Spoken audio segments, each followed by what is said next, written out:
Test. Test. 1, 2.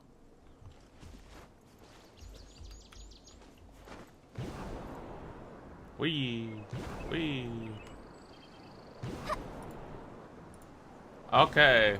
I think we're good. Look at this pig. This is so much more better. This is way more thing.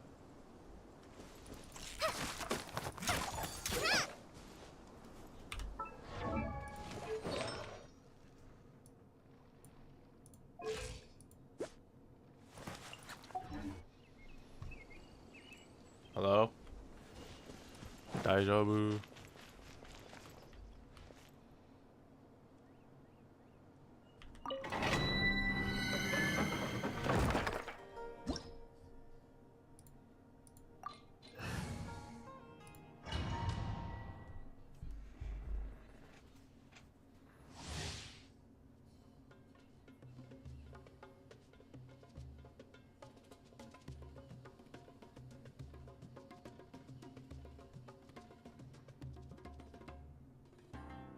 Indeed, we're back. And the ping, here, watch, look at this ping. It's 90. It's green. Alright. I'm just gonna make a mental note of this every time I decide to go stream Genshin. I'm just gonna go, coincidentally, reset my internet and reconnect it. Because clearly that somehow works. I'm so baffled by this fact. It's so weird. And I gotta go reset all the links.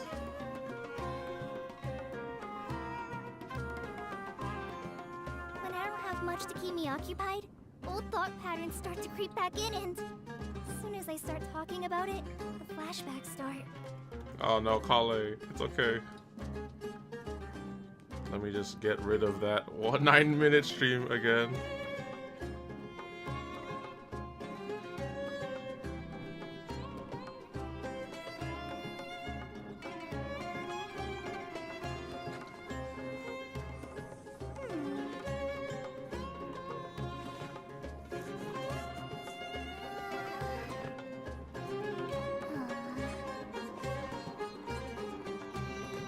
Alright.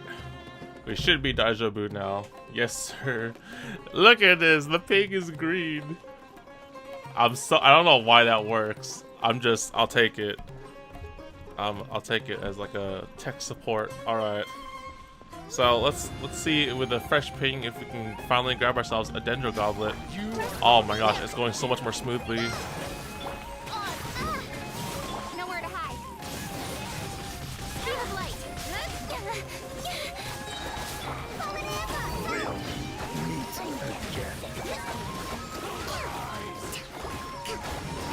Midnight Phantasmagoria. With sword comes shadow.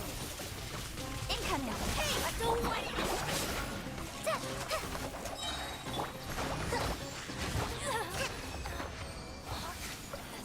Okay, okay, not too bad. I'm not 100% sure if. Okay. I just want to know. Oh, it's crap. All right, there goes all the crap. Ah, when will I ever get a Dendro Goblet? Why not I don't show my face anymore? I'm just kind of lazy too, honestly. I mean, I could set the webcam up, but like, it's like really hot and stuff. But yeah, this avatar is quite convenient. Let's put it that way. I might still show my face in videos and stuff. It's just that with this, I don't have to set up the webcam and everything, so like it's just faster, just a wee bit. Maybe wait, when I did my gosh rolls, did I have my webcam on? I think I did. Hold up. Let me double check that shit. I could have sworn I had my face cam on during that. That's not it. Whoops.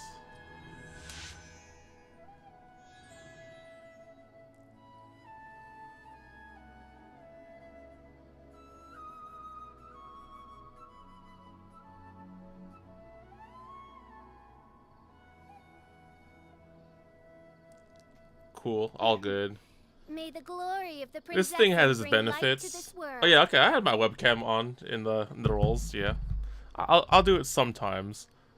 but right now it's like pretty hot. I got the window open and I'm not wearing much. That's all I'm gonna say. All right, let's see. Well, there goes all my resin. But I want to see. Let me just go do some dummy testing real quick, cause I don't know like what's the perfect like thing for Kale. I'm assuming we need some EM in our build. That's just a hunch, but I need some numbers. I need some tests. So let me see. We'll go fight this flower real quick and see what comes up. Speed of light. Yeah, cut to the chase. Ooh. Don't blink. Okay, official. Then bam, call an ember. 112. 112. Okay. Whoa. Okay. Okay. Okay. Wait. Ah, I died. Damn it. I was trying to see what else I can do. All right. I'm not 100% sure how to assess the damage with these reactions yet. So, I mean, overall that was pretty decent. Let me see. I feel like I need something that doesn't die real fast. Where's my normal test subjects? Ah man, I'm turning into a damn treasure hoarder. Another test subject. All right. Let me see something real quick here.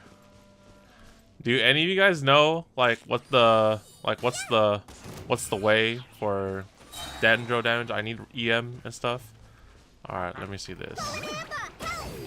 4866, 1274, 1274. Okay. Good test. Oh wait, I need EM. I need my energy back. Wait, I can't kill you guys. Ah. I just need my energy back. Okay. There's that. Let me switch back to attack percent. So it's like 1274. I saw, right? Let's see.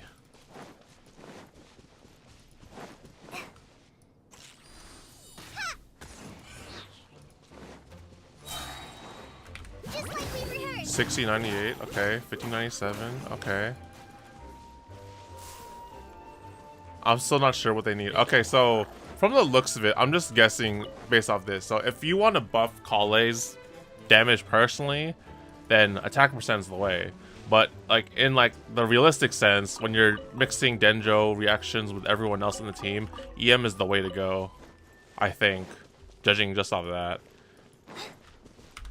Cause sure, like the attack percent kind of killed them faster and did more damage, but like realistically speaking, I'm gonna be mixing Kale with other people, so I think EM is the way to go. Because a lot of people would run stringless or EM weapons on her, but then in the case I have ER, so I should be running, EM and attack percent and all that stuff. And she does get attack percent when you level her up, so you don't necessarily you can kind of leeway the attack percent like Goblet or Sans. Because I think I don't remember how much attack percent she got honestly when I leveled her up, but yeah, she gets attack percent when we send her, so I think having an EM is pretty good. You just need to find the right substat in the reaction team, which is probably what people are going to be doing. And then this one should be Denjo, of course, but when will I ever get a Denjo Goblet when game? So in that case, just attack. Did I switch it off already? Okay, yeah. I mean, judging from the reactions. Yeah, why did I get 213 ER in that domain? I don't understand. Is it a Denjo team resonance? Hold up. I'm pretty sure Denjo resonance only gives me EM. Where's Denjo? What? Denjo. EM by 50%.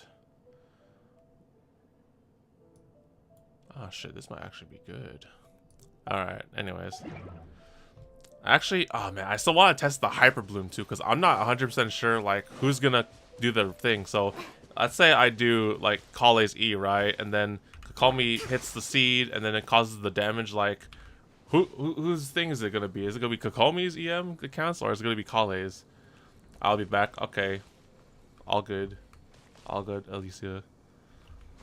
So yeah, there's so much testing needed to be done, but I'm not too sure who's causing the reaction. Let me try it out. Let's see. So, Bam, Hydro, Whoopam, Bloom.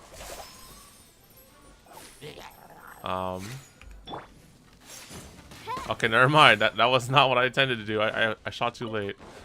Okay, this is this test is a kind of thing. Whoopam! Better hit that. Oh my goodness, it freaking hit after all that. Here, just take this. And then bam. And then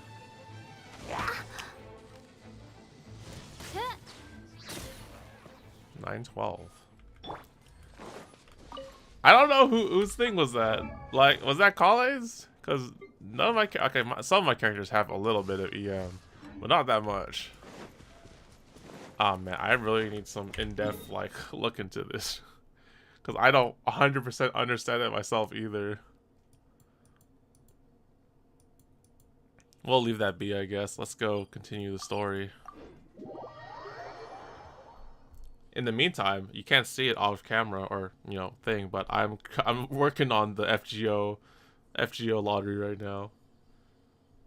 It's quite a thing trying to balance both, but alas, I must do what to do. Okay. What am I doing here? I really want to unlock the dang commissions or bounties already. If I don't do it by then, I'm just gonna do like Inazuma's. But I can't yet. I think I have to complete the story quest. Actually, speaking of, let's go navigate this. Alright. Do I want this team? Do I want Denjo Traveler in here? This team is pretty good. Let's put in Denjo Traveler. I can always rely on Kuching. This world is full of double unsolved Denjo, the mysteries. Hydro for Hyper Bloom, and then the Aggravate, I believe. Yeah, I know my reactions, kind of. Yeah, he's still rocking the Glad. All right, it's fine. Go to Port Ormos. Yes, last time on Dragon Ball Z, we met Dea and Nilu. Dea, Nilu, right? And then we're like, we gotta go Port Ormos to go find this treasure that was stolen, and hopefully get an audience with the Dendro Archon. Exciting. And then we should go to this port and introduce ourselves as students. Yes, I am indeed a high school anime student. Let's see, where are we going? Down there. Thankfully, I already got all the teleporters, so we're all Daijaboo guys. But, whoa, what are you? You sell something. Oh, this is the freaking quest. Oh, darn it. This is the holiday quest. Is pretty great. There's so many new and interesting things. Not to mention all the tasty food. Sumeru's largest commercial port sure lives up to its name. Look at all the merchants. And everyone seems excited just to be here. Not everyone, I'm sure. How did things end up like this? All thanks to your artistic license. That's how. I should have made you wait until we got an update from Tanja. But when I finished the prototype Aranara yesterday, you agreed that the kids would like it. That's why we tried bringing it out for a test run today. Well, I never thought they'd dislike it so much. Oh, what should we do? There we go. They distinctly less excited. Oh, yeah. Compared to everyone else, they seem really down in the dumps. Let's go find out what's going on. Oh, hey there. Paimon's name is Paimon, and he's a traveler who is just passing by. Is there something bothering you? Oh, I noticed you two a moment ago. Welcome to Akara Crafts, the best toy store in Port Ormos. At least for now. All good. What's all good. bothering Lisa. us is this prototype Aranara. To start with, could I get your opinion on it? So the little cabbages that make me see shit are called Aranara. Got it. That's a toy? Bro, that's a sculpture right there. Prototype Aranara? You mean this wood carving here? It looks like a mushroom monster to Paimon. Sounds like the name of a weapon. Oh, no. The prototype Aranara is something that brings joy and laughter to children. At least in theory. It's just a theory. Not the first negative feedback we've had. Whoops.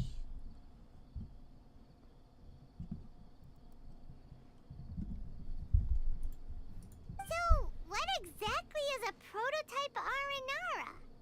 So for context, Aranara are magical creatures in Sumeru fairy tales that live in the forest.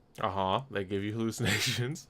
For the store's 20th anniversary, we plan to release a series of hand-carved toys based on the Aranara stories that kids know and love. This is a prototype we made to get an idea of how they would react. But when we put it out there, the reaction was not quite what we'd anticipated. They thought it looked like a mushroom too, huh? No, The mushroom. worse than that, actually. I can't quite describe it, though. And I'm also not very good with kids. Maybe you could ask them for yourselves.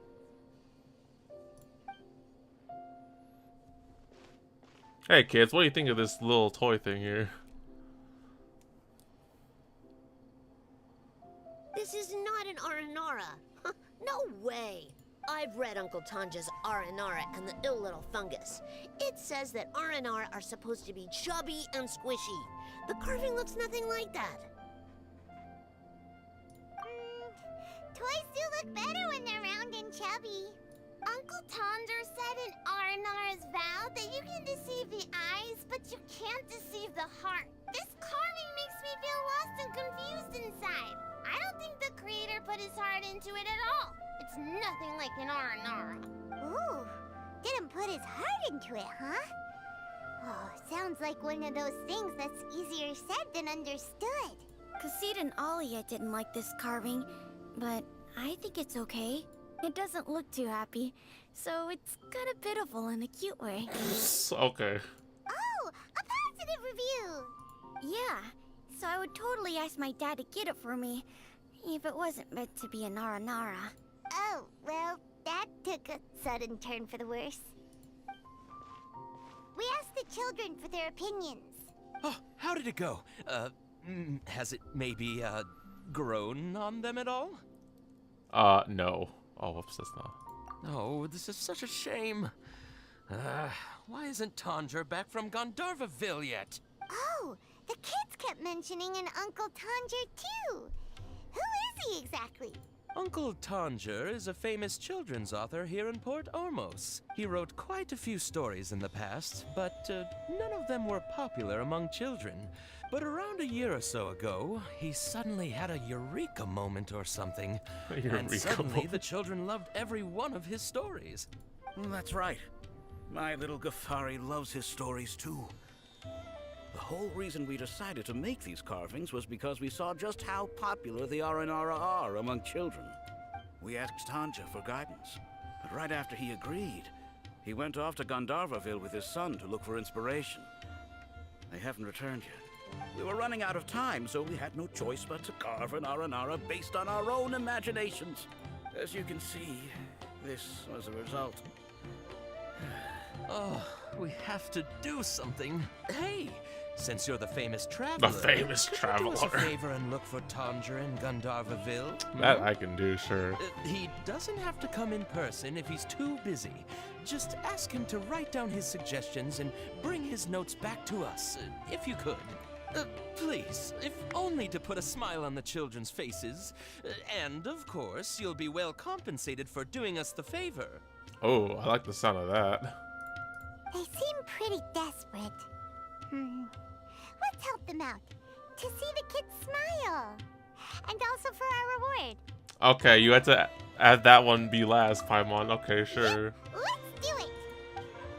Okay, so this is the quest. Or not the quest, this is This is the thing. No, we're not doing the side quest. Sorry, we need to do.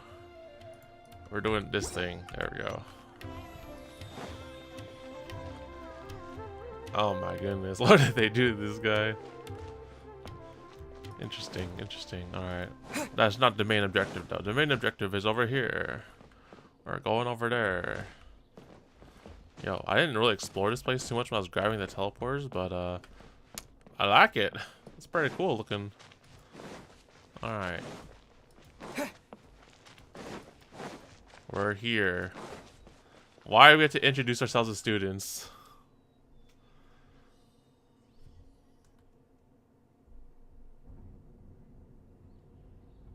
Very quiet, yes.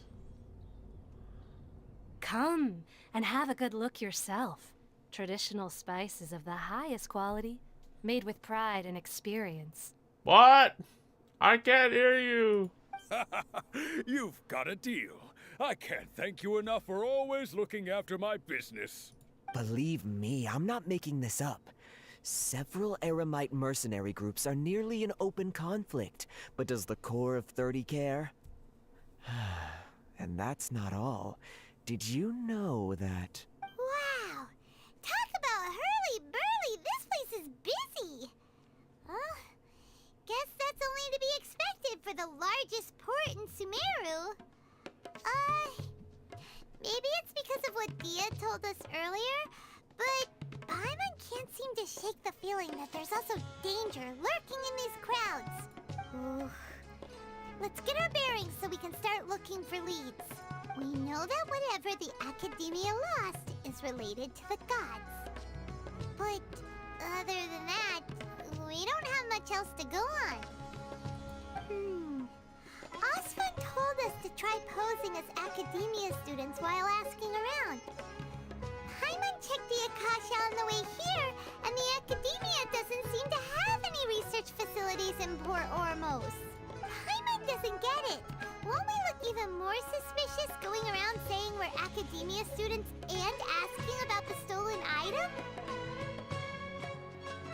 Yeah, we can figure that out a bit. Given all the people that come through here every day, if there's any information to be found, Paimon bets we could find it in the market.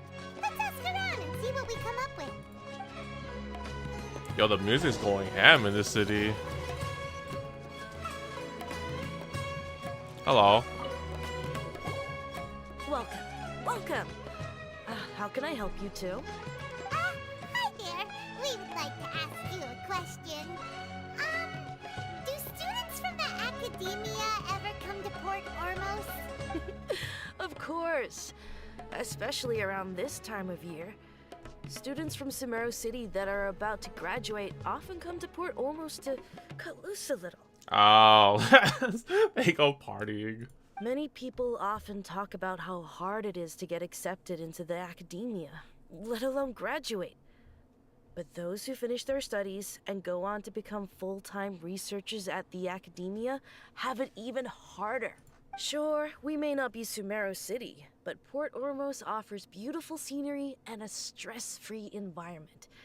Some even say it's good luck to come to Port Ormos, so students and researchers come flocking here when things get to be too much at the Academia. So this is where the party's at. Ah, you see over there? Those are students from the Academia. They look pretty serious. They've been looking worried and miserable ever since they got here a few days ago. If you ask me, the life of a merchant is better. So long as the Akasha teaches us what we need, then life is good. Life is good. Those students seem to be discussing something. Let's see if we can listen in. Yo, we don't look like students at all. Let's just look like, hey, we're students. Yeah, for sure. Oh, we're just gonna eavesdrop on the never mind. It's no good. I've tried asking around, but I haven't been able to learn anything useful. Not to mention that a bunch of scary-looking Eremite mercenaries have been posted along the streets now. There's been a lot of fighting between the different Eremite factions in Port Ormos. If we choose to move on our own, then it would be wise to steer clear of them. Especially the group that's constantly shouting some stuff about the Scarlet King and some resurrection. I've even heard that the Citadel of Regzar is starting to get fed up with them. What was that group called again? Ein something or other? They're called Ein el Akhmar.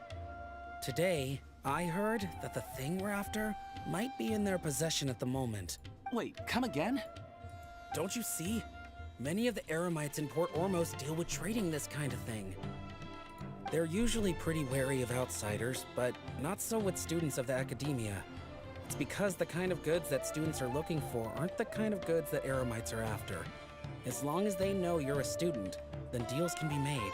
I've heard that Ain al-Hakmar likes to set up shop at the Jafar Tavern. Supposedly, if you're willing to part with 500,000 mora, they'll give you info on anything. Wait, did you say 500,000? If information alone costs that much, then how could we ever afford to buy what we're looking for? I guess we might as well give up on trying to graduate this way. I wouldn't worry too much.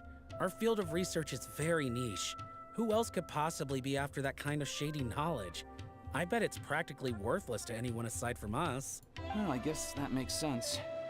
And the only thing left for us now is to find a way in.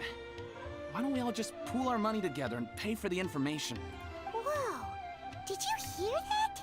A niche field of research and shady knowledge? It all sounds pretty suspicious to Paimon. Very sus. So, what's our plan? Let's go to the tavern, yes. Wait, didn't you hear what they just said? Buying information is going to cost us 500,000 mora! Have you lost your mind? Yeah, man, it's worth the price. Oh, all right. Paimon never thought she'd agree to parting with that kind of mora. But if you know what you're doing, then we should give it a shot. That's like, what, 160 resin right there? We got this. We can make that back. Go to the... Is it Jafar Tavern? The D... Oh, man. Pronunciations. Hi, guys. We weren't just totally eavesdropping on you guys at all, but... Alright. This is the tavern right here? Oh, no. Yo, this is pretty sick. Just like in a cave. What's up, kids? Nothing sus going on here. Let me steal this guy's stuff.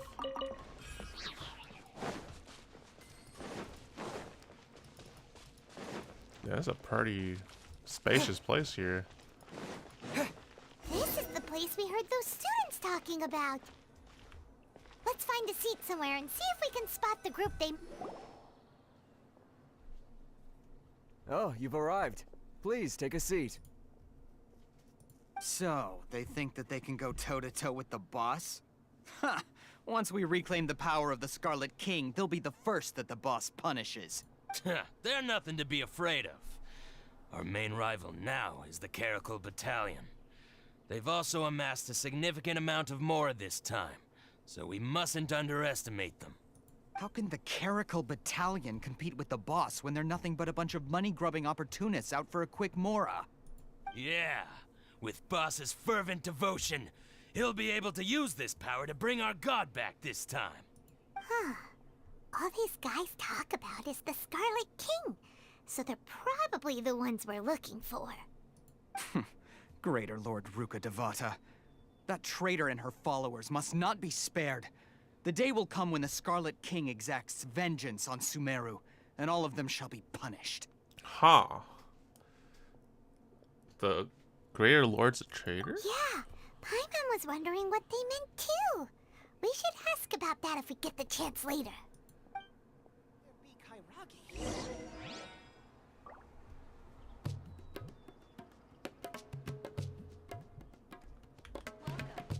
Get some information from the Eremites. Hello, guys.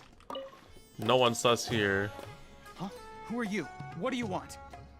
I'm a student from the academia. I'm a traveler. I should introduce ourselves. Oh man, what's the less sus way? I'm a student from the academia. A student? What's a student from Sumeru City doing in Port Ormos? I'm looking for info about a certain something. Ah, well, if it's info you want, you've come to the right place. The question is, can you afford... Paimon can't stand to see so much more ago. There's no other choice right now. I didn't see what I just picked. Here, this is the merchant's address. Whatever you're looking for, you'll find it there. Well, what are you waiting for? I have one more question. Oh, that's right. We heard you mention the Scarlet King just now. actually interested to know more because we're archaeology students. Paimon, you don't look like a student at all. Fine. Since you've already handed over the Mora, I guess I can throw in a little extra info. As you can see, members of Ain al-Ahmar are devout believers of the Scarlet King. Years ago, the Scarlet King founded the great desert nation that was our homeland.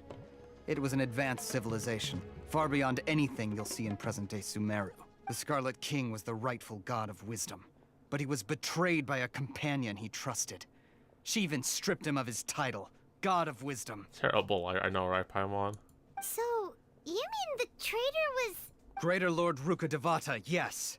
That shameless wretch destroyed the Scarlet King's civilization, and our ancestors were forced to flee to this land where we were made to suffer the tyranny of our enemies. Furthermore, she conspired with the Academia to cover up the truth of her actions, and create the merciful and benevolent facade for which she is now known. Ugh, just thinking about it sickens me. But the story doesn't end there, oh no. The Scarlet King isn't truly dead. The voice of the Oracle has been heard in the desert, prophesying his resurrection.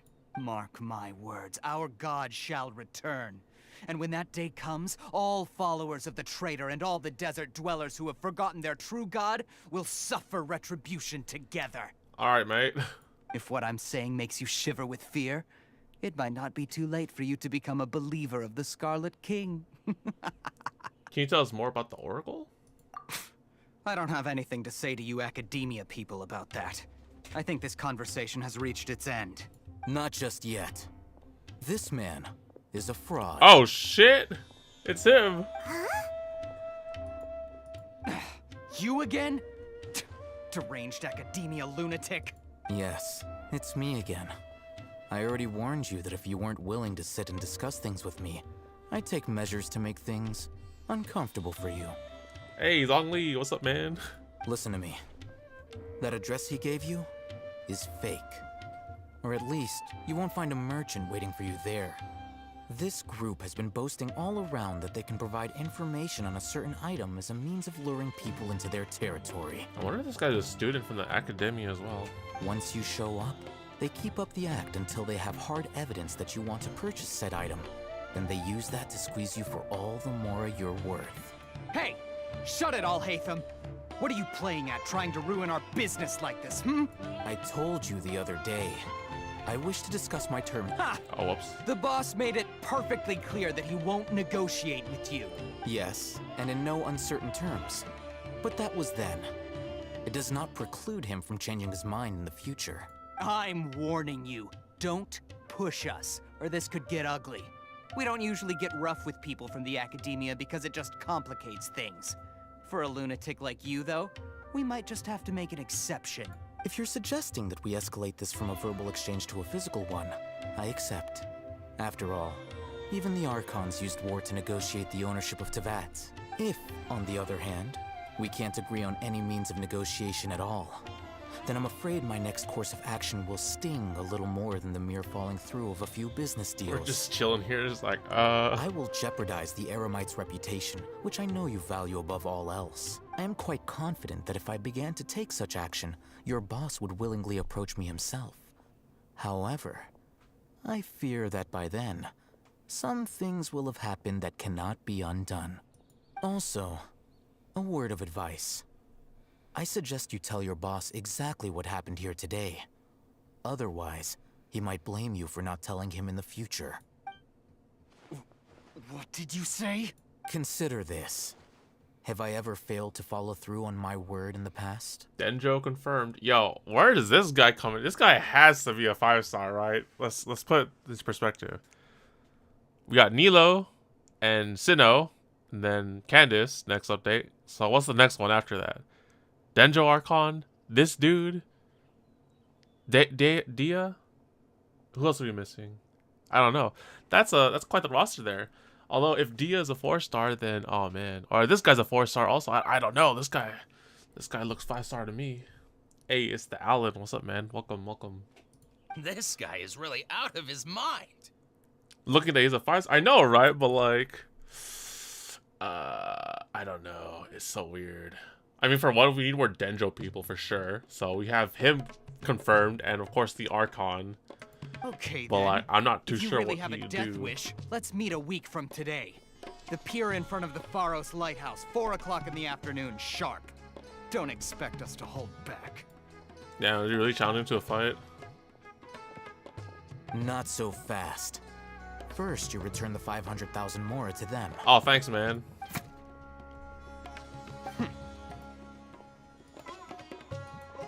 Thanks, bro. All the time? Please, I beg you, don't provoke them. We can't afford any trouble with this crowd. They haven't even paid for their food yet. Ah, Mr. Iman. There appears to be fewer staff in the restaurant recently. This wouldn't happen to be because they're all busy spreading the word to the students, would it? Well... Someone who chooses to do business with a group like that really can't afford to get so flustered the instant someone confronts them about it. Consider the meal compensation for our silence. I'd say you're getting an excellent deal. Badass. Did you see that? He not only got us our Mora back, but sent the Emirites running too!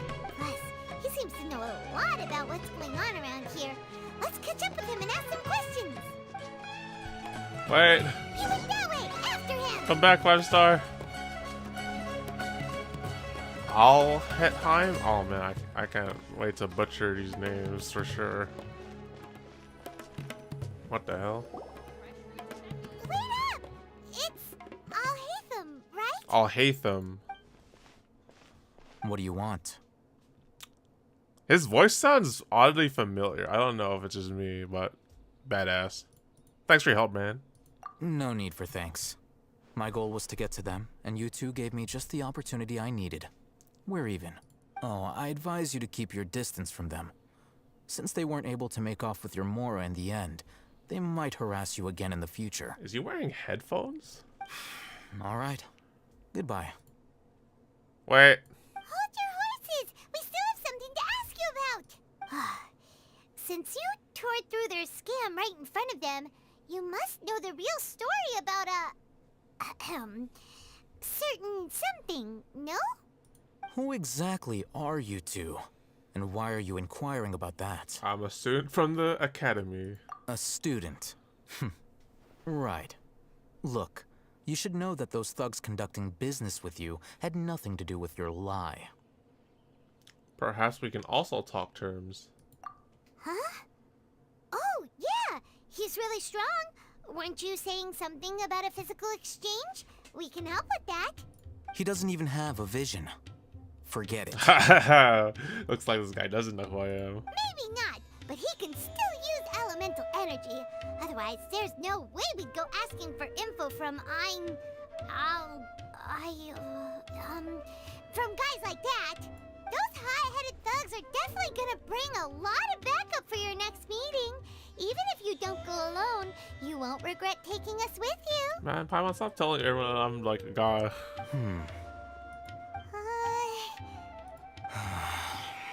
All right, I accept. Got a pen and paper? If you're searching for someone who sells that kind of merchandise, I'll give you one of their addresses, and you can try your luck. We'll reconvene at the appointed time by the pier. It doesn't matter if you show up or not. So, since you were happy to give us this merch... You were willing to part with 500,000 mora for something and you didn't even know what it was? Okay. Well, if you truly are as skilled as you claim, then you can beat the answer out of them when they become hostile. Look, if you've been making inquiries, then you have to know something by now. Tell me what you know so far, so I don't waste time repeating information. We know it's connected to the academia somehow, and that not only do the Eremites deal in it, but some students want to get a hold of it too. It seems like some kind of knowledge. You know almost everything there is to know, but you're unable to compile this information because you've never seen the object before. This is what you've been looking for. The fudge is this? And he has it. Huh? Paimon can't tell what it is. It looks like some kind of ornament. This is a knowledge capsule. To put it simply, it's a vessel that can store a fixed quantity of canned knowledge. It's like a miniature Akasha. anyone who links it to their personal Akasha terminal instantly becomes privy to its contents. Anyone? Correct. Anyone. Unlike the Akasha, which heavily regulates who can access what information, knowledge capsules confer their contents without any requisites. That's amazing. It's essentially a convenient and harmless vestibule for knowledge. Unfortunately, it's illegal in Sumeru to privately possess or trade them. And you have them because? They were created as a means for scholars to transfer knowledge gained from Irminsul into the Akasha, and are intended to be destroyed immediately after use. But despite strict regulations, some of these knowledge capsules will always escape destruction. After all, there will always be those in this world who are dissatisfied with life as designed for them by the Akasha and wish to change their fate. Over the past century, a wide variety of canned knowledge has been leaked from the academia. Now, in Port Ormos, the valuable ones are a means to Mora for the Eremites. Meanwhile, those which the Eremites deem to be useless to them occasionally prove useful to the common citizens and hapless academia students. Well, I think that about sums it up. I heard that the academia lost something recently. Seems like it's a knowledge capsule. Oh, so that's your true objective. I want to learn more about it, yes. With our current arrangement, I don't believe I can offer an answer. Perhaps we can negotiate further, man. Want some Primogems too? You're still resolved. Fine. Let's talk somewhere with fewer people.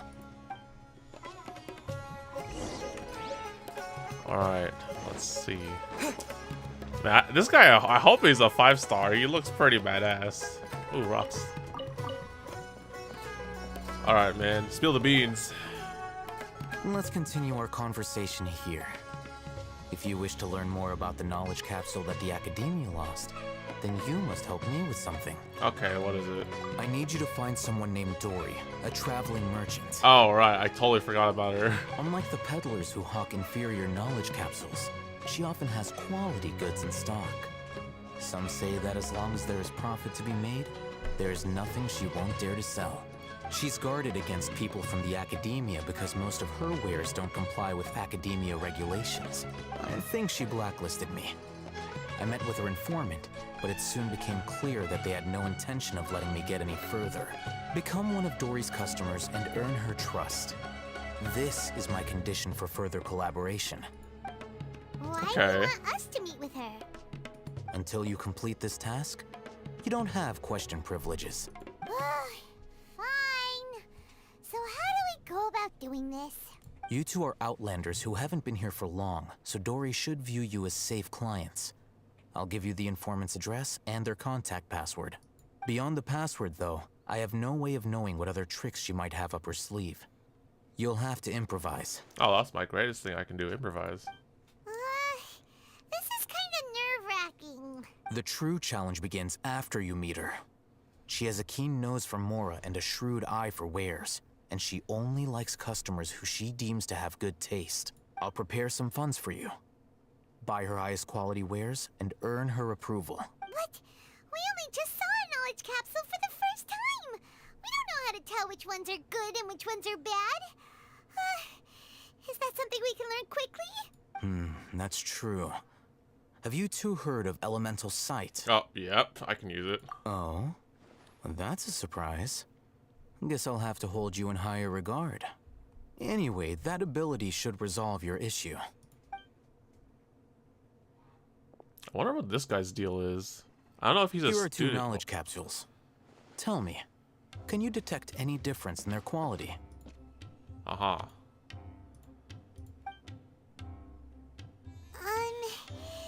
They look the same to Paimon. Try inspecting them with Elemental Sight. This one. Yep. How'd it go? Did you see anything?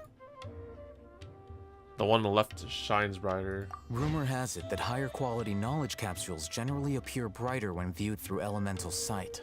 That's because knowledge originates from Irminsul, the root of Dendro power itself. The more powerful the knowledge, the richer it is in Dendro energy. Okay. However, some canned knowledge with a high concentration of elemental energy is of little use in contemporary times, so those capsules are of little value. Using Elemental's sight is merely a stopgap measure, but it should suffice for earning Dory's trust. That sounds pretty impressive. Here's a sheet with the informant's location and contact password, and here's the Mora for purchasing canned knowledge. Don't be cheap. You'll need to spend to catch Dory's eye. If there's any Mora left over, just keep it. Oh, and be sure to exercise some caution. There have been Matra present in Port Ormos lately. Your efforts will be for naught if they catch you. Matra? Somewhat. They belong to the Academia's regulatory body. They also handle cases of illegal canned knowledge transactions. Like I said, the Academia has banned both their trade and possession. The Matra are razor sharp. You're in for nothing good if they lock their sights onto you. If you two want to back out, now's the time. I'm willing to take that risk. Okay, then we have a deal. If you succeed in your dealings with Dory, come find me at the Wikela Funduk. We'll have an open discussion then. Looking at what Al-Haytham wrote, Dory's informant is a trader near Old Ormos. Let's follow these instructions and try to get in contact with him. Wait, do I have to really read these instructions? Looking to buy you Okay, hold on, I'm gonna take a picture of this shit.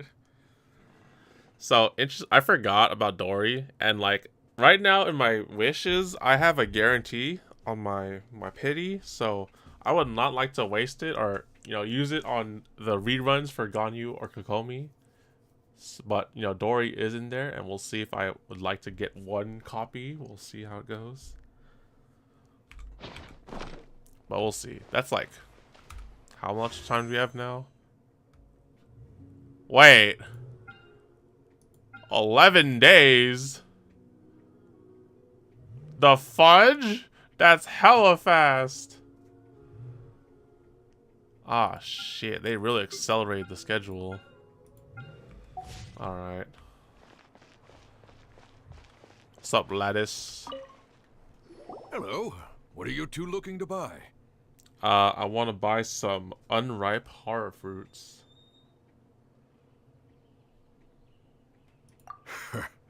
What a unique palate. We have unripe horror fruits, but we usually keep them in the back. I'll have someone escort you. Following the paper got us past the first round. Ronak, these two want to buy unripe horror fruits. Show them to the warehouse. Got it. You two, please follow me. You two have a fascinating fashion sense. We haven't seen a customer wearing a Sumeru rose for quite some time. Oh, what? Hold on. Let me think. Sumeru rose means common merch. No, look again. We're obviously wearing morning flowers. Ah, my mistake. I do apologize. Whew. That pop quiz sure was scary. Ah, the warehouse is up ahead. Please follow me.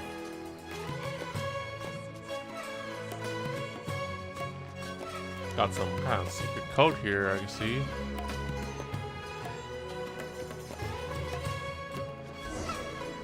Before I retrieve your products, I need to confirm a few things. Please forgive me, but we may not have sufficient stock for you today. Earlier, many of our horror fruits were taken by mice. I'm sorry to hear that. Congratulations to you. Horror fruits.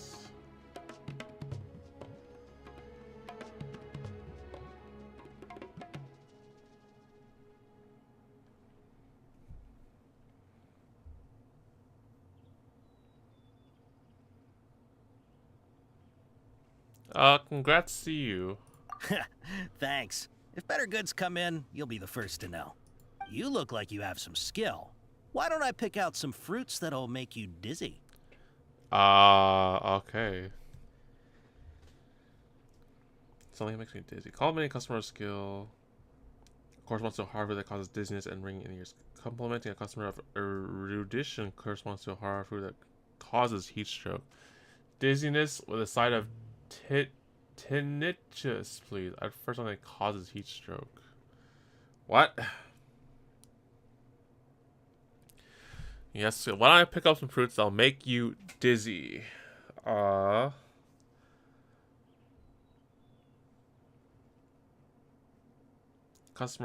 Complimenting customer skill corresponds to a horror fruit that causes dizziness and ringing in the ears.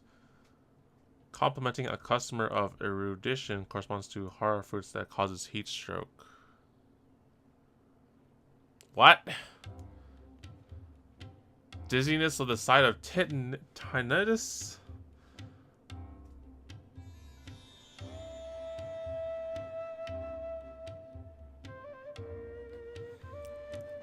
I prefer something that causes heat stroke. What?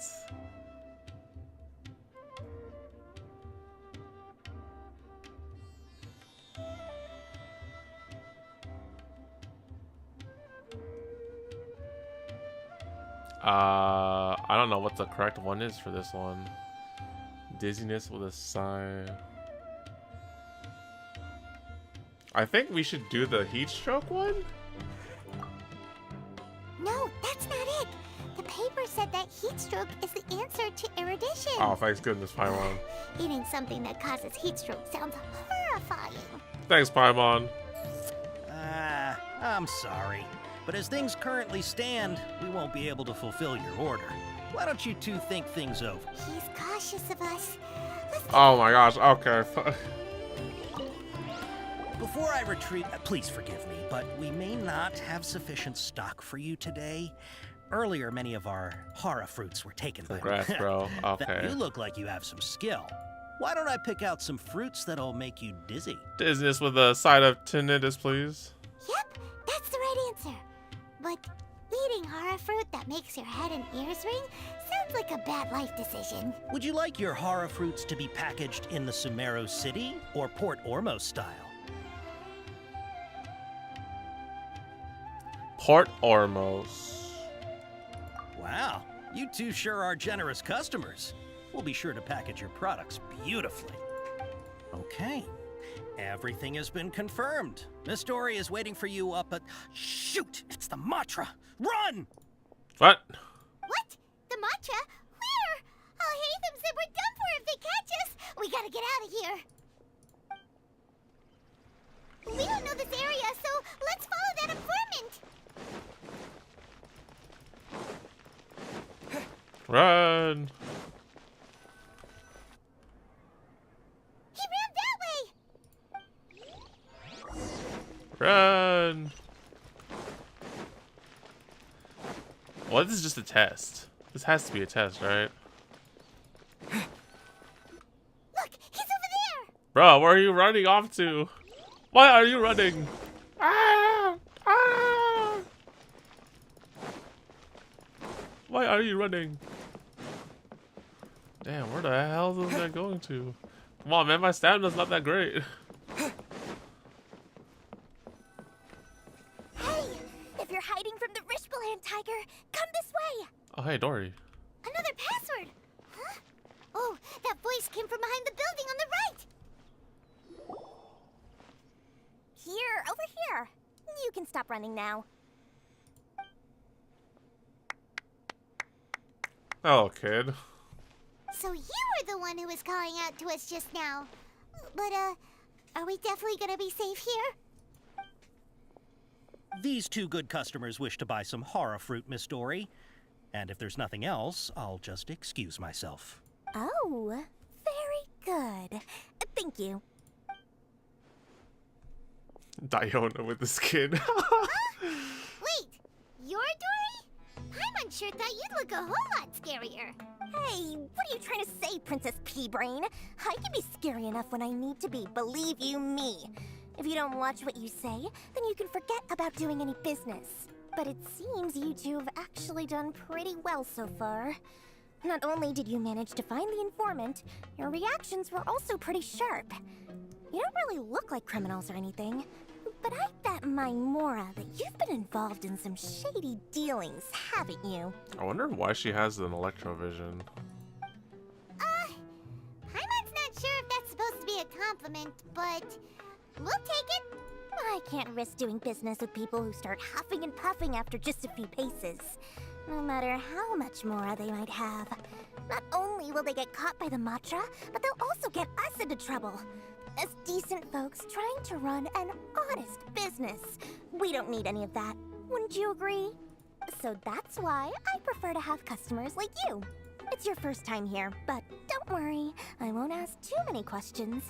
Even if you wish to buy enough knowledge capsules to decorate your house with, please, knock yourself out. As long as you have lots of round, shiny Mora, then we're all good. Can you show us your products? Ah, yes, of course, of course. Go ahead, help yourselves. Voila! Wow, she has a trove of canned knowledge. Whew. She'd probably be in serious trouble if the Matra caught her with all this. What kind of products do you seek, my dear customers? Don't worry, I'm not interested in your reasons for buying. I can, however, offer some suggestions. Give us that good stuff. Take this one, for example. An analysis of the sociological ideology and dialectics of the Hilichurls. Only 3 people in all of Teyvat have ever studied it, making it extremely rare. It's on sale now for 350,000 Mora. Shit, how many ley lines is that? Yeesh, who would want to be an expert in that topic? A certain Musk, if I ask myself?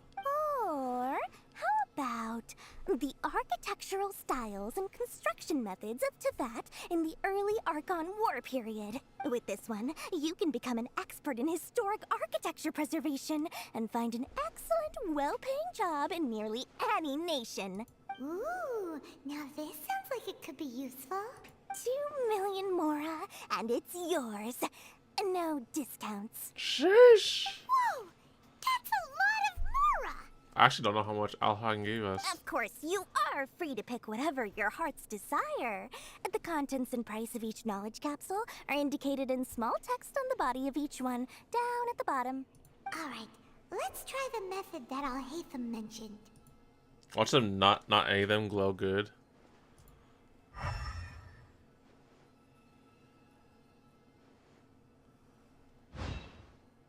I'll take this one. And this one. And as well as this one. Ah, you've really got a good head on your shoulders, and quite the eye for quality.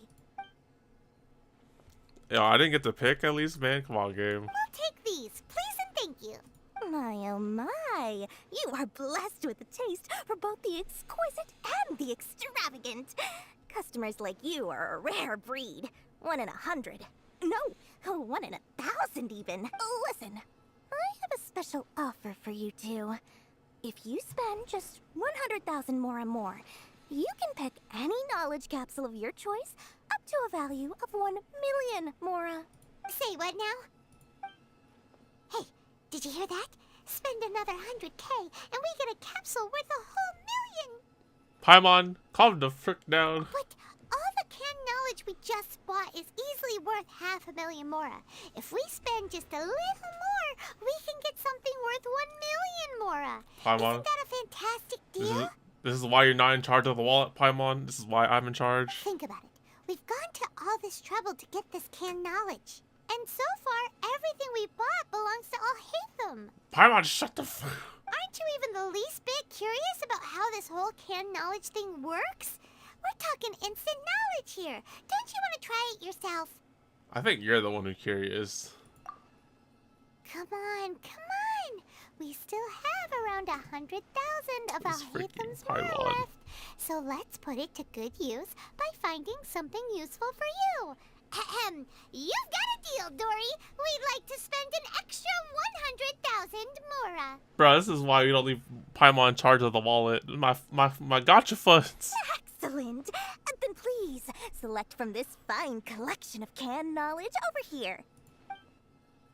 Oh, another set. Okay. Hold on a second. Paimon thought we could choose whatever we wanted.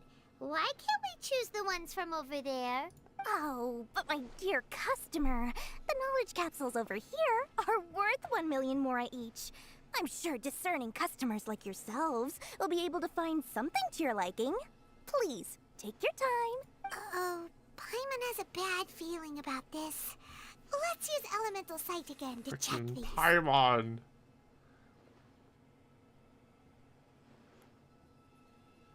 Alright, I'll have a look.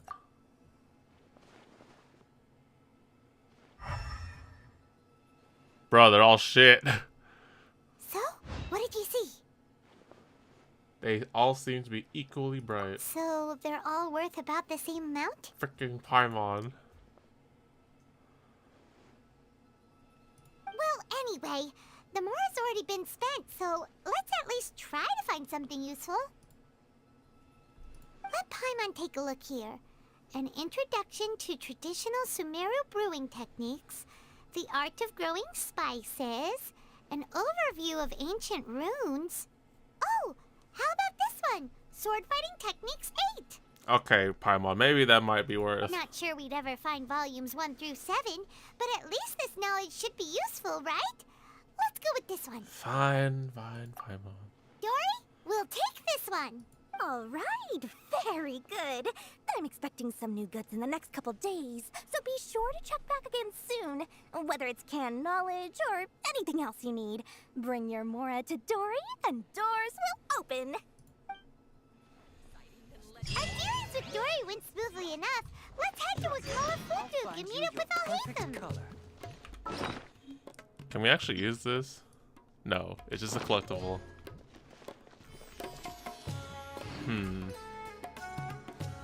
I wonder. Okay, there's like a lot of questions about this character and her usefulness, but I don't know if I want to risk my freaking pity just for this. Who are you? Imposter. Yo, man, they definitely look like they could be freaking things. Alright, anyways. We got freaking Paimon freaking spending our damn money. Alright, let's go find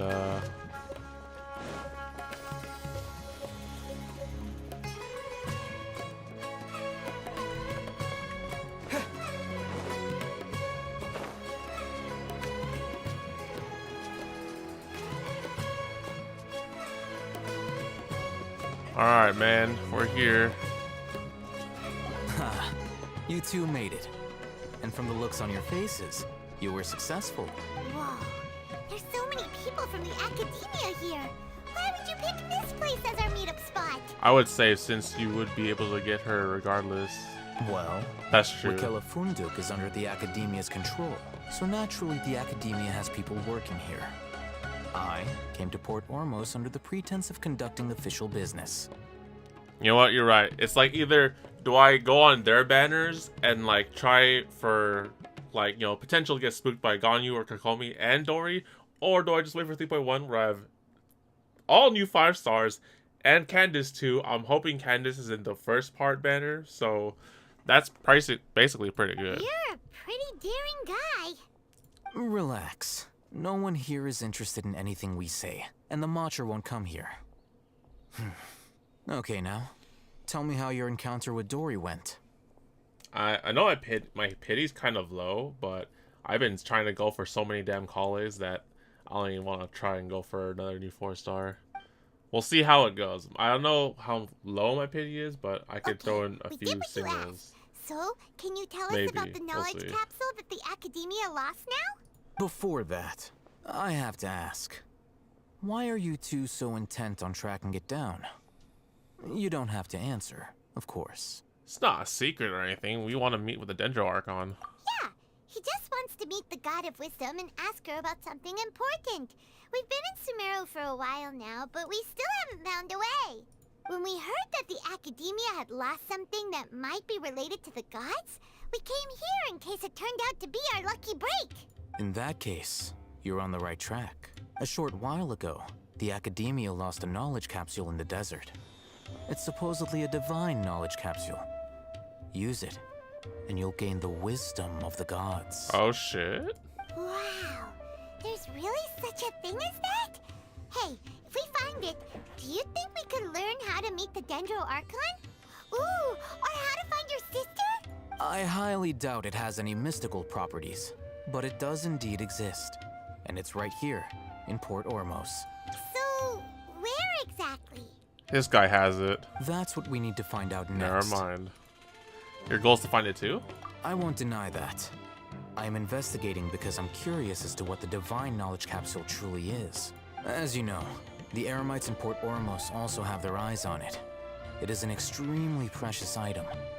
The knowledge contained within may bring great power or wealth to whoever has it in their possession. Several brigades have been vying for ownership of it as of late, but there is still no victor. Who is this dude? Are you an Eremite or are you just like a dude trying to protect the nation? I don't know what this deal is. My personal finances and connections cannot compete with those of the Eremites.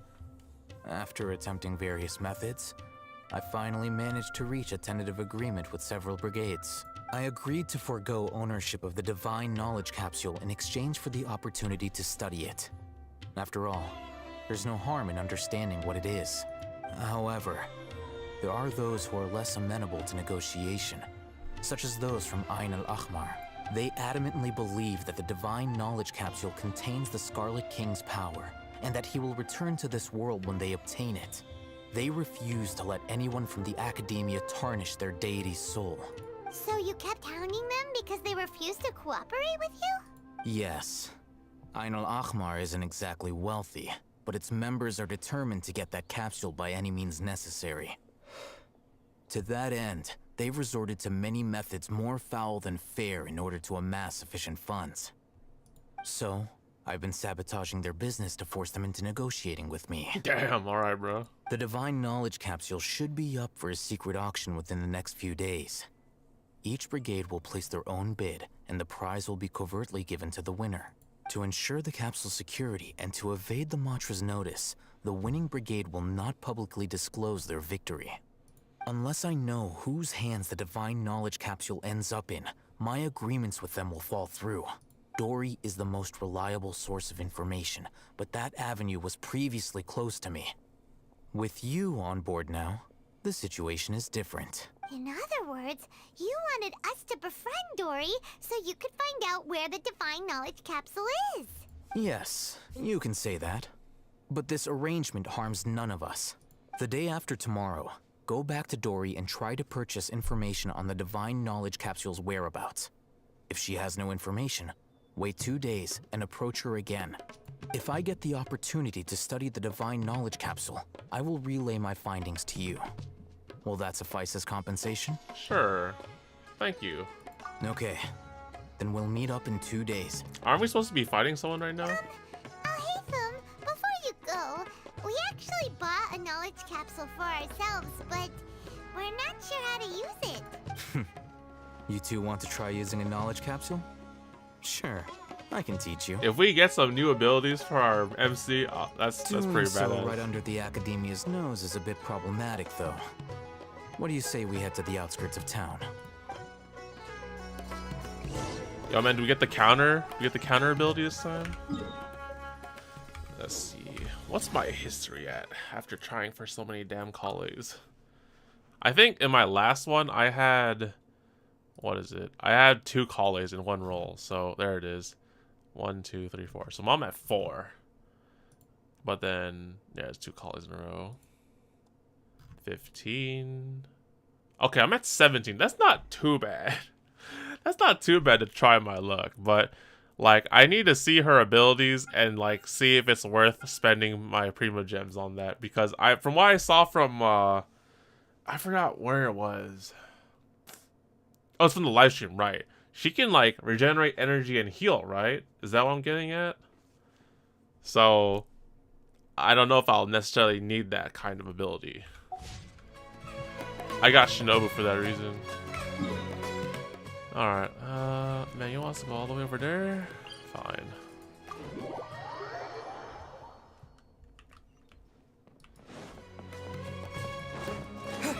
Yeah, this music's really badass. I love it.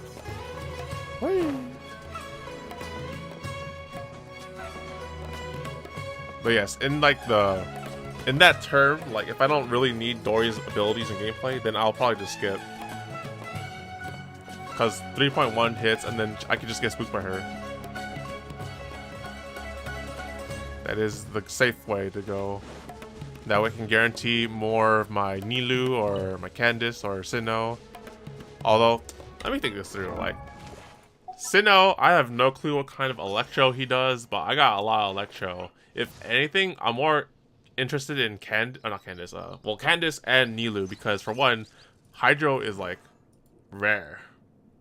Basically. I did miss out on Ayato, so that's kind of my fault that I don't have a Hydro sword user, but like, in terms of Hydro, I got Shinshu, I got Barbara, I got Child, although I rarely use him sometimes, but he's still handy. Mona, Yolan, and Kokomi. So yeah, that's where the interest is at in the Hydro and the waifus, basically. Alright, this place works. Show me the capsule you purchased. Here. Sword Fighting Techniques 8. Huh. A combat class knowledge capsule. This class is something of a rare find these days, since most have been taken by the Eremites to augment their battle capabilities. Really? Ah, yeah, what a great buy! If you want to determine the efficacy of this capsule, I can evaluate your combat ability. However, effects will likely be minimal if you already possess a high amount of strength. We can conduct a controlled experiment where you fight 2 battles, one before using this knowledge capsule and one after. While you fight, we can use an Akasha terminal to monitor your various physical parameters. There may be variances in your physical strength between the 2 tests, as well as a disparity in your opponent's abilities. But don't worry, I'll run statistical analyses afterward to mitigate any confounding effects. Wow! Hey, you must have been one of those guys at the academia who got top grades on everything. Yeah, what is your deal, dude? Paimon's curious about something, though. You definitely weren't one of those students who needed canned knowledge to graduate from the academia, right? So, why are you risking getting caught by the mantra for this capsule? When you are unable to understand a researcher's actions, most cases can be attributed to curiosity. This is but one theory. Sounds like you're trying to avoid the question. All right, let's begin the test. Just fight as you normally do.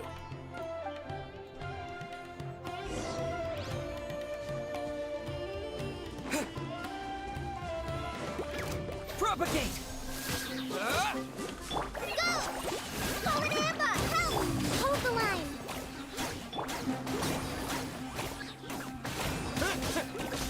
Spring forth!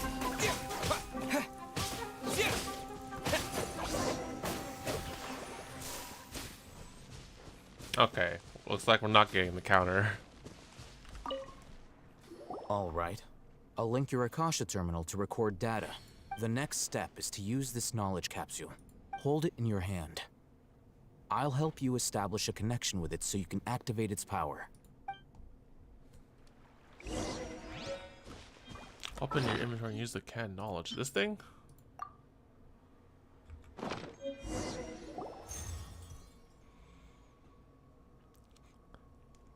I have created over 1,000 blades, unknown to death, nor known to life. Have wasted pain to create many weapons. Hey, how are you feeling? I felt something for a moment. You mean that it worked? All right. Time for round 2. Fight with the same composure as before.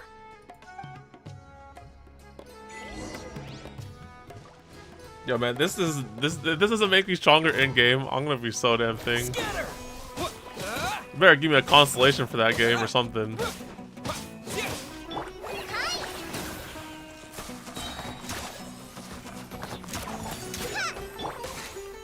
of light! Hey!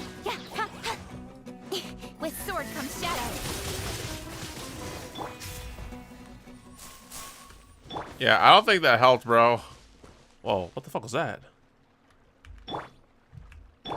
What the hell was that, like a quicken? Now, I'll start recording data again. Oh, hey, how's it going?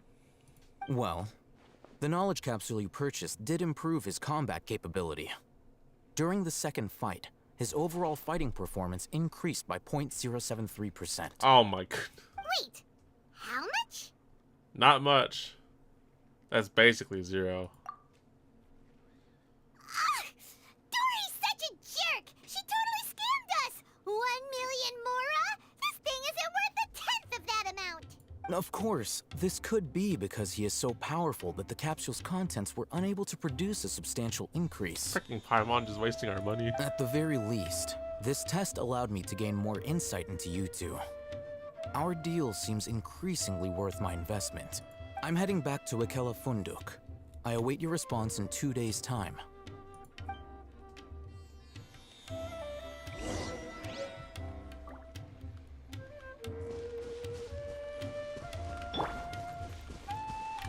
Can I do the thing now? Okay, let's go wait 2 hours or 2 days from now. Woo!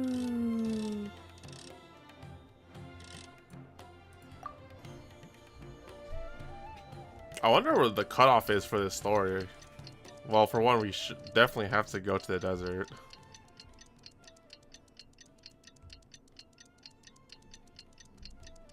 Man, that's a long wait time. Ooh, it's a while though.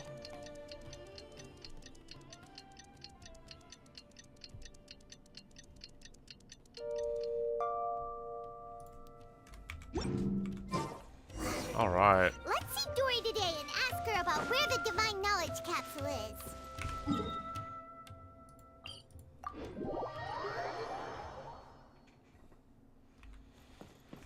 Alright, Paimon, don't go spending our money again, for crying out loud.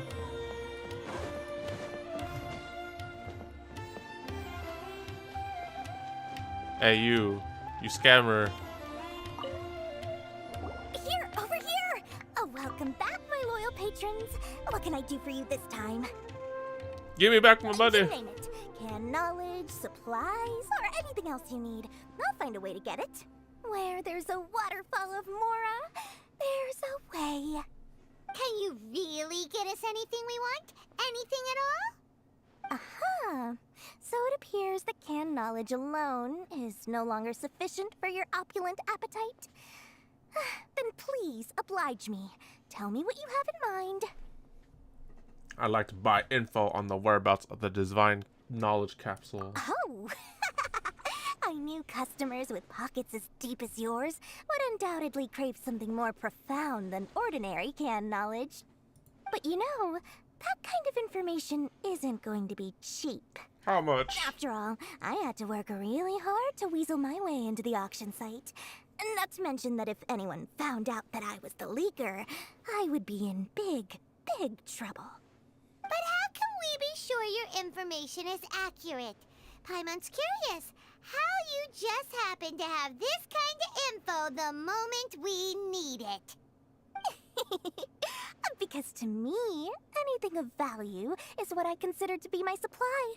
Therefore, I must always be aware of what's hot on the market in order to secure more sales. As for the information's authenticity, well, you've no need to worry about that. I used a camera to take a picture of the transaction. That way, no one can dispute it. Name your price. It's always a pleasure doing business with such sterling patrons. Now that you've paid in full, here's the scoop. The Divine Knowledge Capsule was purchased yesterday by a certain Misery, the leader of Ain el-Ahmar. And who's this? El-Ahmar? You mean the Eremites who worship the Scarlet King? Ah, so you're already familiar with them. The group has done everything in their power to obtain the Divine Knowledge Capsule. After all, they believe it contains the power of the Scarlet King. That Divine Knowledge Capsule is unlike any other canned knowledge I've seen before. It was glowing bright red. The capsule is clearly visible in the picture I took. You can look for yourself. Thanks for the info, Dory. Please, it's my pleasure. It's all thanks to discerning customers such as yourselves that my efforts yesterday were not in vain. Please, don't hesitate to contact me if you ever need anything else in the future. Mora for Dory opens doors. Well, we figured out where the Divine Knowledge Capsule is. Turns out, it ended up in the hands of Ain el-Ahmar. Let's head back and talk to Al-Haytham. So I was reviewing Dory's abilities in his live stream from what I recall, and yeah, so she can heal and recharge energy, which is like handy in some aspects for people who don't have characters like that, but that might be a hard skip, honestly. I don't know. There'll be always other opportunities for 4-star characters, so I think I'll just actually, the only thing that would get me to freaking roll on this thing are constellations. Let me see. What's C1 do? In the final normal attack, she does a... Okay. So there's that. What's Ganyu C1 do, actually?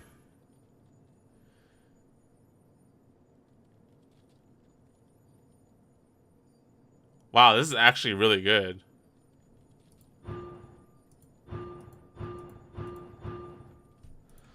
This is actually really good. Okay, well, I know which constellation I'd go for if I somehow get tempted, but... Oh, hey, Thumb! We got the info you wanted! Really? Alright. Let's hear it. It's in the hands of Ahmar. Dory even gave us evidence to verify the intel. Have a look. Huh, look at that. Clear as day. It must have taken some guts just to infiltrate the scene of the Eremites transaction. But then, to get close enough to take a picture like this. Bold move, Dory. Very bold move. Alright. The person in this picture is indeed Misery, the leader of Ain al-Ahmar. And the glowing red capsule he's holding appears to be the Divine Knowledge Capsule. In which case, if we play our cards right, when we confront them next week, we should be able to force them to show their hand. At first, Paimon didn't get why you were provoking these Ain al-Ahmar guys. But now, it sort of makes sense. Everything's playing right into your hands. After we defeat them, we can finally have a serious talk with their boss and get them to lend us the Divine Knowledge Capsule. Thank you for your time and efforts. Take a few days off while I make some preparations. Let's meet up again on the afternoon of the arranged date, 3 o'clock sharp. I'll be there. See you then. Watch it cut the... Oh, never mind. Thank you, game. You'll have to let me skip 3 days. Oh, Haytham sure is taking his time. Where could he be? Oh, there he is. Sorry to keep you waiting. Let's head to the pier in front of Pharos Lighthouse. Yep, let's go.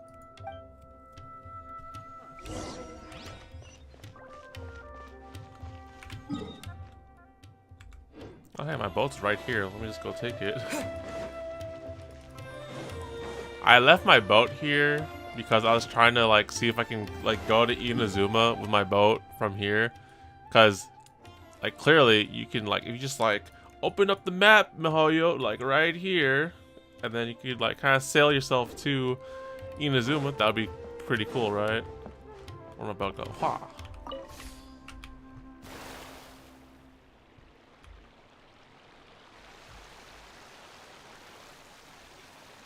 Perfect. We're going on a trip. So yes, I wonder when the cutoff point is for the story, because clearly we're progressing quite heavily right now. And like, sure, we might like run into some things with this capsule, and then something happens, I guess. Oh, hey, Thumb. I knew you were crazy, but I didn't know you were crazy enough to actually show up. It was I who demanded that these negotiations take place. I was more worried that you might go back on your promise. Are we supposed to be standing here? It appears that you're sticking to your word. You're close? Oh, okay. Pretty good. Are we supposed to be right here? This is turning into quite an occasion. I also brought some backup. I assume you don't mind. Is this a bug? Yo, Paimon's the backup, right? This is a funny bug, actually. Wait, I swear. Wait, where's the chat? Like, I swear, we're supposed to be like right next to Paimon, right? Or we're supposed to be like right here, standing right here, right? I'm guessing. Unless we're like surprise attacking them from behind. But no, this is a funny bug if you come in with a boat. Backup?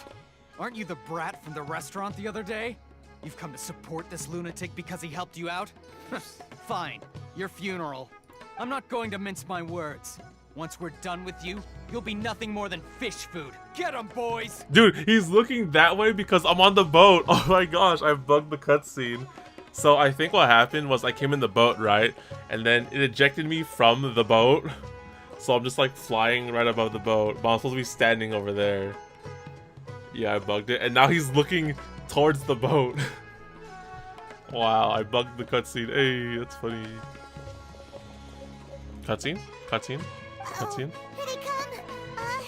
Good luck, you two. Trial? Trial? Trial? Trial? Oh.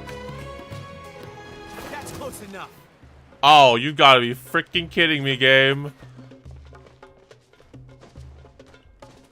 Oh, come on, game. Are you freaking kidding me? Oh.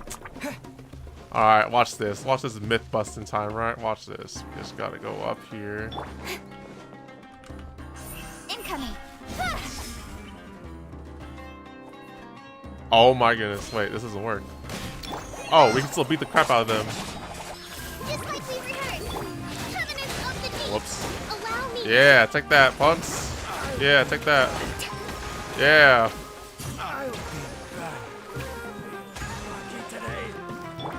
Come here, punks.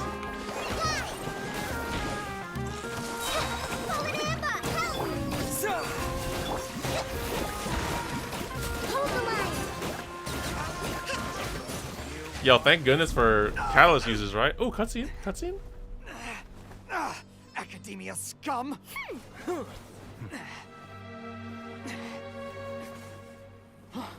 Boss, finally! Did you use it? Great! Now we can...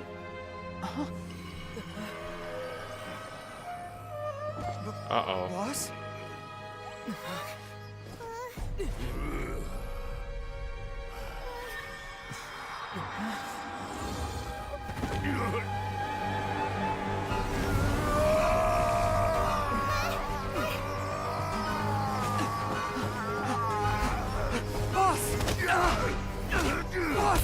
What's wrong?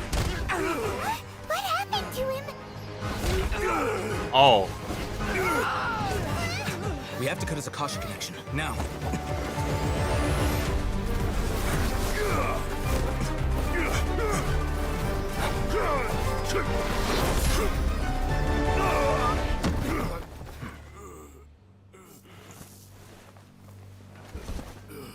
Target acquired. Arrest him.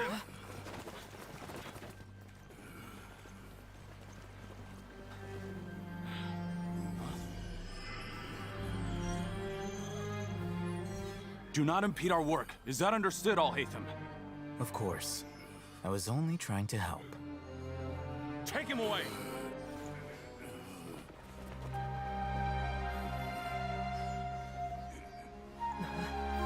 I know, right? That was pretty badass.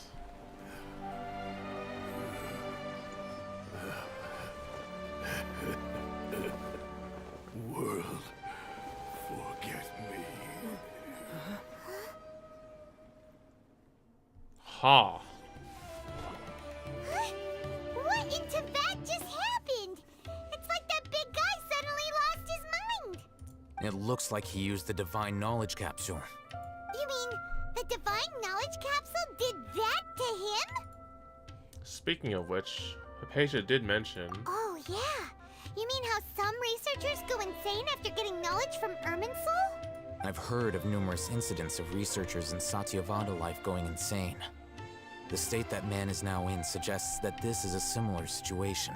This Divine Knowledge Capsule does appear to be linked to the gods, but beyond that, it doesn't seem anything like the rumors suggest.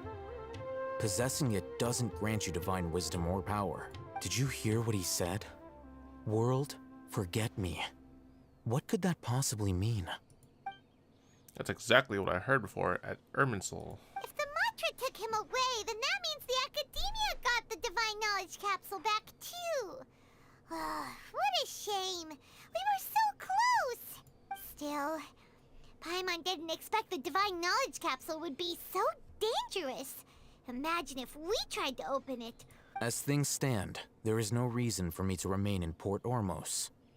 I believe our collaboration has also reached its end. Yo, so you want to share that capsule, right? Oh, we were so busy trying to find the Divine Knowledge knowledge capsule that Paimon forgot to ask you something.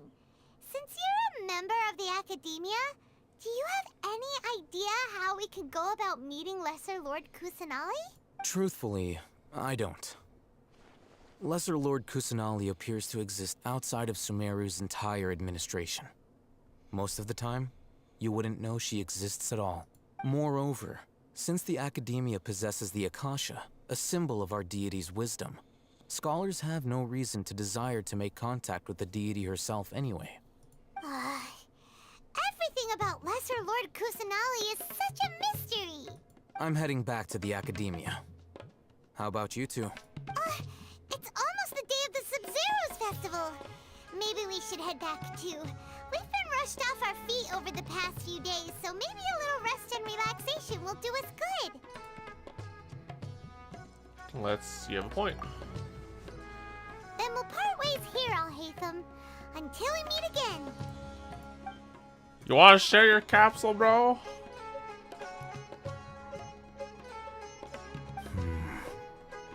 Now, do I deal with this thing first? Or should I produce the report that the higher-ups require?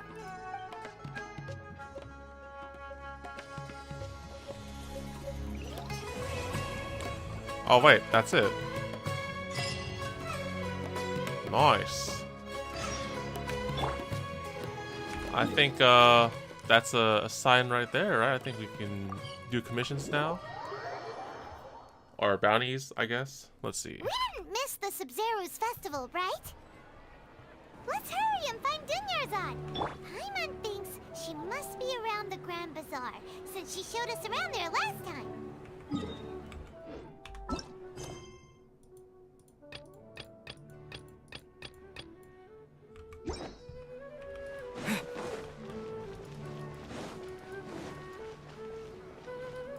Wait, no, not yet. Wait, when can we do commission bounties? Hold on, let me talk to the guy. Let me see if we can.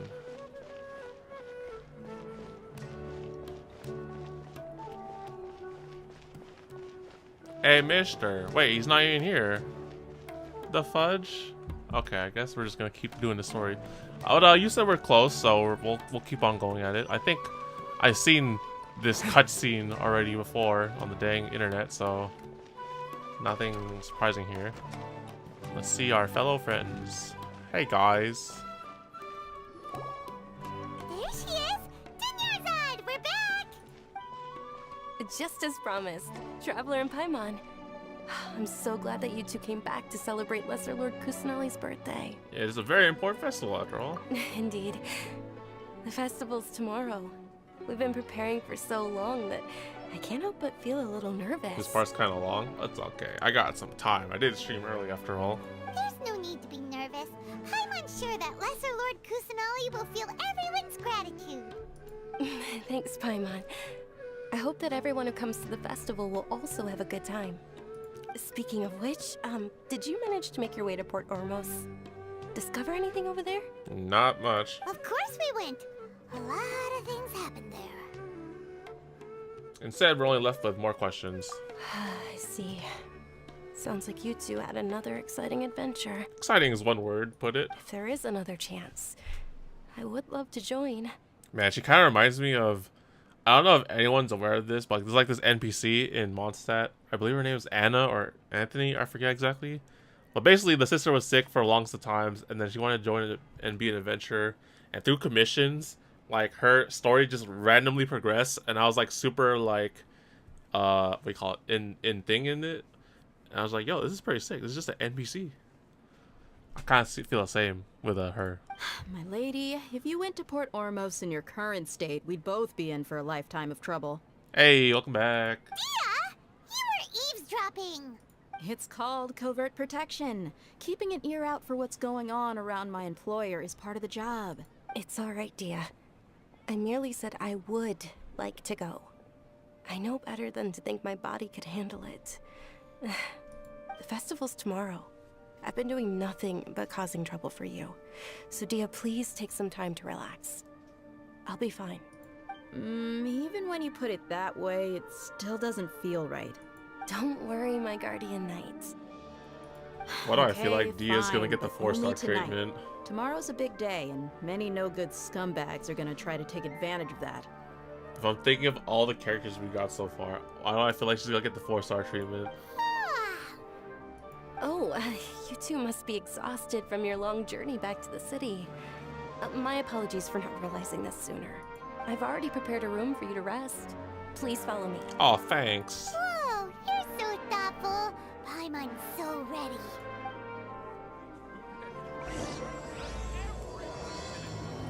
The morn 1,000 roses brings. Go to Dunyarzad's arrange accommodations. Where is this room?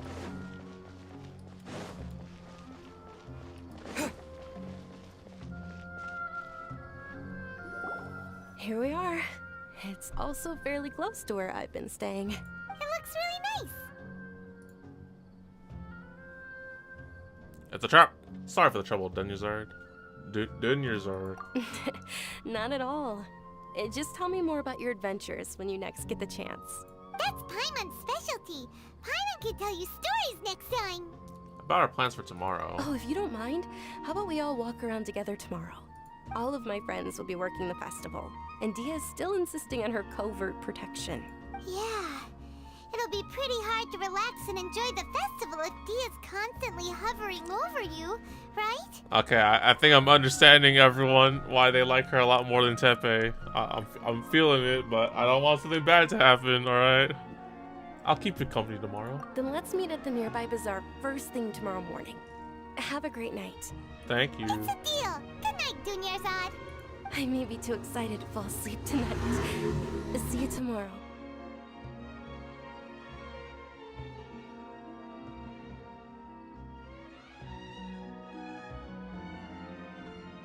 Okay, random motorcycle passing by through. This is what happens when I keep my window open this time.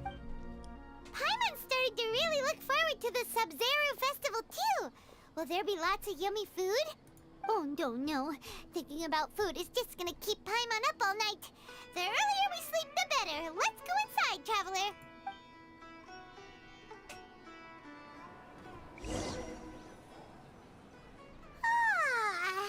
Did we oversleep? Nope. We should go meet Dunyarzad right away.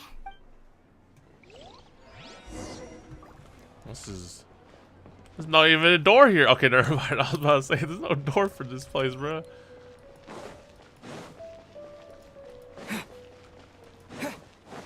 Let's see. Oh, there she is. Hey, mister. Okay, I can't do bounties yet. We're almost there. Dunyarzad. Traveler, Paimon, I've been waiting for you two. Sorry, keeping you wait. Dunyarzad. We must have overslept a little bit. Not at all. I arrived early. Today is finally here.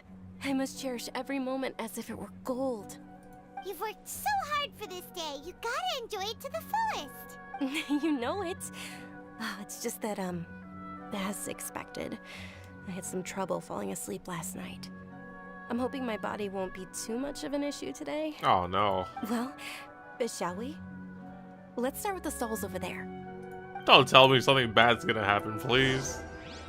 Many vendors came out of the blue to support the event, and they insisted on covering costs themselves. Let's go give them some business. They paid for everything out of pocket? Oh, sounds like they're not in this just for the Mora. They all Kind of said that weird contributing walking to a is that? lively Okay, let festival me stay on the right atmosphere side. I is think more that's what they important want me than to money. do. Especially since we don't often get to celebrate Lesser Lord Kusanali's birthday. Ooh, they're selling food over that way. Let's go take a look. This is a stall offering foods from the Haftmewa feast. Oh, you could tell straight away. I thought most people nowadays wouldn't know. Mushrooms, flowers, and all kind of fruit? It's all vegetarian stuff. Aw, Paimon's a little disappointed. Chill out, Paimon. So, what's the Haftmewa feast you mentioned just now? No time to be picky eating, Paimon. It's another Sub-Zero's festival tradition. People used to set their tables with 7 different foods. Generally speaking, the most common selections are foods like Rikushifan mushrooms, lunar lotuses, Sumeru roses, sunsetias, capulatas, hara fruits, and zaytun peaches. So, the Sub-Zero Festival is a vegetarian holiday? You don't have to be a vegetarian to enjoy the spread. We just use the 7 foods to symbolize the 7 virtues of the Dendro Archon.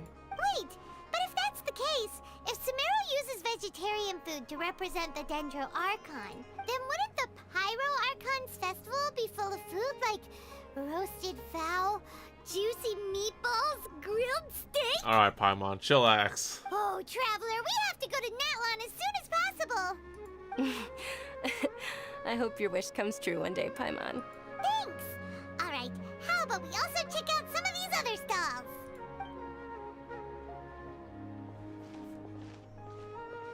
Dear customers, would you like to try your hand at alchemical divination? What's alchemical divination? Those two things sound like they'd be fun to try together. Right? I thought the same when I first heard about it.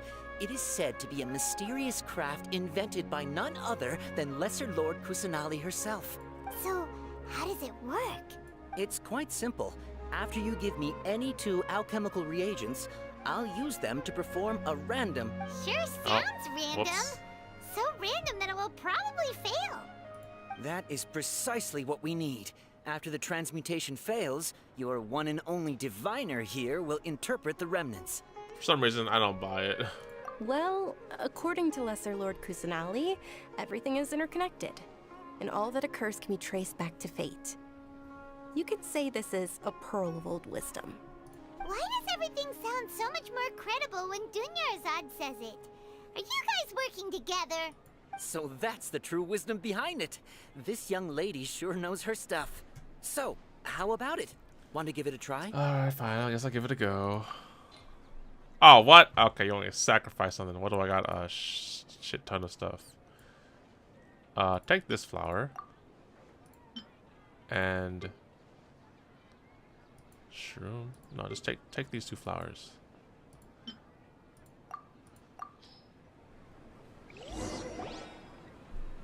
Okay, one moment. It's the moon. Paimon wants to take a look too. Is it? It looks more like a pie that Paimon bit into. Generally speaking, the moon signifies... It means... Wait a moment. Is he really looking it up in a book? Oh, I remember now. It means illusions and lies. Bruh. Illusions and lies? That sounds rather ominous. Yes, but this book says that if you trust your intuition and overcome your fears, the sun will surely rise. He's not even trying to hide his book anymore. Naturally, fate will only ever show you the beginning of a journey. It is up to you to forge your own ending. Oh, thank you so much. I'll keep that in mind. Oh, it's nothing. I'm just learning as I go. Guess that was still pretty interesting. Okay, on to the next stall. They say the Sub-Zero's festival was very lively a long, long time ago. Large flower carriages used to parade through the city. As they headed towards Port Ormos, people would throw flowers, candy, and liquor all along the way. Dunyarzad's eyes are sparkling right now. I wish I could have seen that spectacle. But if you ask me, I'm sure Nilou's dance of Sub-Zeros will be just as impressive. Probably gotta talk to this dude, right? Oh, the Knight of Flowers, this dude. Ferris! Woo! Attention! Soldiers, fall into formation if you want any Yalda candies. It's a weird guy with a weird hat. Okay, follow. Hey, it's Dunyarzad!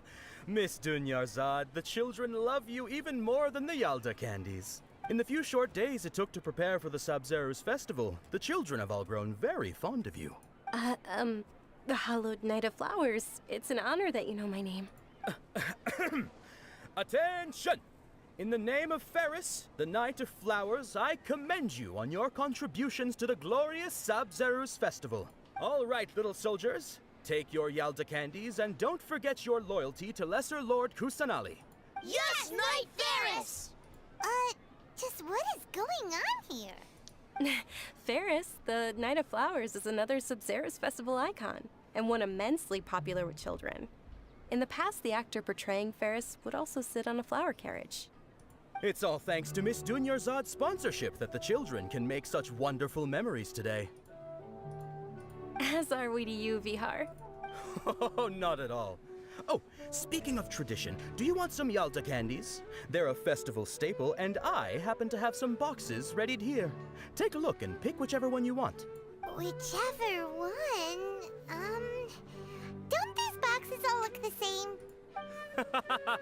That is the fun part.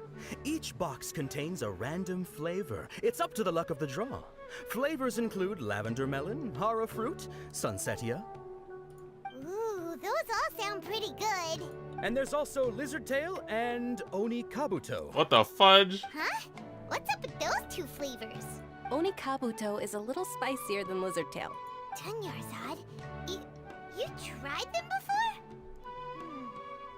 Traveler, help Paimon pick one. Paimon wants the sunsetia flavor. Don't blame me if I get freaking lizard tail or only kabuto. It's alright. Paimon believes in you. I also believe in your intuition. Okay then. Great. These boxes of candy are numbered 1 to 5 from left to right. Which one do you want? I actually get to pick? Oh my goodness.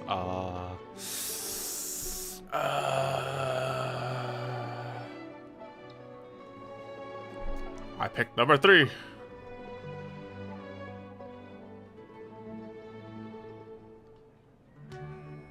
Number 3. Attention! That's unfortunately lavender melon. Oh, Paimon thought you survived so many epic battles because you had incredible luck. But looks like Paimon was wrong. Yo man, lavender melon, I'll take it. That's Shinobu's thing. The sunsetia flavored candy was in box number 4. How about this? The most important thing is that everyone has a good time at the festival. So please, take both boxes. Aw, thanks, man. Really? Thanks a lot, Knight of Candies. It's Knight of Flowers, not Knight of Candies. You pick the same number as me. Hey, that's... represent. Paimon really wilted the carriageless Knight of Flowers.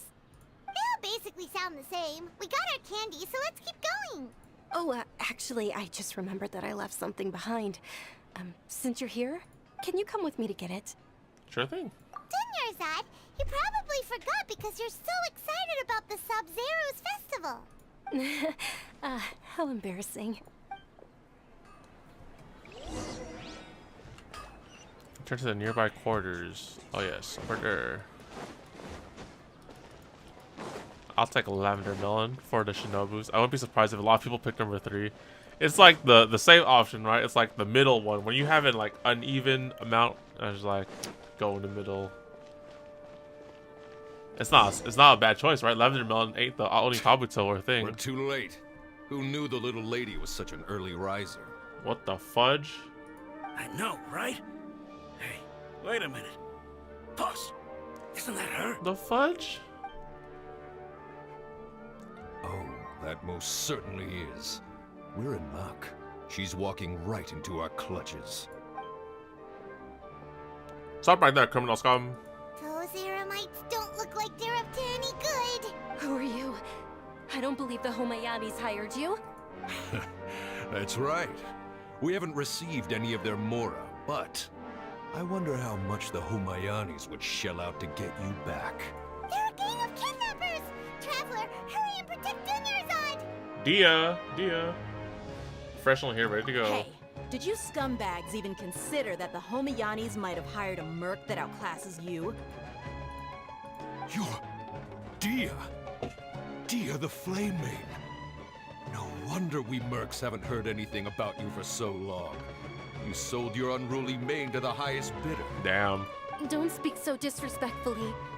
My family started working with her as gratitude for her past kindness to us. Don't worry about it, my lady.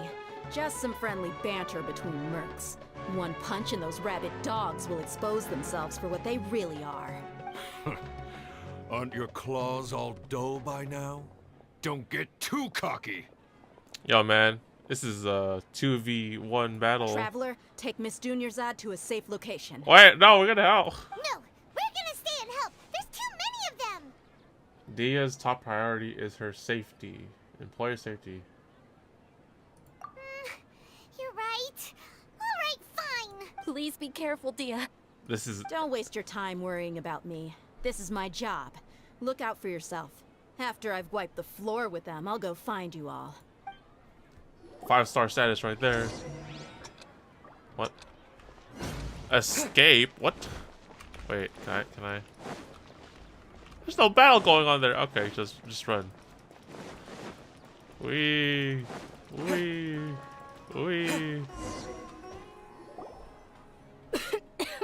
Oh shit.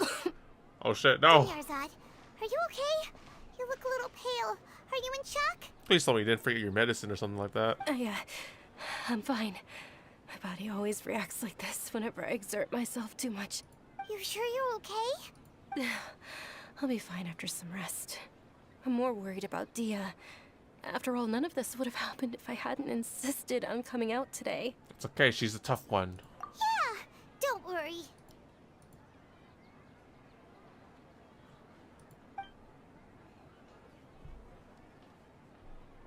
My lady, Traveler, found ya. Oh, thank goodness. Woo. Dia, you took care of them so fast. Any more of them? Or rather, did anyone follow you? No, I just checked. Dia, your arm. Oh, this? I'm fine. It's just a scratch. Normally, they wouldn't have been able to land a hit on me at all, but I'm still getting used to this new greatsword. Was that there before, or am I just like blanking out? Please, let me take a closer look. Come on, it's nothing. Us mercs aren't as fragile as you think. Hold on, you said something about a new greatsword. What happened to the one you were using before? I broke it. About that. Well, I sold it, because I was low on Mora. Stuff like this happens every now and then. It can't be. The anonymous donation that was used for the venue's final round of preparations? Oh, dear. Hey, Miss Dunyarzad, I wasn't trying to make you cry, and I'm not gonna lose my commission because I made my employer cry, am I? Okay, making your employer cry won't affect your commission, but selling your weapon without permission and getting hurt? I'll have to reevaluate your performance. You're so unreasonable, my lady. Thank you very much, Dia. Alright. I like these. I like these NPCs. They're great.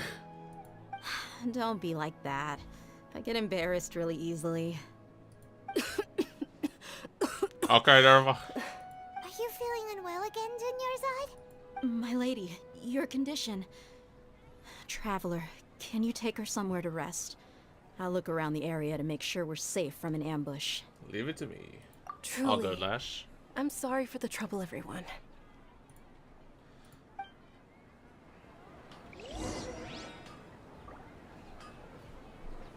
Let's see, where are we gonna rest? Down here? Catherine. Error. What?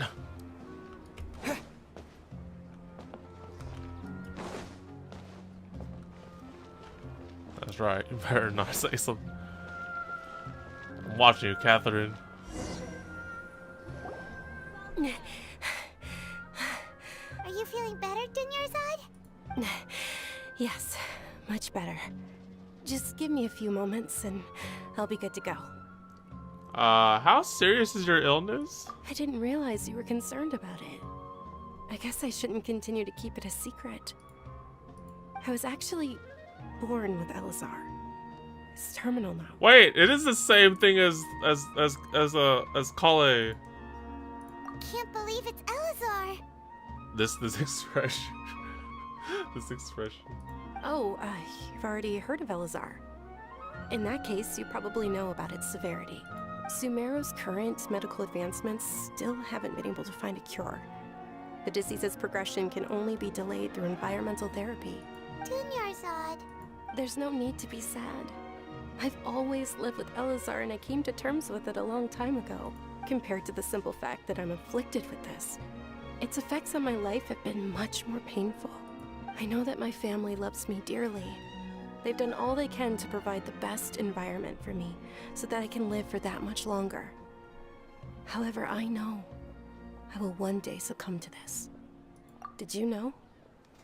Before I ran away from home this time, the world outside of my home didn't even know that I existed. Since I was a child, all I could do was sit on my bed and stare at everything outside of my window. I'm sure my family's worried and disappointed in me for running away, but I just didn't want to have any regrets. I wanted to meet other people. To me, there's nothing more beautiful than being able to meet and speak with others. Not to mention the incredible time spent preparing for the festival. The joy on everyone's faces here, and all the support I've received from friends like Dia. This way, when my final day does arrive, it will be less sorrowful. At the very least, many people will remember that I once existed in this world, right? I'll remember you. Oh my god, why? As long as you don't forget Paimon, Paimon also won't forget about you.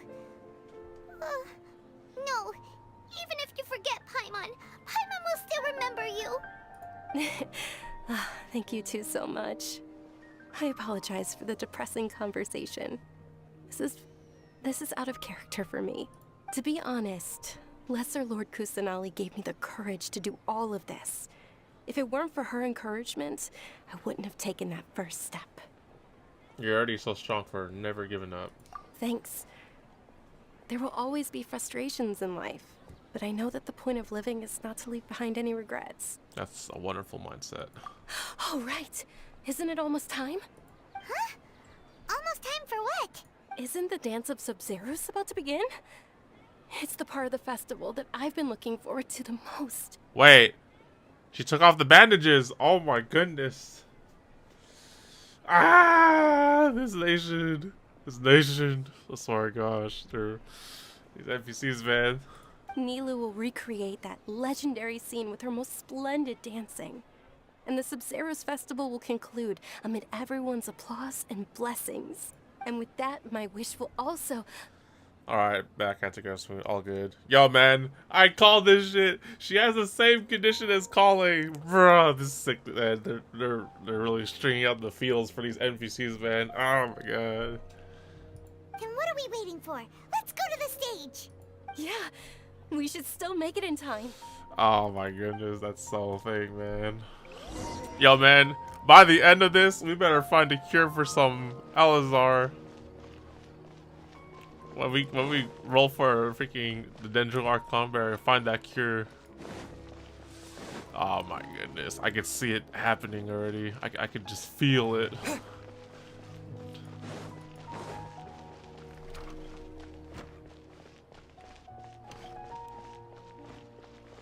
Nilu. Yes, Were that's why you she has a not weak aware body. that the law prohibits this type of performance from taking place without prior permission? The fuck? Over there! Someone's yelling at Nilu! I think I just saw the Academia's Grand Sage. Why is he here in person? I'll put the bandages back on too. But the Dance of Sub-Zeros is one of the key parts of the Sub-Zeros Festival. If we can't perform it... The Sub-Zeros Festival. The law also prohibits the private hosting of large-scale religious festivals. Only the Academia can host such an event. What the fuck is this guy's problem? If you continue to resist, we will have to order an investigation into every single event organizer. The Grand Sage has already granted you much leniency.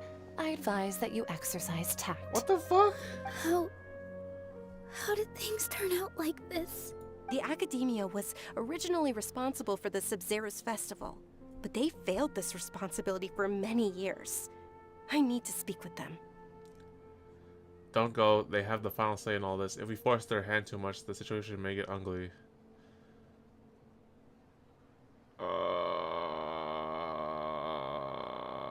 This is a hard pill to swallow, but you're right. Things would only get worse.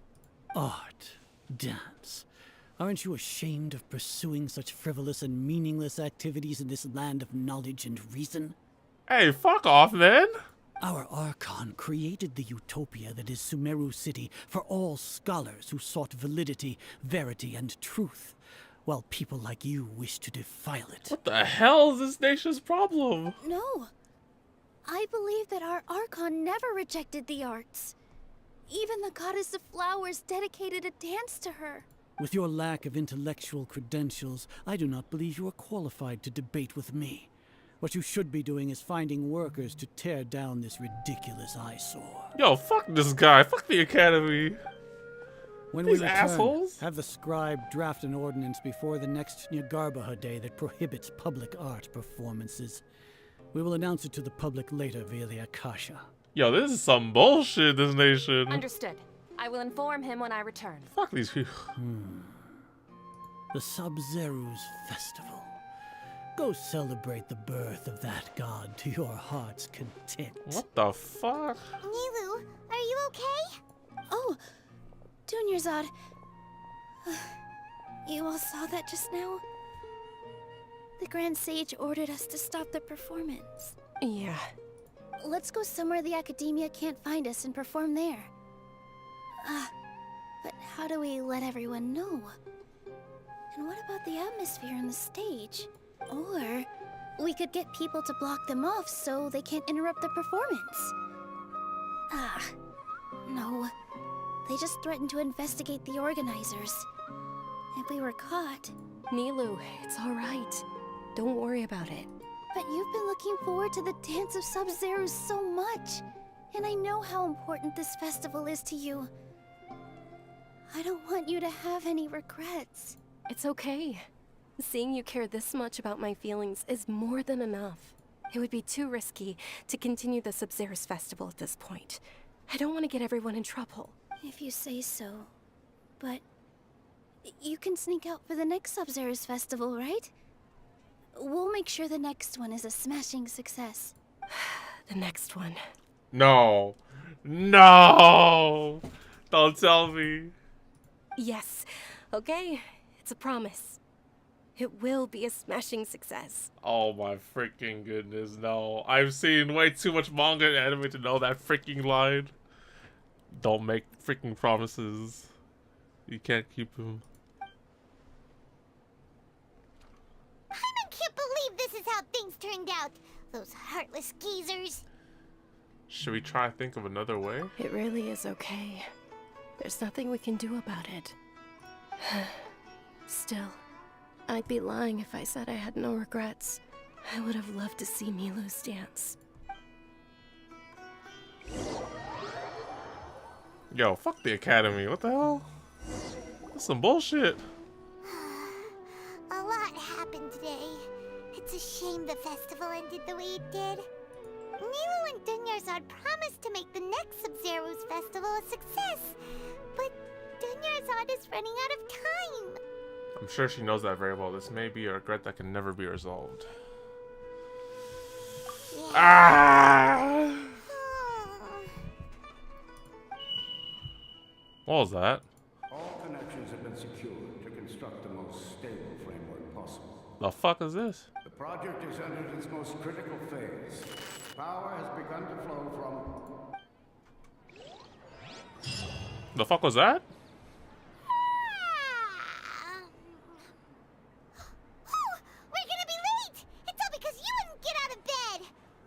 Wait, what if the freaking academia is like, I don't know how they would like go about this, but if she's like, they're like mistreating the Archon as a resource or some shit like that, or as like a power energy thing. I have no clue.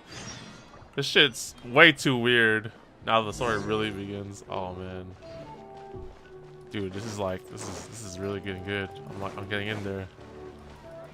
I can't do boutings just yet, but I'm really in it right now. This is some fucked up shit here. Good morning, Dunyarzad. Sorry we're late. Not at all. I arrived early. You seem kinda tired. Did you not get enough sleep? I'm doing well. There's no need to worry. Shall we go? Let's start with the stalls over there. Traveler? Sure. Traveler? Why are you just standing there? Let's get going!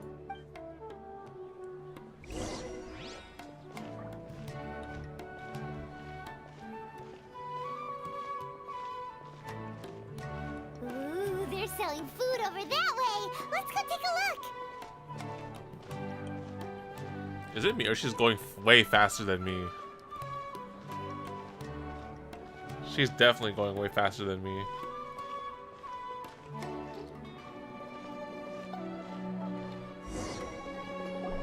This is a stall offering foods from the Haftmewa feast. Wait! We're repeating the day, aren't we? You are quite well informed, miss. I thought most people nowadays would know. We're repeating the day. Oh my goodness. We're freaking caught in a time loop. They're all plants! Oh, Paimon's a little disappointed. Actually, what is the Haftmewa feast you mentioned just now? Oh my goodness. Wait. What? How is this possible? How is this happening? It's one of the Sub-Zerus festival's traditions. People used to set their tables with 7 different foods to symbolize the 7 virtues of the Dendro Archon. Wait. Something feels really familiar. Appear to be in the form of the moon. Really? Paimon thought it looked like What is happening? We're in a time loop. The moon signifies... It's escaping me for now. Wait a moment. Is he really looking it up in a book? Oh, right. It means illusions and lies. Yes, the whole... Oh my goodness. But if you trust your intuition and overcome your fears, the sun will surely rise. Deja vu. I was spinning poster behind. Understood. I'll keep that in mind. Oh, it's nothing. I'm just learning as I go. Guess that was still pretty interesting. Okay, on to the next stop. Holy moly. What is happening? Wait. So, where to next? I swear, if we pick the thing, we're gonna pick number 4, right?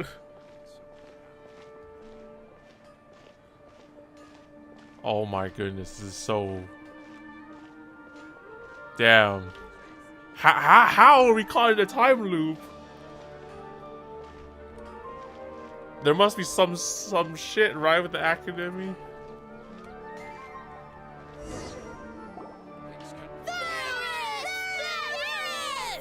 All right, soldiers. Now that you have your Yalda candies, don't... Yes, Knight Ferris! What's going on? Is this a play? Ferris, the Knight of Flowers, is another Sub-Zerus It's all thanks to Miss Dunyarzad's sponsor. Oh, do you want some Yalda candies? I happen to... What's to pick? Don't these... It's not that... Ooh! And there's also Lizard Tail and Oni Kabuto. Okay, I'm sorry, I'm like skipping text that we've done already because we're basically in a time loop, so... Traveler, help Paimon pick one. Paimon wants to eat the Sensatia flavor. Great!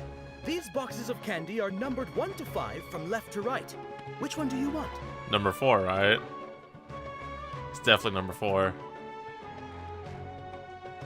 Ah, excellently chosen. Number 4 is indeed Sunsetia. Ah, freaking time loops. Paimon bet you had incredible luck, and Paimon was right. That was not luck. Come on, piece it together. I knew it was number 4. How's that possible? It's obviously random. I have this strange sense of deja vu. I was in Maybe we supposed didn't to sleep find very out well and then last it's been different Or now. maybe we slept too much. So I'm sorry, Dinyazar. I need to leave for a moment. Oh, sure. Where are you going? You're just gonna walk off like that? We have to investigate, Paimon. This is an illusion. Go to Lambard's Tavern. Oh my goodness. We're in a time loop. I can return by death, guys.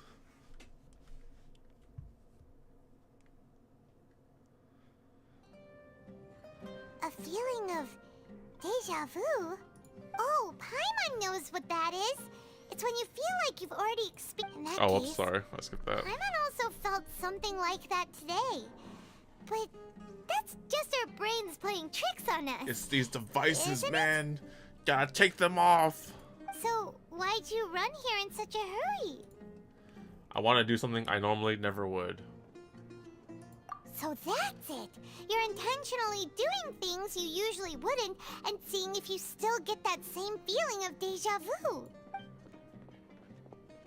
Welcome, you two. Are you here for lunch? What would you like to eat? A coconut charcoal cake, please. Oh, that's pretty smart. Got it. You don't look like you're from these parts, but I gotta say, you've got good taste. I'll give this order to the kitchen. Coconut charcoal cake? Isn't it that burned thing that didn't look tasty at all? Oh, Paimon understands what you're trying to do now. You'd never normally order something like this.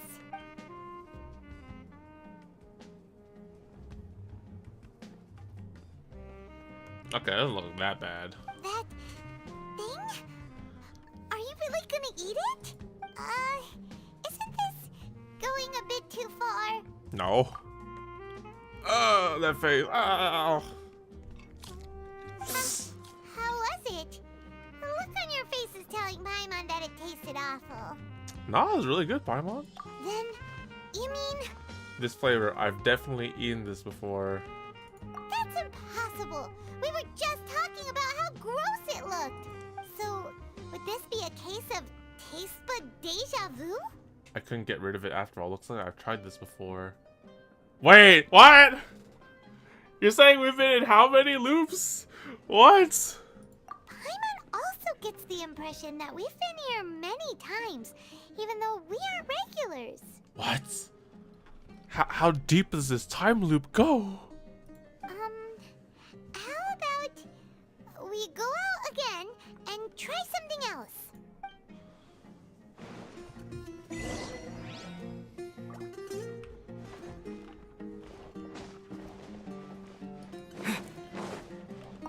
Get me out! Get me out!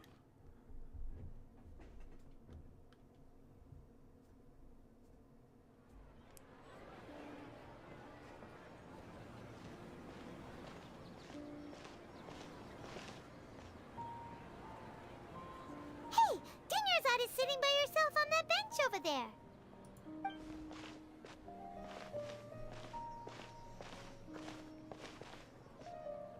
What a coincidence, Dunyarzad. We meet again. Why are you sitting here all by yourself? Oh, I ran into some kidnappers just now, but thankfully Dia came to my rescue. I started to feel unwell after that, so I sat down here. Kidnappers? Oh my goodness, are you hurt? I'm okay. Dia's arm got scratched, but it isn't serious. Whew. That's a big relief. But, Dunyarzad, you seem a little down today. It's the Sub-Zero's festival, and you've been looking forward to it so much. Not at all. I've always been like this. Excessive physical exertion or strong emotions tend to aggravate my illness. Besides, no matter how amazing today may be, it is but a single day. After however many more days, my time will come to an end. Paimon doesn't quite follow you, and Paimon feels like something's really got you down right now. I'm so sorry for leaving you behind earlier. It really is fine. I don't mind. I just experienced a number of strange events. Have you noticed anything out of the ordinary? Huh? Did something happen? Dunyarzad, have you ever felt deja vu? You know, like when you've already experienced something that's happening right now? Deja vu? Deja vu? No. But my days have been the same for years now. Even if I were feeling deja vu, I suppose I would already be used to it. Oh, Paimon sees. Then, is it only the two of us? There must be others. It's almost time. Huh? Time for what? Nilou's Dance of Sub-Zeros is about to begin. Let's go. I hope you...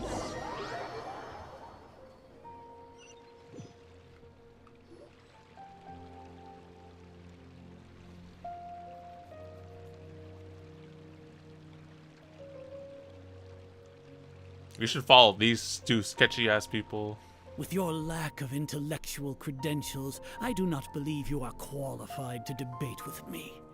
What you should be doing is finding workers to tear down this ridiculous eyesore. Hey, When punk! we return, have the scribe draft an ordinance before the next Nyagarbaha Day that prohibits public art performances. We will publicly announce it later through the Akasha. Understood. I will inform him when I return.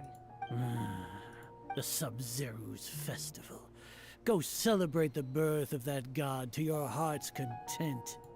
Nah, I don't want to relive through this asshole's thing.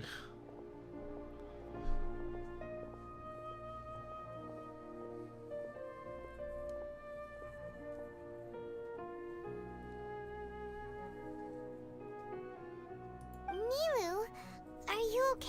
Who's causing the time? It has to be the Archon. There's no way the power of this thing is...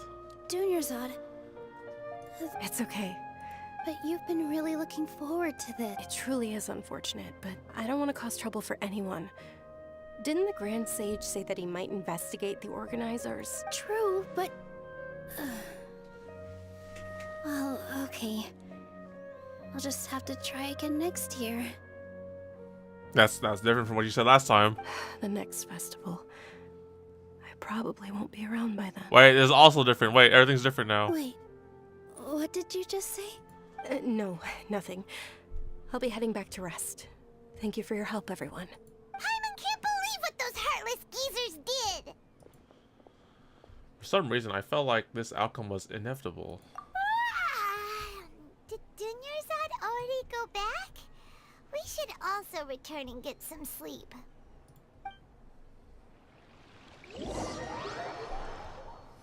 Wait. So, in the end, you still couldn't figure out what that deja vu feeling was all about? Maybe it really was because of exhaustion. I'm feeling pretty groggy. My head feels heavy, man. Same here. That's why Paimon stopped thinking about it halfway through the day. Then, how about we settle in and get a good night's sleep? For now, we can chalk things up to exhaustion. We can do more thinking tomorrow. Observing a modest drop in the output of Jnana energy, but values still remain within normal parameters.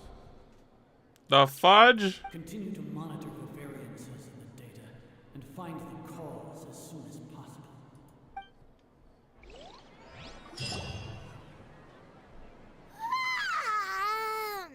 Why does Paimon feel so tired after so much sleep? Anyway, we should go meet Dunyarzad right away. Deja vu.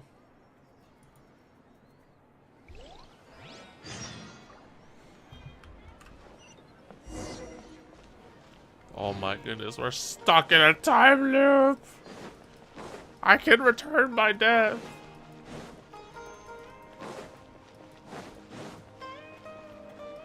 What the frick kind of science experiment we stuck in? Dunyarzad, sorry to keep you waiting. Not at all. I arrived early. Wait, she sounds way more tired. Huh? Paimon thinks you sound kinda tired. Did you not get enough sleep? What the fuck is happening? Okay, what if we're not repeating the day, but they erase our memories instead, so our physical bodies are still kind of like experiencing the day? I'm doing well. There's no need to worry. Shall we go? Our physical condition's getting worse. Great idea! Let's get going! Traveler? Hey. What a strong sense of deja vu.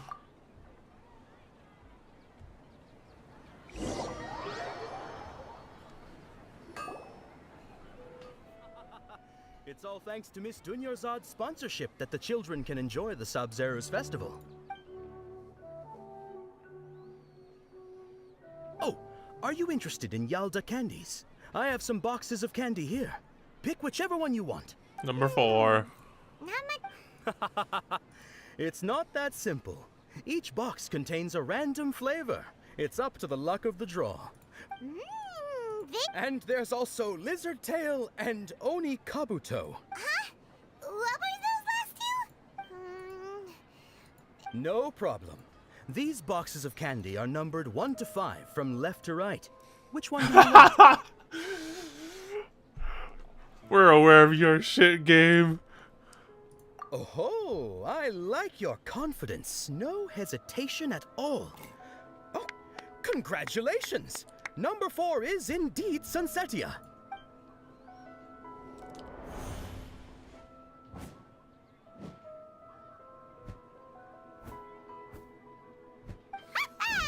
Paimon knew he always had incredible luck. Number 1 is Lizard Tail. Number 2 is Horror Fruit. Number 3 is Lavender Melon. Number 5 is Oni Kabuto. Paimon's not really interested in the other flavors. Ah, wait. How did you know? Don't tell me that you already knew which flavor was in each box. What? He was right about all of them? That couldn't have been luck. How is this possible?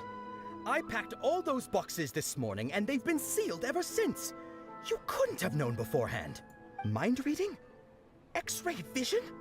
Or some kind of magic trick? This is way too freaky. Tell us what's going on. Since when did you get superpowers? Traveler? Oh my gosh! Oh, well, that's basically the tease right there. Hey, where are you going? Oh my goodness, I'm so in it right now. Come back. Come back. See something? Us leaving Dunya aside without letting her know is kinda rude. After them. Oh my gosh. Oh my gosh. What is happening? I know where you're going. Wait, what?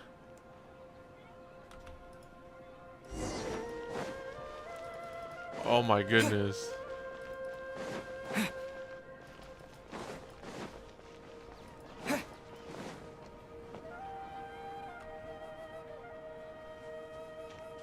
Come back.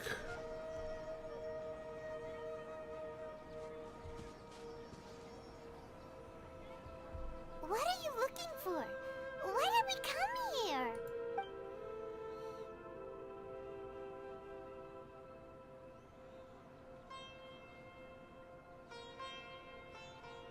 Traveler?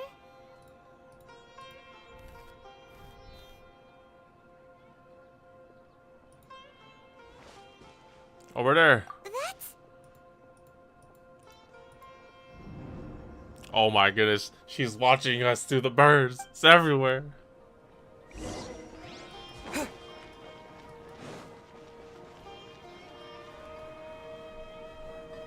Yo, we gotta talk, okay?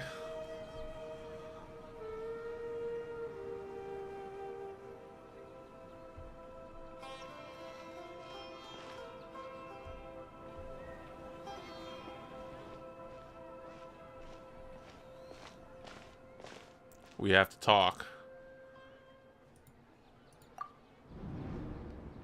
What? Look! That's... Isn't that Dunyarzad? Oh my goodness. What? What's happening here? Why are there 2 Dunyarzads? You already know that this isn't your first Sub-Zero's festival, don't you? Explain this. I'm sure you already know how to use this. Yes. A knowledge capsule? Where did you get it? What's inside? You should use it too, Paimon.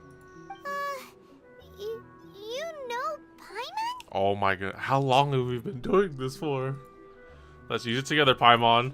Well, this seems kinda sketchy, but Paimon feels like this is what we should do. Wait, what if she's been...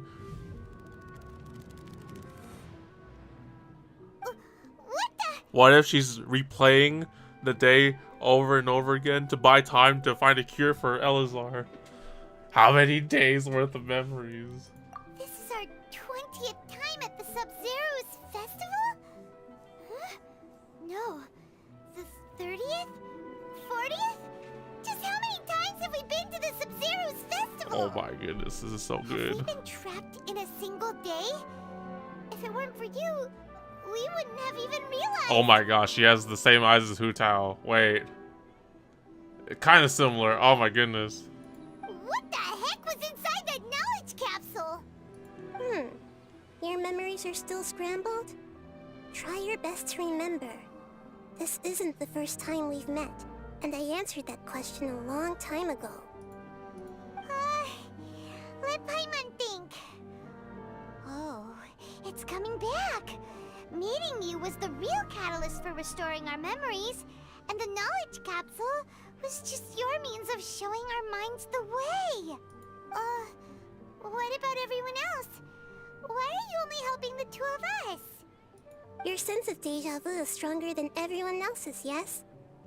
As for an explanation, you two received the blessing of Dendro, and you also have special, sensitive constitutions. It was as if a single sheet of paper was separating those memories from your consciousness. What's wrong with Dunya's art over there? A familiar question. I think this is the 7th time you asked that. As you can see, she isn't doing well. You probably sensed it too. The Dunyarzad you were just with is different from the first Dunyarzad you met. That first Dunyarzad is in front of you right now, and she doesn't have a lot of time left. What I need to do right now is break out of the cycle? Looks like you're almost done sorting out your brain. Oh yeah, I'm Nahida. Nahida, okay. Nice to meet you, Archon. I know you. You introduced yourself before. Good. You passed the test. What's happening? You can awaken our memories, and you seem like you know what's going on. Oh, everything in this world runs in a loop. This cycle is called the samsara. You, me, and everyone else are all stuck inside the one-day samsara. As for the truth, that's on you to find out. If you were told the truth instead of discovering it yourselves, it would literally blow your minds. I don't know how you'd be after that. I can only give you surface-level help, like bits of information and subtle hints. For the rest of the time, I'll be doing all I can to slow down Dunyarzad's illness. She looks like she isn't doing well at all. Her illness gets worse after each Sub-Zero's festival. If we can break out of the samsara, I might be able to save her. But as things are right now, she's just a small bird in the sky that's about to lose its last feathers. All I can do is raise a gale to delay her fall. You sure love to use weird analogies. Analogies are wonderful tools. They let you use existing knowledge to understand unfamiliar things. Wait, where's your vision? Okay, so, with what you know so far, what do you think the truth is? Let me collect my thoughts. When you enter a state of contemplation, you can choose any text entry to interpret it. This interpretation process involves analysis of the text entry and may yield new entries. Once interpreted, you may submit text as a conclusion.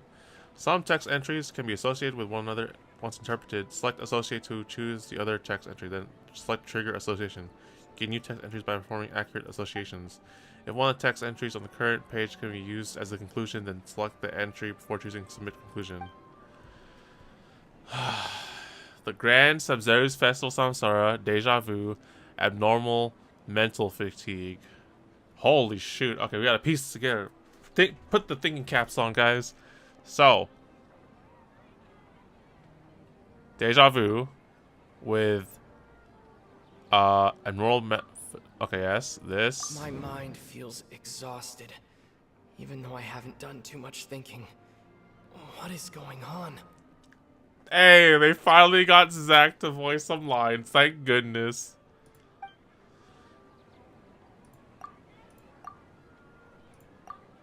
What's happening right now seems to have happened before. This feeling has been getting stronger and stronger.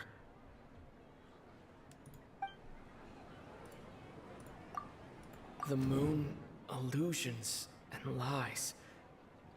What do they all mean? The Grand Sage said, "Go celebrate the birth of that god to your heart's content." Did he mean something more? We've already experienced the Sub-Zeru's festival many times, and the day of the festival seems to be in a perpetual samsara.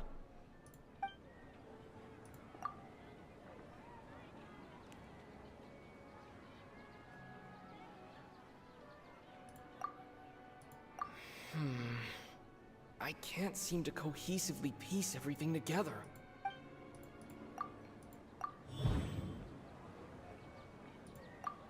The time loop. The flow of time is endlessly cycling within one single day.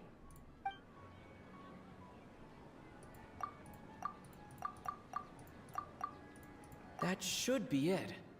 The flow of time is endlessly cycling within one single day.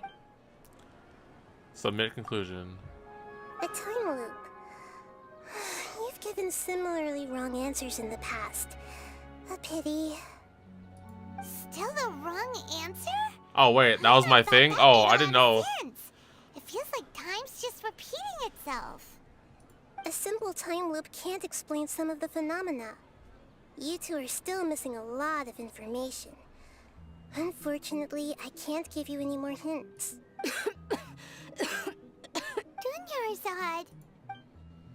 The Sub-Zeru's festival is happening every day, but that doesn't mean we can waste an infinite amount of them. Hurry and find the truth before today's festival ends.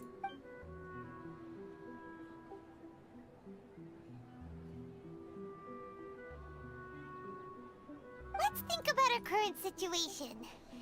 To save Dunyarzad, we have to escape the samsara of the Sub-Zeru's festival. We have to have the festival happen. And to do that, we need to figure out what's happening. The truth. Nahida rejected the idea of a time loop, so we must have missed something, right?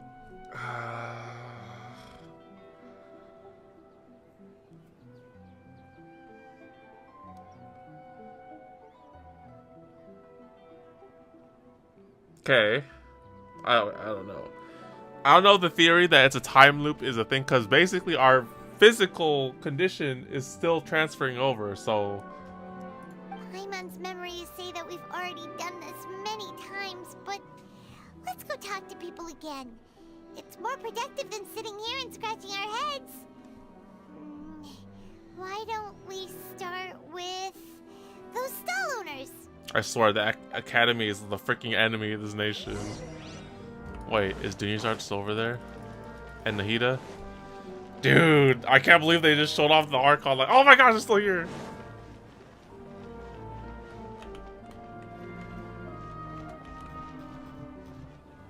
Hello, kid. Where's your vision? Where's the vision? Wait, is it like hanging at the end? No, that's not it. Where is your vision? You don't carry one? Yo, those eyes though.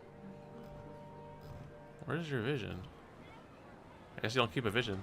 Nahida, what's the secret? We don't have many more festivals to waste. Hurry and find the truth. I'm trying.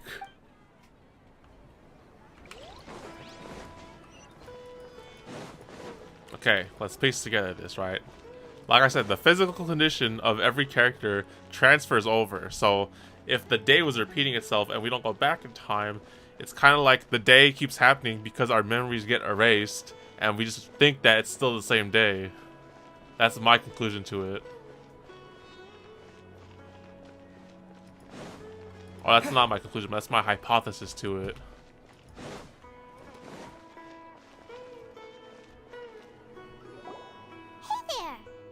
Hey, mister. Hey, it's you guys again. Where's your cultured friend? She's feeling a little unwell. I see. Did you come back to buy something? I guarantee the freshness of my products. I harvested them from the forest just yesterday. Have you ever felt anything strange lately, man? Huh? What Apple brought this vendor? about? I hurried back from the forest yesterday, and I'm selling produce here today. I haven't felt anything strange. He's trying to sell us an apple. To put it another way, if you really think about it, was yesterday truly yesterday? Did you actually come back from the forest yesterday? What kind of philosophical nonsense is this? Are you two daydreaming? Didn't you know that no one dreams in Sumeru? Go somewhere else if you want to find someone to daydream with. No one dreams in Sumeru.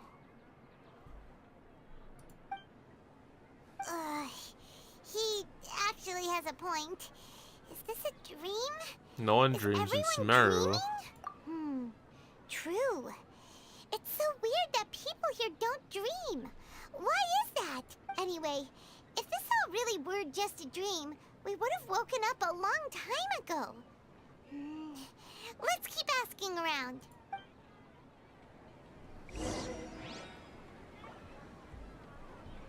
If people don't dream, they erase the dreams somehow, right? Through this freaking thing in our ears, right? It must be. They must be erasing our shit through the terminal. It's you two. You gotta Was take my this shit divination off. so accurate that you felt compelled to compliment me in person? We actually did run into a situation.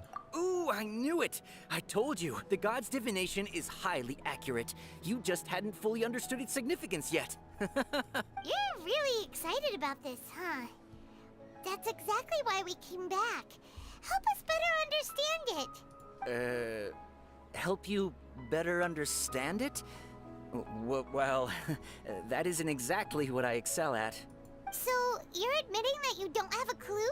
Anyway, what kind of situation did you get into? We just tell him that we're in a time loop. You actually divined our fortune many, many times. We're all trapped in the day of the Sub-Zera's festival. Huh? Hold on a second. I thought you guys just lost your wallet or fell for a scam. What you just said, are you serious? Does that kind of thing actually happen in real life? Yes, it's happening right now. Tim, I knew you weren't going to believe it. Marvelous. Truly marvelous. I believe you. Recall the interpretation of your divination. The moon, illusions, and lies. It really felt like an omen. When you say it like that, the divination does sound like it's related to what's going on. Can you read any more into it? I believe that the Archon's revelations are never more than vague hints. Anything more specific is beyond the reach of mere mortals. The book only says, if you trust your instincts and overcome your fears, the sun will surely rise. So that's how it is. Looks like fortune-telling is just fortune-telling. It's no good for practical problems. Damn, Paimon, okay. We haven't made any progress. Who else can we talk to? Let's try talking to Dia. Paimon remembers that we tried talking to her a couple of times, but she always thinks we're playing pranks on her. You think she'll brush us off again? Let's try taking her to see the real Dunyarzad. Yeah. If we tap into Dia's strong sense of responsibility as a mercenary, then she'll definitely take us seriously. At this time of day, Dia's probably just finished beating up those kidnappers. Let's go find her. Dia! Dia!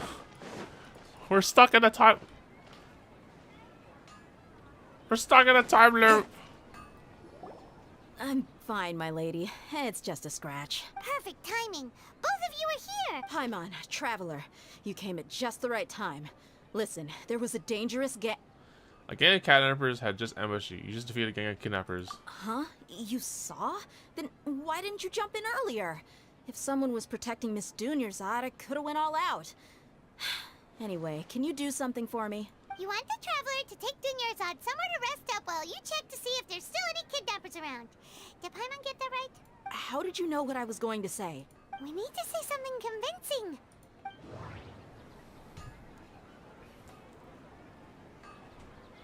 Abnormal mental fatigue. People in Sumeru don't dream. What a strange phenomenon. Dia sold her greatsword to raise additional funds, and then she was injured because she wasn't used to her new weapon. The moon, illusions, and lies.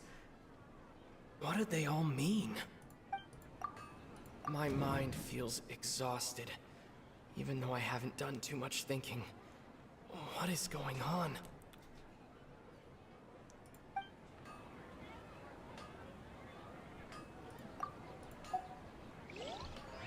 Oh, whoops. Okay, I just want to see what that did. Fine. Perfect. Oh no, we're not Come on, reliving through this Traveler. stuff. You came at just the right We time. just talked about our Claymore. Listen, there was a dangerous Huh? You want the Traveler? How did you know what We need to say something. Tell her, Traveler! You got injured because you aren't used to your current greatsword.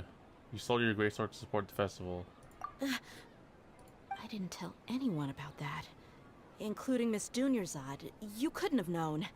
And just now, you literally took the words right out of my mouth. What's going on? Alright, so this is the situation. We can return by death. It's kinda hard to believe what you just told me. First, let me make something clear. Most of us desert dwellers might not be the scholarly type, but we do have basic common sense. You notice anything off about Dunyarzad? She's quieter than usual. Uninterested in anything and really gloomy. Yeah, she isn't the same as before, but her parents said that this is how she was like at first. Huh? At first? I don't quite understand what you're all talking about. I'll go rest on the bench over there. My lady, are you angry? Come with me. I'll show you some evidence. All right, I'll give you the benefit of the doubt since you knew about my greatsword. Let's make this a quick trip. Miss Dunyarzad isn't completely safe here. Oh my goodness. Where's our echidna? We need someone to believe us. Bring Dea to Nahida. Oh my goodness. This doesn't look too good. Is Nilo up there? Don't look like she's up there. Nope.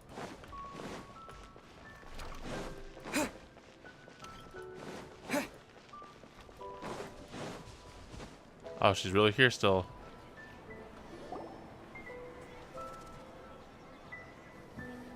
Nahida, we brought a friend.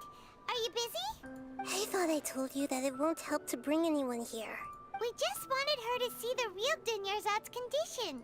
The real Dunyarzad? Where and who are you talking to? Oh my gosh, she doesn't see her. She's a freaking, like, one of those cabbages.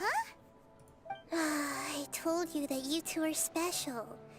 Other people can't see me or Miss Dunyarzad here.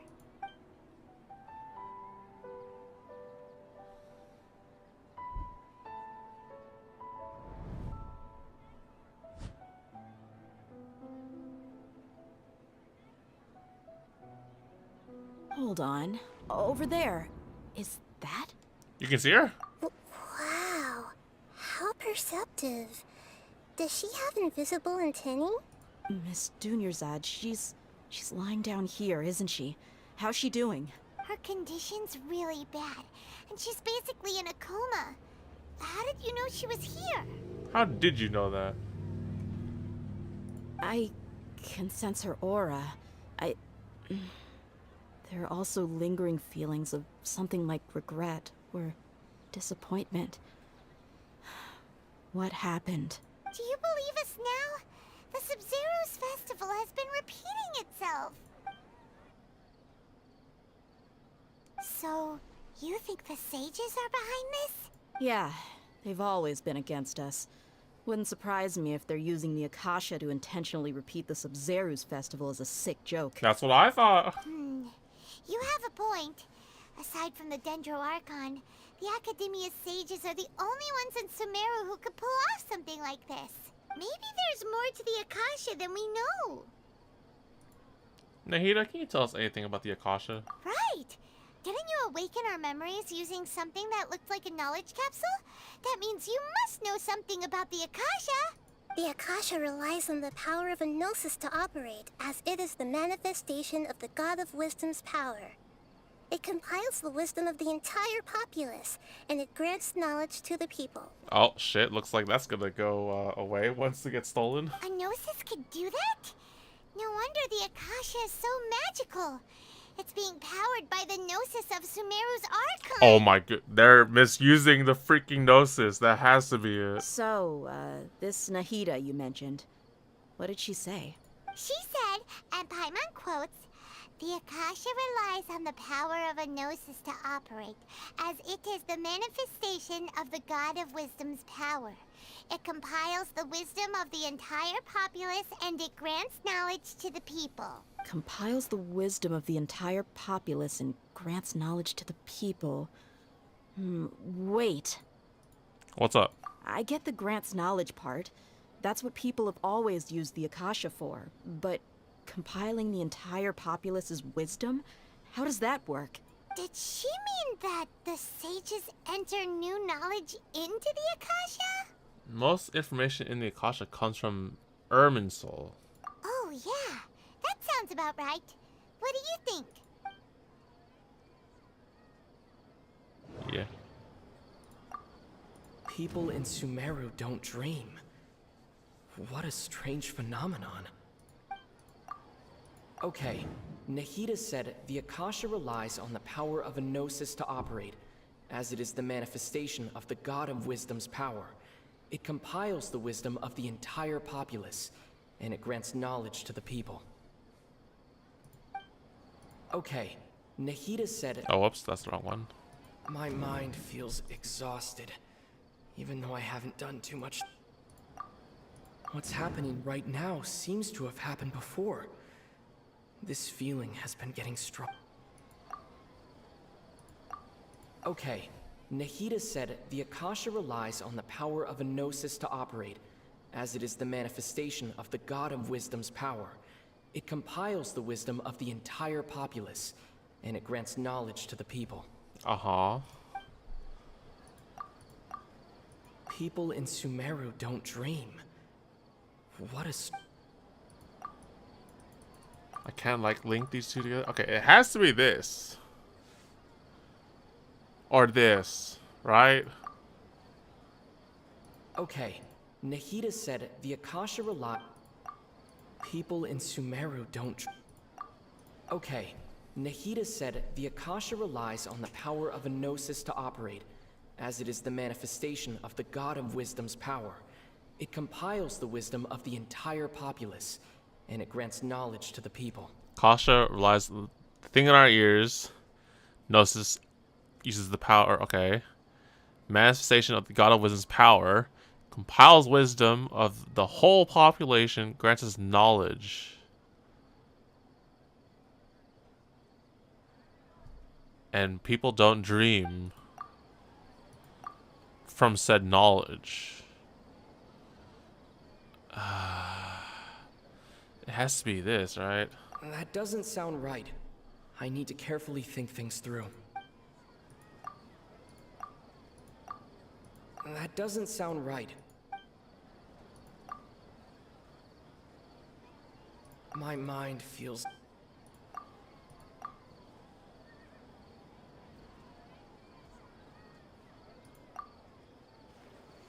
You mean the Akasha is causing our mental fatigue? Huh. Now that I think about it, my head's been feeling unusually heavy. I said that before. Take this shit off. When the desert dwellers set off on their quest for knowledge, a sage once said, knowledge always comes at a price. Compiling the entire country's knowledge. You think the Akasha pulled a 180 and is extracting information from us? But how would it do that? Who knows? The Akasha can put knowledge into our heads, so who's to say that it can't also poke around in there? We don't know any specifics. What's the point of doing something like that? Just think about it. If you could combine the knowledge of every single person in Sumeru, then you can basically turn Sumeru City into a single massive brain. This hive mind could make breakthroughs in problems that even the smartest geniuses can't crack. An excellent deduction. And the analogy comparing Sumeru City to a massive brain? I love it. In that case, we should take off our Akasha terminals right away. Maybe that'll solve this problem. It's worth a shot. Yeah, I was only wearing this for show in the first place. Didn't expect the sages to cook up such a conspiracy. Mark my words, when this is over, I'm getting evidence and exposing this whole thing to the public.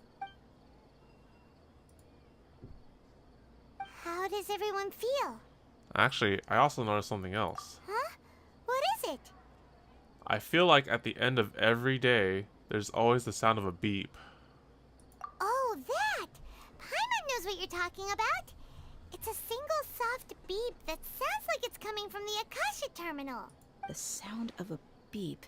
Could it be a prompt tone for when the Akasha is operating?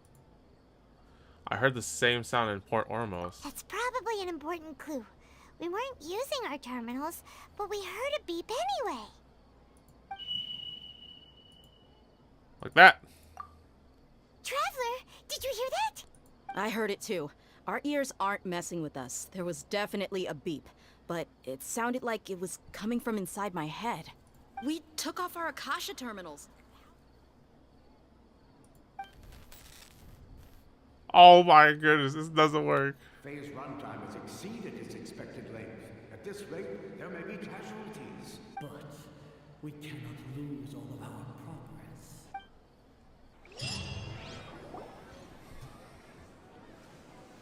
Well, shit.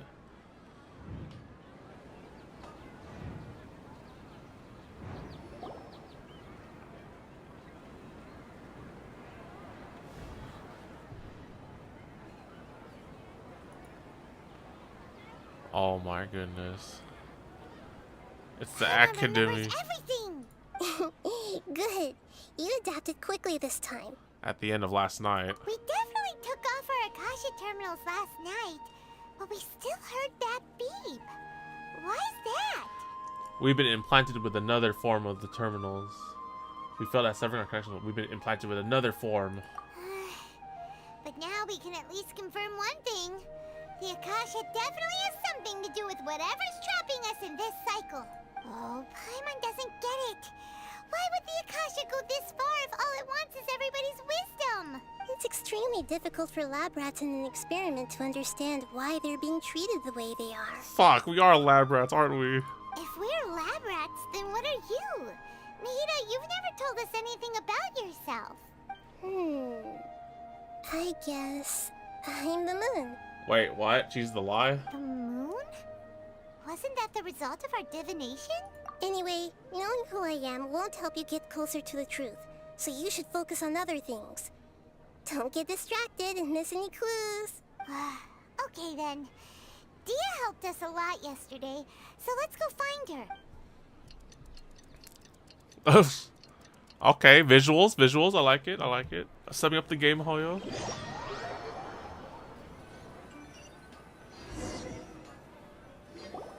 Ah, there you are.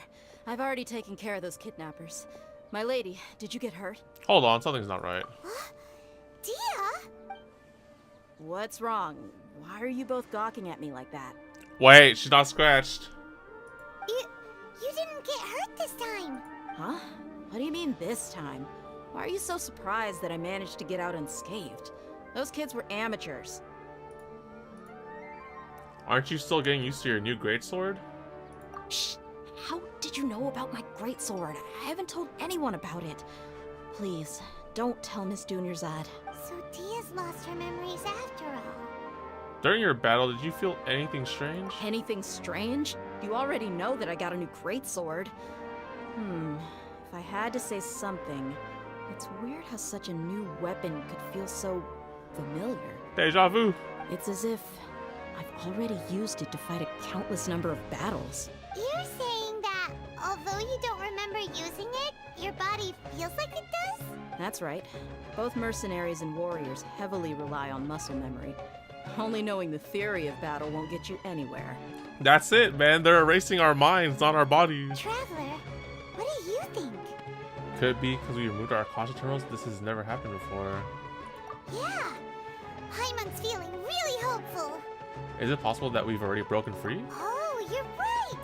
Earlier in the Samsara, something like this would have never happened. We'll know for sure at the end of the day. I have no clue what you two are talking about, but it's still dangerous here, so... So you want us to take Dunyarzad somewhere else to rest while you check if there are still more kidnappers around, right? How did you know what I was gonna say? Can you read minds? Forget it. Go and do your thing.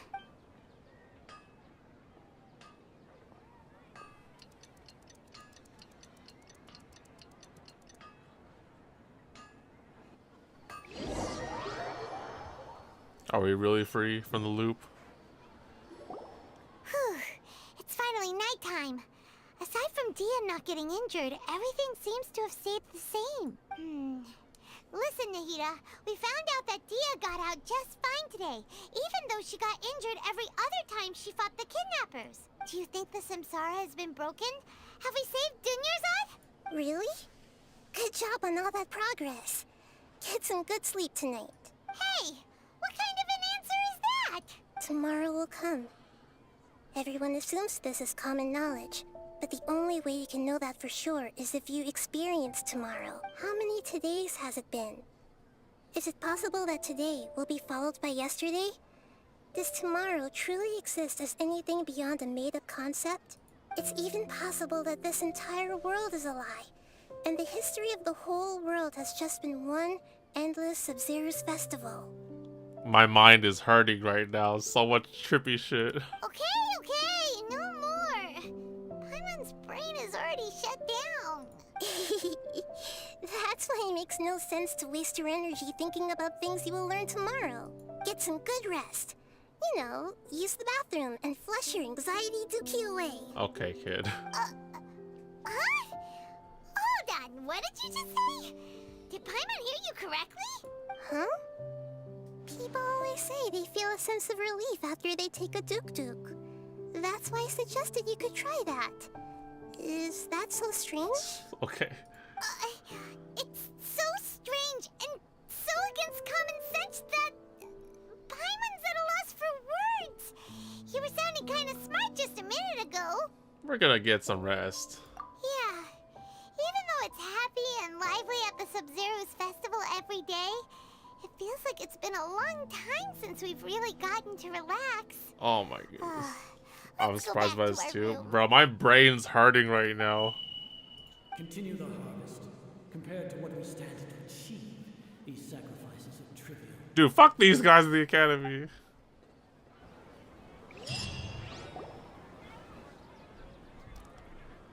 We're still in the same day. We returned by death. It's not as simple as we thought. You already knew last night that we didn't break out of the Samsara? Why did you tell us? Would there have been a point?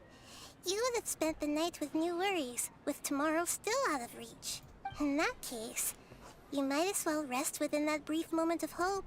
An opportunity like that doesn't come by often, and I thought it might help you clear your minds. Paimon thought that Duke did that! Whatever. Guess you were looking out for us after all. Of course. In the time we've been together, you two have been everything to me. Oh my goodness, I have a I have a bad feeling about this. I have an emotional feeling. And everything, but maybe you're taking things a little fast. What I mean is, even though I had asked you to solve this puzzle, you two are still the only ones who can see me and sense my presence. In other words, if you weren't here, I may as well not exist.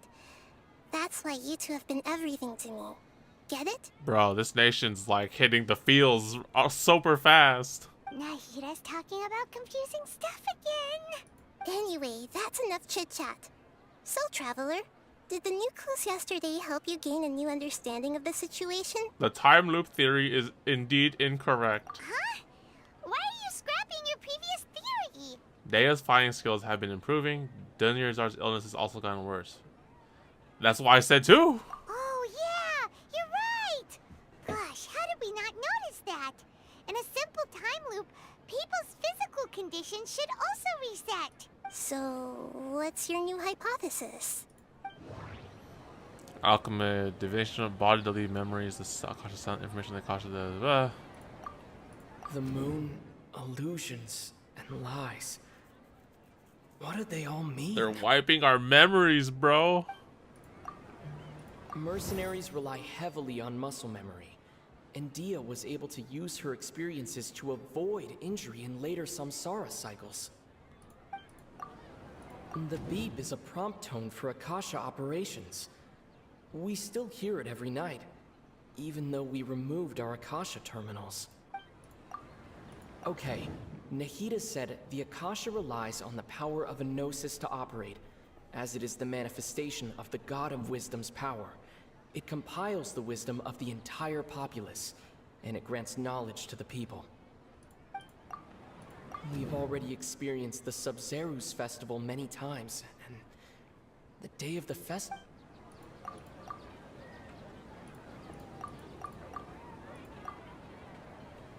So, our bodily memories... Wait, I would like to hear what this says again, but... Okay, basically, Dea's fighting style improved, right? Or, you know, it's getting better. And it relates to... this. No. Yes.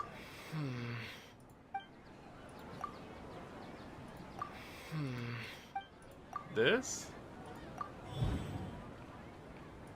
There we go.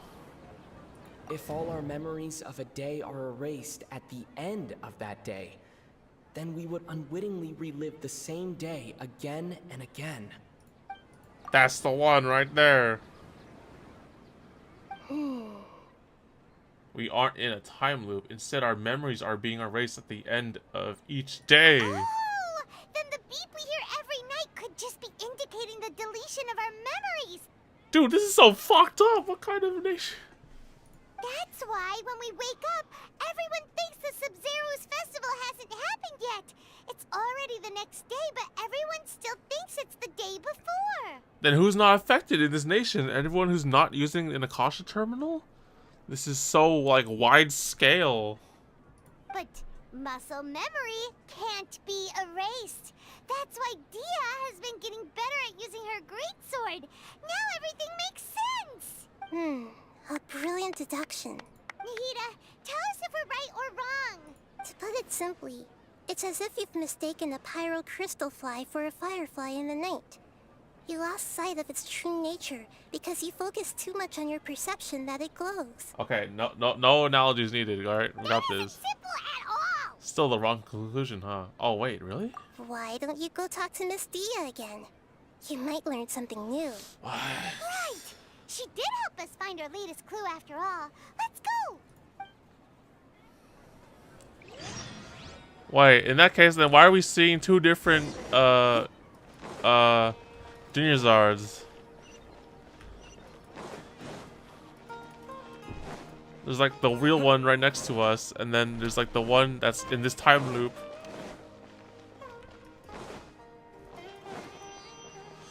Oh my gosh, this is my brain. I need food. How long are we going for? We're going for 3 hours. All right, we're almost there. We're so close. I could taste it. I could taste the answer. It'll explain why. Okay. I could taste the answer, There guys. you are. Really took me a while to find you. As expected, Dia also didn't get hurt today. Get hurt? Why would I? Don't underestimate me. Well, you're still getting used to your new greatsword. Huh. Truth be told, I also think it's pretty strange. It just suddenly felt so familiar in my hands and... wait a second! How did you know I got a new greatsword to begin with? I didn't tell anyone about it. Traveler, could you explain the situation to her today? Paimon's gotten a little sick of doing it. Let's just get straight to the point. Oh, that works. You suddenly became proficient with your greatsword because we've lived through this same day many times already. What happened to you guys while I was gone? Did you get brainwashed by some cult? Don't think too hard about it. Just take what we're saying at face value. Alright then, let me get this straight. You're telling me that my body's already gotten used to this greatsword, but my brain just doesn't remember it? Yes, your memory's being erased every day. Then I'd have to disagree. That's impossible. Oh? Why do you think that? If we've actually been reliving the Sub-Zeru's festival day after day, then what happened to the things we used, the money we spent, the food we ate? Fuck, you're right. What? Common sense says my wallet should have emptied itself a long time ago. There's no way I wouldn't have noticed that. I thought about that too. Oh my goodness, wait. But if the sages were behind us, they utilized the entire city's resources as well as information supplied by the Akasha. Right! They could use the Akasha to record what everyone did that day, and then use the city's resources to replenish everything! It's not very likely, but it's also not impossible.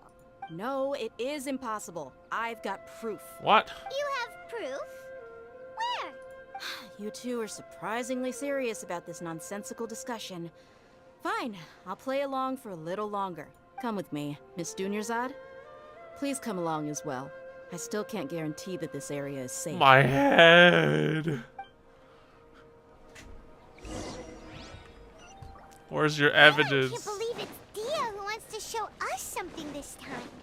2 days ago, we were the ones taking her to see Dunyarzad.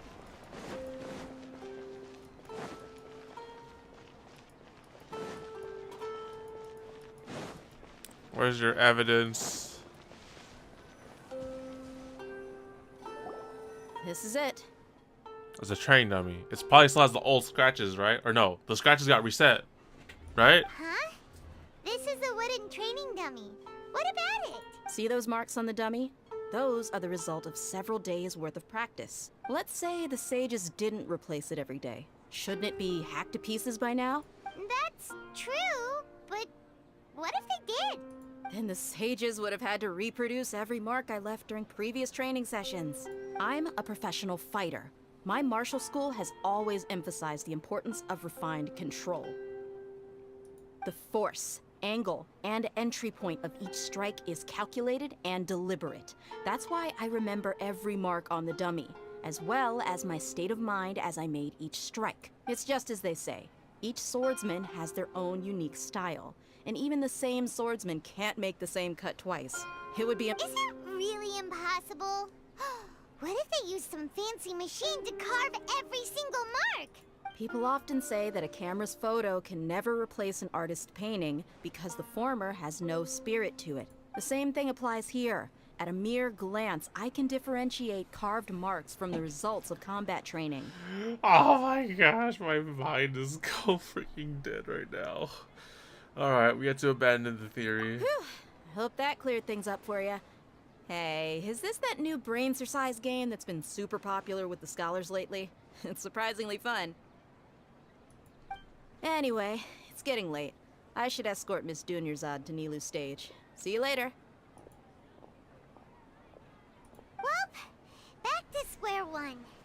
Is our memory deletion theory also wrong? My head hurts so bad. But at least we've reached some other conclusions in the meantime. We're not in a time loop. We're not in the real world. Fuck, is it a dream? Yep, that's true. So, can we think of any new ideas right now? Let me think. I suddenly realized that something is strange. Strange? Paimon feels like everything's been strange lately. How come we never thought about leaving the city? Huh?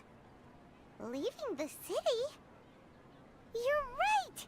It's really strange how we never thought of such a simple solution! Oh my goodness. Many things should become clear if we can confirm the flow of time outside of the city! Yes, if the scope is just inside the city, then we can thing. Did we miss this because we're tunnel visioning too hard on our other theories?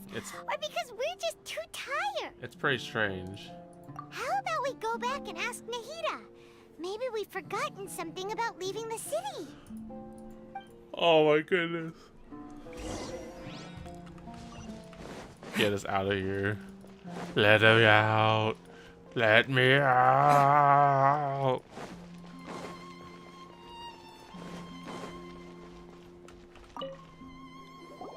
Nahida, we're back. You're back early today. Did you find something new? Sort of. We're mostly sure now that we're not in a time loop. And we also aren't in the real world. But at the same time, we have a new question. Have we ever tried leaving the city? Leaving the city. As far as I remember, you've mentioned your plans to do that twice before. Twice. Only twice. But we don't remember anything. What happened after we talked about those plans? What did we say when we got back? Let me think. I don't think you ever actually told me what the outcome was. Oh, it's probably more accurate to say that both times you never came back the whole night. But you two sometimes stay out the entire night anyway, so at the time, I didn't think too much about it. It is true that sometimes we lose track of time during our investigations. Before we know it, it'll already be the next day. But still, neither of us remember anything about leaving town. Really? That's kinda strange. In theory, I should have already awakened all your memories. Maybe this is the key. Yep. Something here's definitely fishy. Let's get to the bottom of this tomorrow. Our memories are back! Let's go and try and leave the city today. About that. Well, where should Paimon begin? What do you mean? Traveler, aside from your memories that were just restored, I have another message for you. A message from who? Listen to it and you'll understand. Can't go back. There are countless spaces here. Our Sub-Zeru's festival in Sumeru City is just one of them. What? Yo, at least I appreciate the use of Zack, finally. Can't go back. There are countless spaces here. Our Sub-Zeru's festival in Sumeru City is just one of them.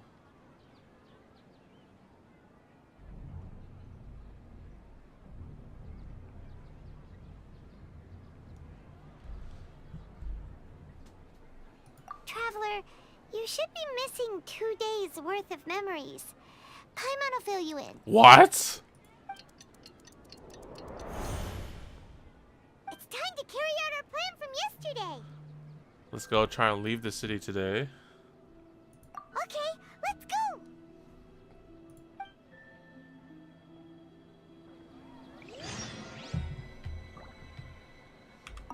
We don't have many more festivals to waste. Hurry and find the truth.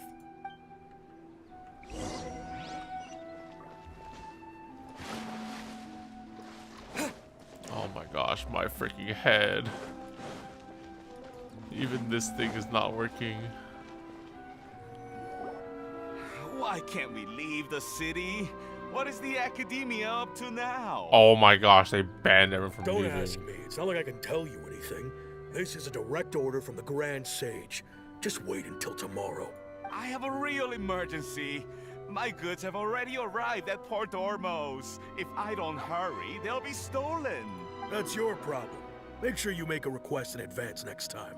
But it's not like you can just predict business matters in advance. It looks like the Academia already announced a lockdown for Sumeru City today. How completely unsurprising. Let's go and question them. Hello, sir. Why can't we leave the city today? Here we go again. Don't ask me. I don't know either. We just received an order that no one is allowed to enter or exit Sumeru today. They didn't tell us anything else. Of course, the Academy wouldn't share their plans with a pawn.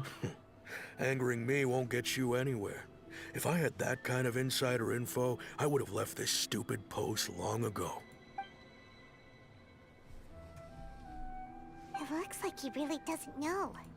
If we can't get anything out of him, let's take matters into our own hands.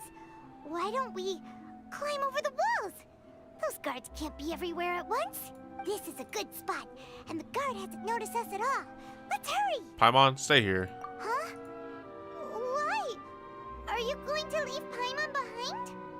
We need someone to stay and witness events from this side. But what if things get really weird out there and you get into some trouble? Then Paimon won't be able to help you.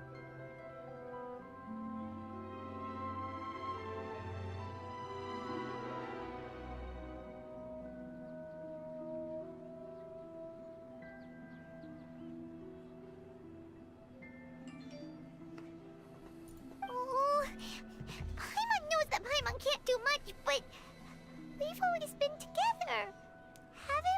Don't worry, Paimon. I'm the main character.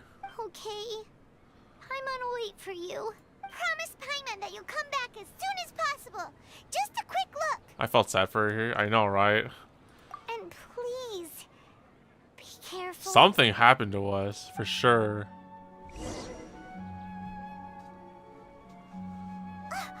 Memories! Let's go and try and leave the city today.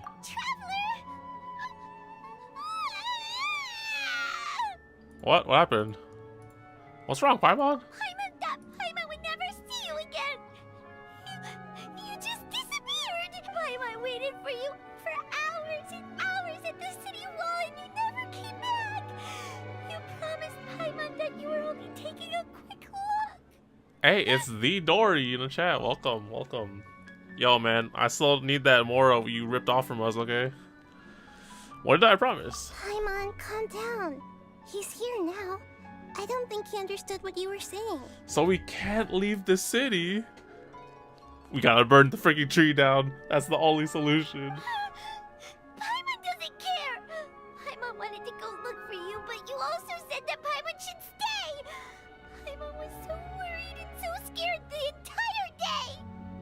Although I don't remember any of it. Sorry, Paimon. I won't leave you behind. It's okay. Okay. Paimon will forgive you. The most important thing is that you didn't actually disappear. Oh, Paimon was so scared that you had gone into another world. Oh, I like this. This just reminds me of the great friendship and relationship we have with Paimon. Okay. Even though we meme on her all the damn Can you time. tell us your perspective of what really happened We yesterday? can't leave the city. Okay. I see. Using two people's different perspectives. After that, you left the city. Paimon kept her eyes on you the whole time, but then you disappeared in an instant. You sure that's what you saw? You weren't zoning out or anything? No way! Paimon was watching you with the fullest attention. What's your perspective, Traveler? You sure you don't have any memory of this? Yes, I don't even know that yesterday existed. I guess that explains everything. You also lost your memories the last 2 times you tried to leave the city. Those days' memories can't be awoken. So, if we leave the city, our memories will be completely erased? So they didn't just restrict access to Sumeru, they're also erasing the memories of those who leave. It really sounds like something big outside of the city is being hidden on purpose. But this way, we'll also never discover what's outside. If our memories will be erased, can we leave behind something other than memories? Something like a message? But how can we send it back? Don't look at me like that. I'm not used to being stared at. Well... Okay. You want something that can pass on messages, right? Give me some time and take care of Dunyarzad for me. Yep, now we're talking. Thanks, Archon.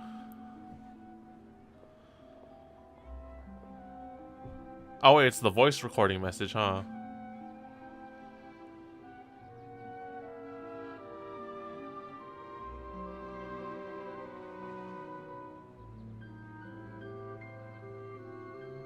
Oh my gosh, my head.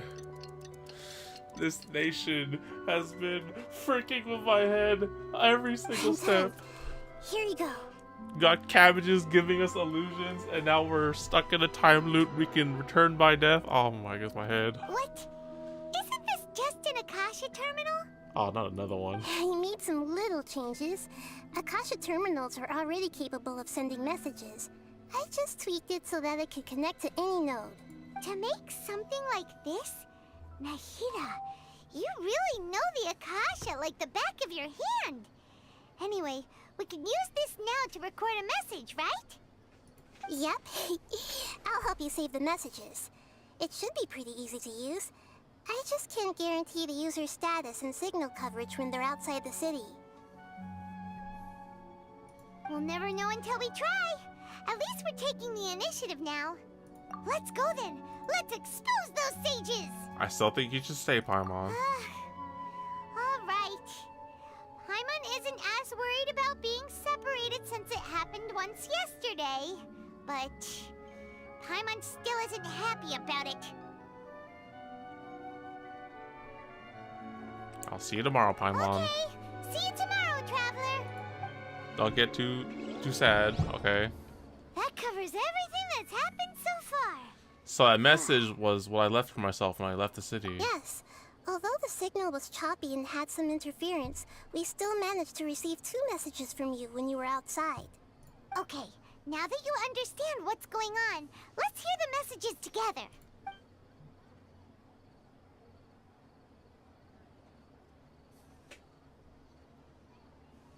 Can't go back. There are countless spaces here. Our Sub-Zeru's festival in Sumeru City is just one of them.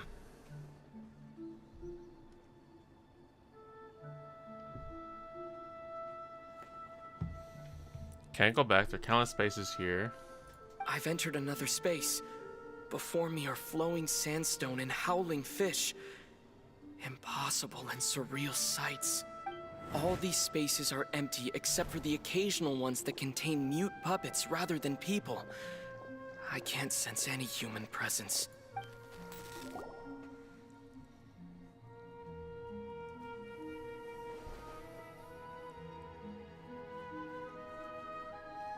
That's one heck of an info dump. It sounds like you left the Sumeru city space when you set foot outside of the walls. But everything looked completely normal when Paimon was looking out from the inside. That's unbelievable. And if we take your word for it, the other spaces all had very weird contents. There's another part here. We only received it last night. These spaces have been disappearing one after the other, absorbed by something like a sun in the sky. What? And now, even the final space has also disappeared. Behind me, a lot of spaces just appeared again from thin air. I get it now. Those spaces are actually... What? Why did the message end right there? What did the Traveler want to say? What are those spaces? We're trapped in like a little mini-verse? I don't know. Probably because yesterday just happened to end at that moment. Oh, right. Paimon did hear a beep from the Akasha. Did it come from here or from the message?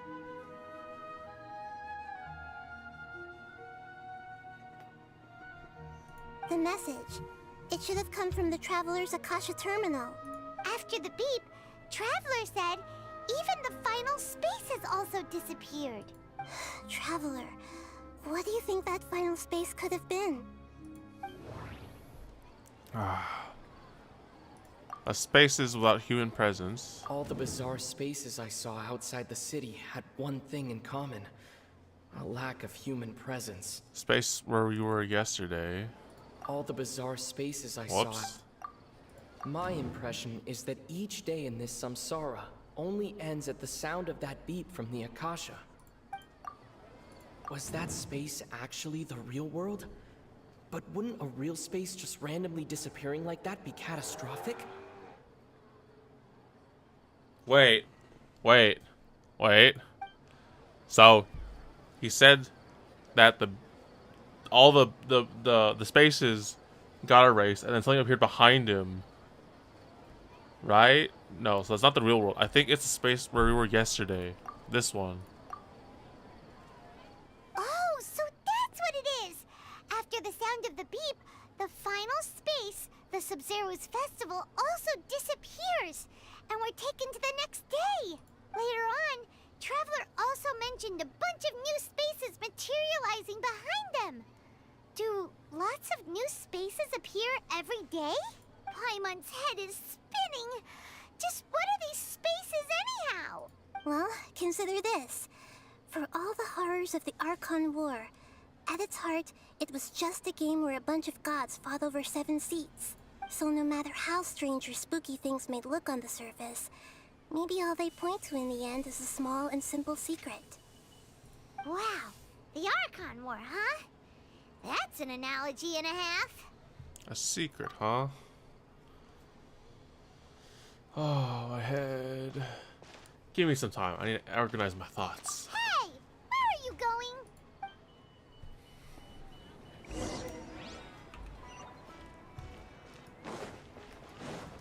Organize my thoughts on the familiar bench in the city. So, we try to leave the area, and then we encountered the spaces, which are like the other different days that we experiences, or like, oh my gosh. And then after the beep, the next day happens, or the day resets, and then we get into a new space. Oh my goodness, my head. So where's our physical bodies? Are we just all sleeping and in this weird ass dream?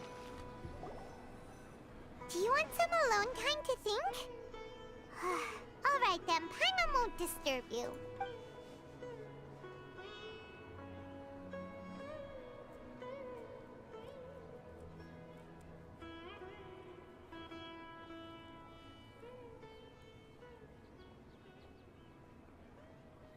The dance of Sub-Zeros is about to begin.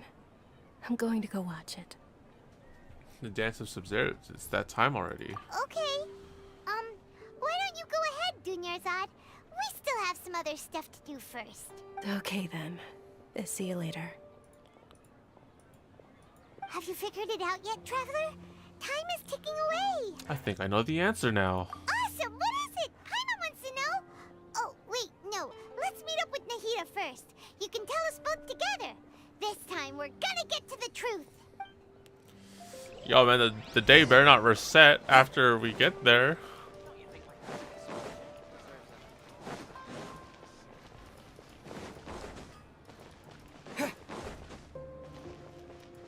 Nahida, I know the answer. We can return by death.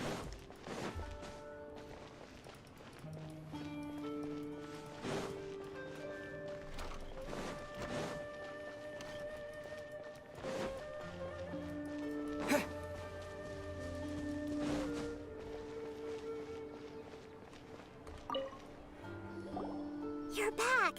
I've been waiting forever for you two. Judging by the looks on your faces, are you ready to take your Sub-Zero's exam and graduate from the festival? Ask away, Miss Nahida. Okay. First off, have you discovered the hidden truth? Yes. Okay, Nahida said the Akasha relies on the power of a gnosis to operate, as it is the manifestation of the God of Wisdom's power. It compiles the wisdom of the entire populace, and it grants knowledge to the people. We've already experienced the Sub-Zero's festival many times, and the day of the festival seems to be in a perpetual samsara. All the bizarre spaces I saw outside the city had one thing in common: a lack of human presence. Those spaces remind me of dreams, like the one I had in the Avidia Forest, except these have no sign of human presence. The moon, illusions. People in Sumeru don't dream. What a strange phenomenon. Associate this with dream and no human presence. We are all in a dream. It isn't that the people of Sumeru don't dream. Rather, the Akasha is taking their dreams from them. Oh my goodness.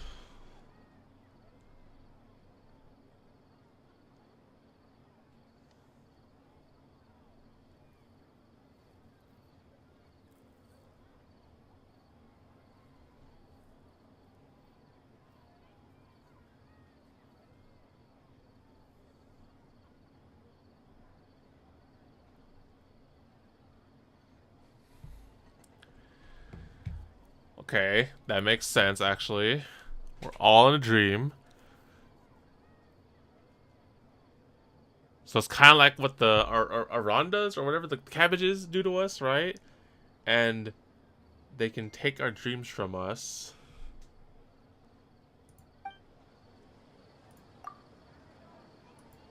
People in Sumeru think they don't dream, but the truth is the Akasha steals their dreams without them knowing it.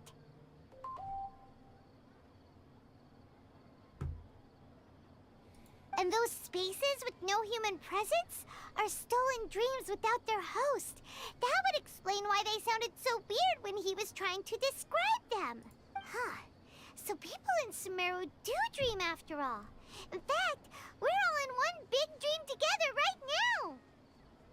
Correct answer.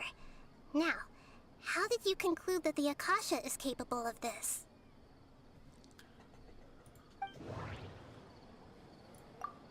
The Akasha relies on the power of a gnosis to operate. It is the manifestation of the God of Wisdom's power. It compiles the wisdom of the entire populace. And it grants knowledge to the people.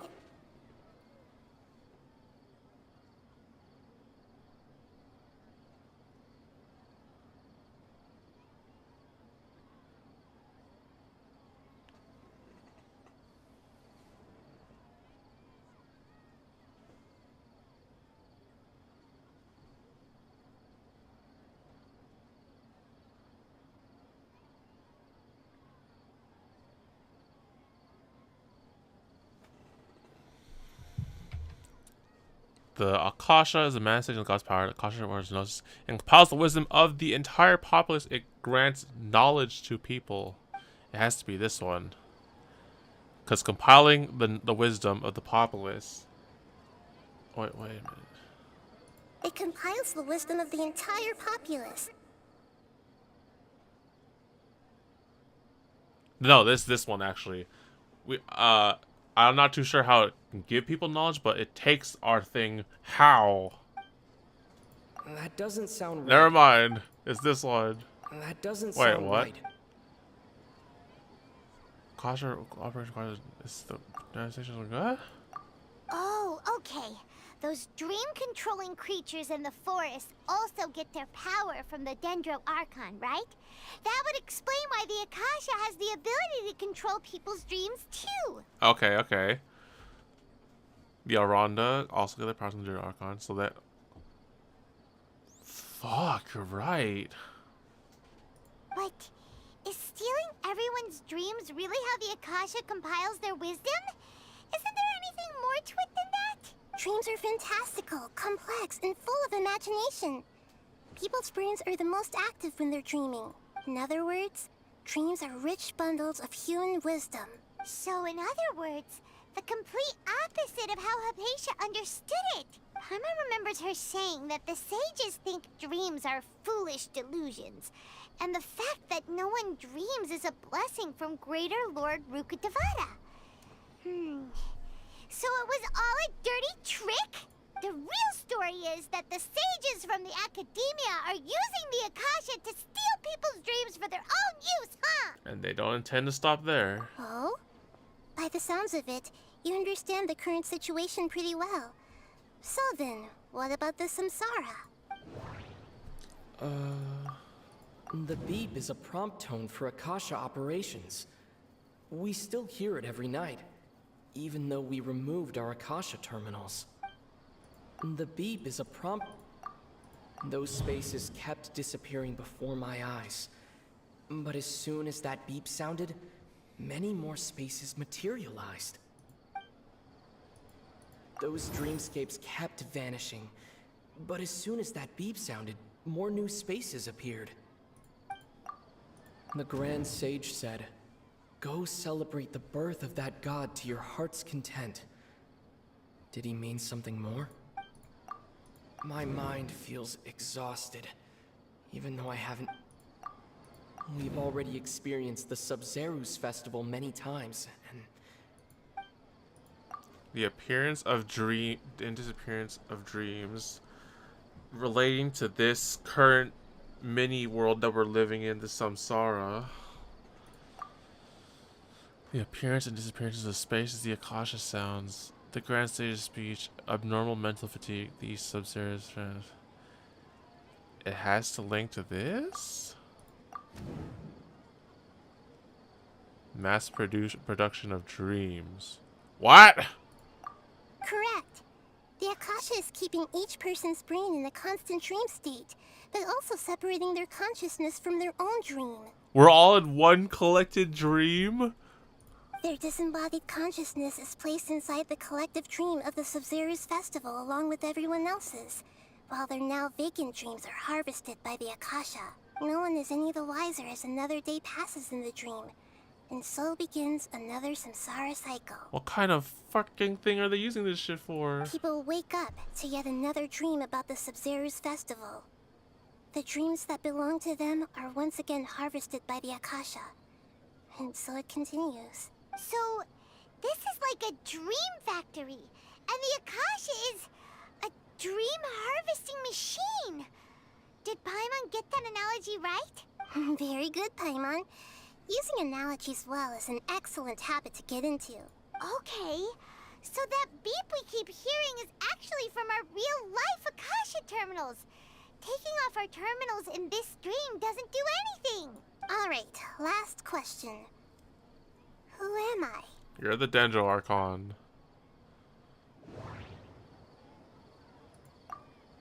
They say that alchemical divination is the Dendro Archon's divine revelation. So then, if Nahida has referred to herself as the moon...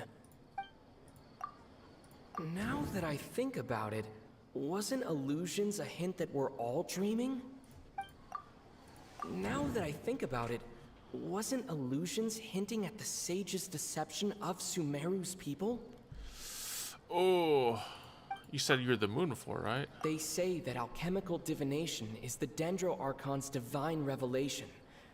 So then, if Nahida has referred to herself as the moon... Alchemical divination is the Dendro Archon's divine revelation. So if Nahida referred to herself as the moon, she's no, she's not an illusion. She's the lie. It's either the lie or the moon.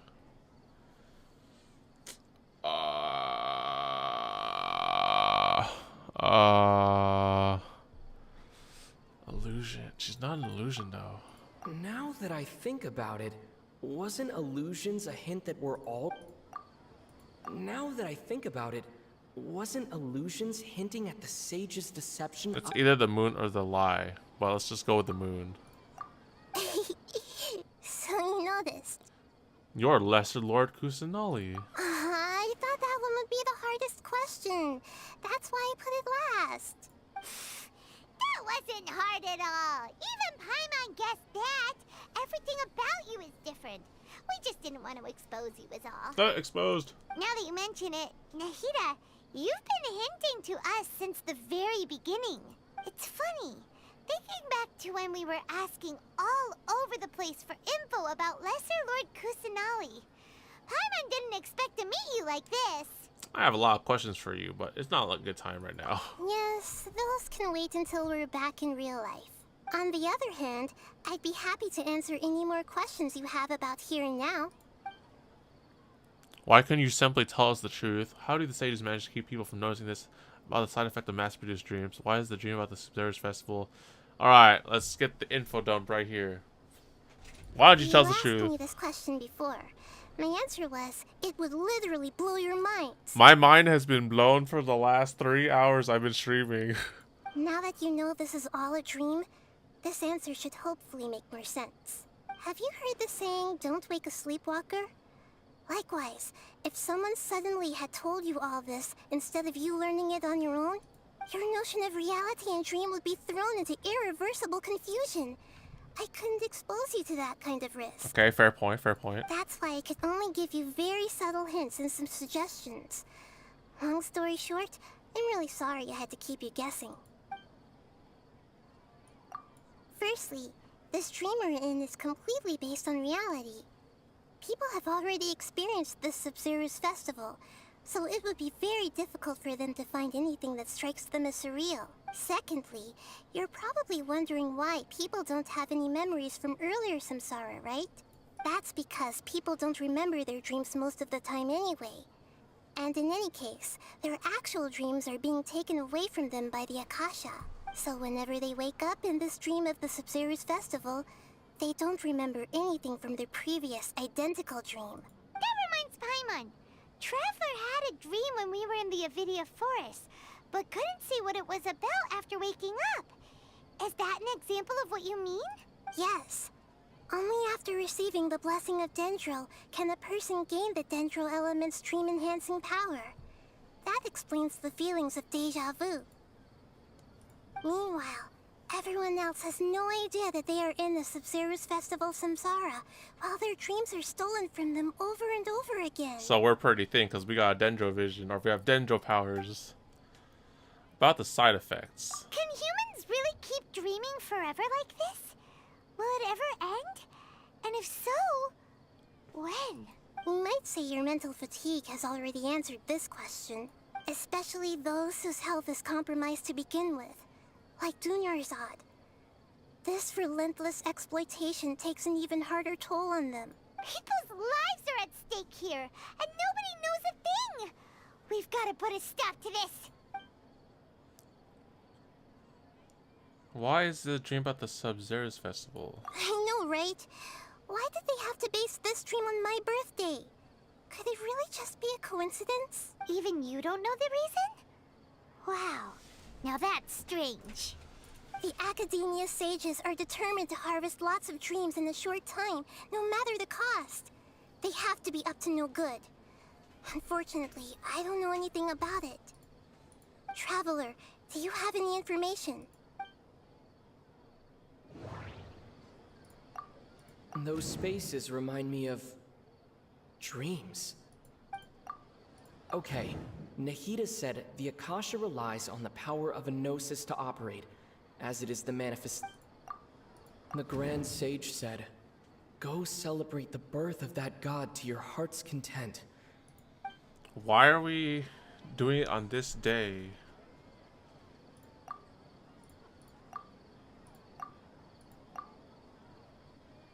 Celebrate the birth of that god? Could it mean...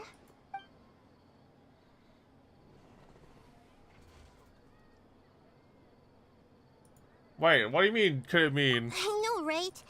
Why did even you don't know the reason? The Why do you leave it off like that, huh? That doesn't sound...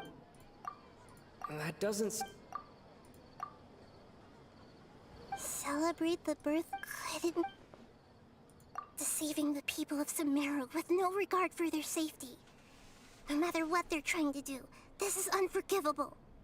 After we end the Sub-Zero's festival Samsara, we have to look into them. How can the sages of the Academia do this behind their Archon's back? This is ridiculous! In the end, I'm just the moon. The real sun is long gone. What? Stop thinking in analogies. Are you telling me that the okay, wait. Rukkhadevata, the original Dendro god, died, right? And we have Nahida now, who's like kind of a reincarnation, or like, you know, the fake god, but still kind of acting like that god, right? Is that what I'm getting at here? A sun and a moon? Nahida's talking in riddles again. Oh. Oh, we're out of time today.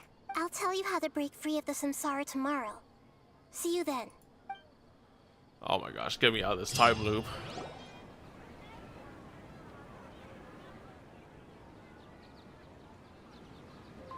Good morning, Nahida. Wait. Now that Paimon remembers everything, should we instead say good morning, Lesser Lord Kusanali?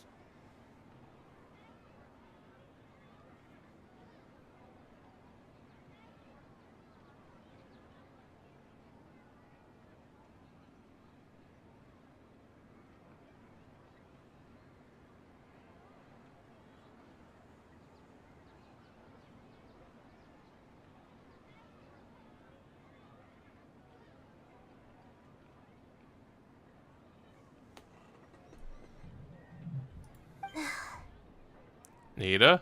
Hey! What's wrong, Nahida? You don't look too good. Where's Dunyarzad? I'm afraid that what you're thinking right now is correct. Oh no, she's freaking dead, isn't she? Dunyarzad already disappear? No way! Are we too late? The real Dunyarzad's consciousness has indeed disappeared. It can no longer endure the constant dream harvesting. If she's freaking dead, I swear to gosh. Paimon can't believe it. Wait, so what about that other Dunyarzad? Just what is she? Is she also going to disappear? She's actually something like a puppet, but not completely. The real Dunyarzad's consciousness could no longer keep playing her role in this dream, so another Dunyarzad appeared to replace her in the dream. Just like the grass and the trees, that Dunyarzad is just a building block of the dream that helps to keep it going. But personality-wise, she's nothing like the real Dunyarzad. Puppets are stiff, and can't copy a living person's vitality. After all, they're just there as filler.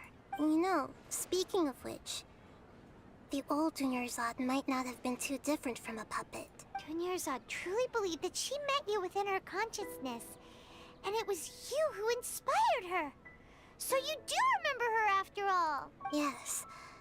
Back then, her family was overly protective of her. No one cared about her personality or thoughts.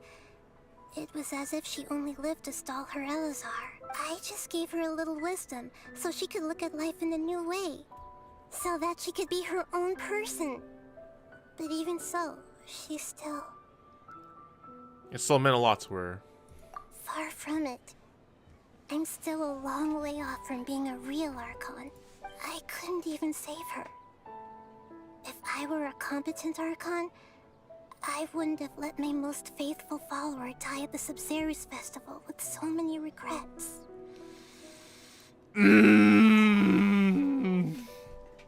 Oh my goodness. Alright, I'm ready to go kick some ass. Let's go. Please don't beat yourself up over it, Nahida. It's the sage's fault, and theirs alone.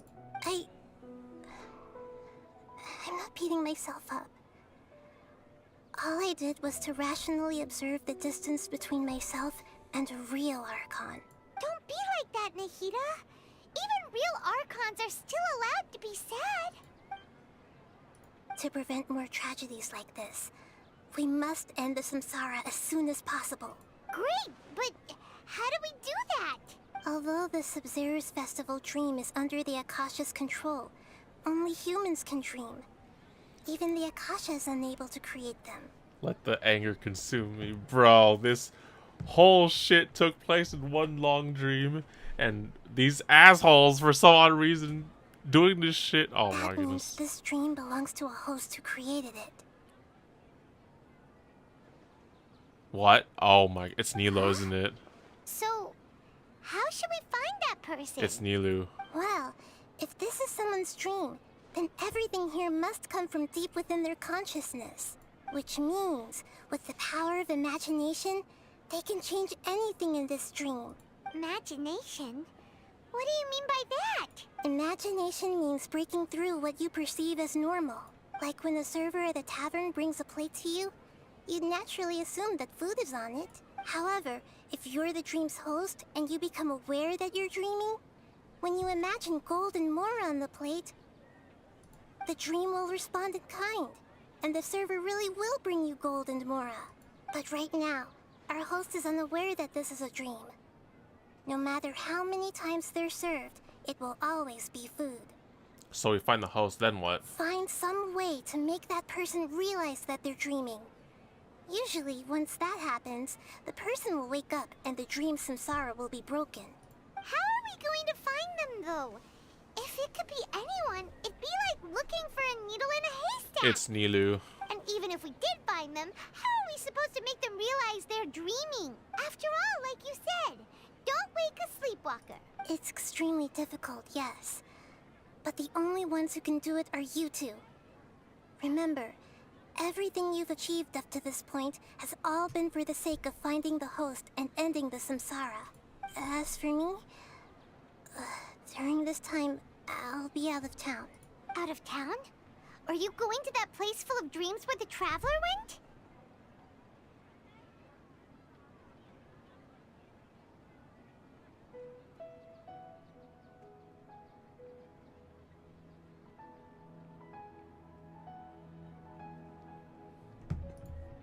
Yes, I want to try something.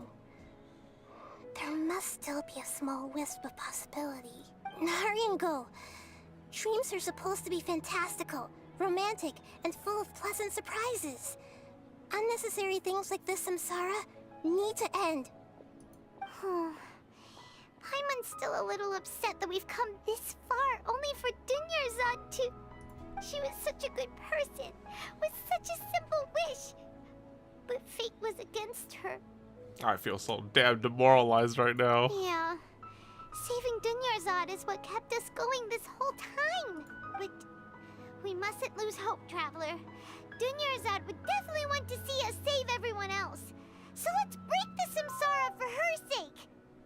Paimon's wondering, do you think the sages would get one of their own to be the host of this stream? Feels like it would be easier to control it that way, no? Unlikely. Knowing the plan, they'd probably become aware that they were dreaming, and an unsuspecting host would be less likely to realize it's a dream. Huh. That's true. Plus, the sages probably weren't Neela. counting on there being other factors beyond their control, like Nahida and us. So, who do you think the host of the dream is? The one with the strange getup? Oh, that would make sense. Ferris, the Knight of Flowers, is a symbol of the whole Sub-Zero's festival, right? Pretty core character. Let's go ask him some... No, it's not. It's Nilu. Oh my goodness, bro. I was about to say, it's like, okay, so what's like the rising conflict with Sumeru last stream, right? I was like, yeah, you know, this place, like, it's not a closed off nation like Inazuma. They didn't have a whole like hunt for visions and everything and laws. But no, you have a freaking government that's like manipulating the whole damn people for what?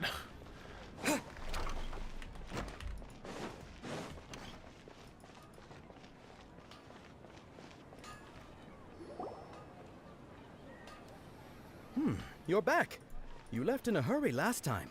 Is everything okay? Everything's fine. An experiment?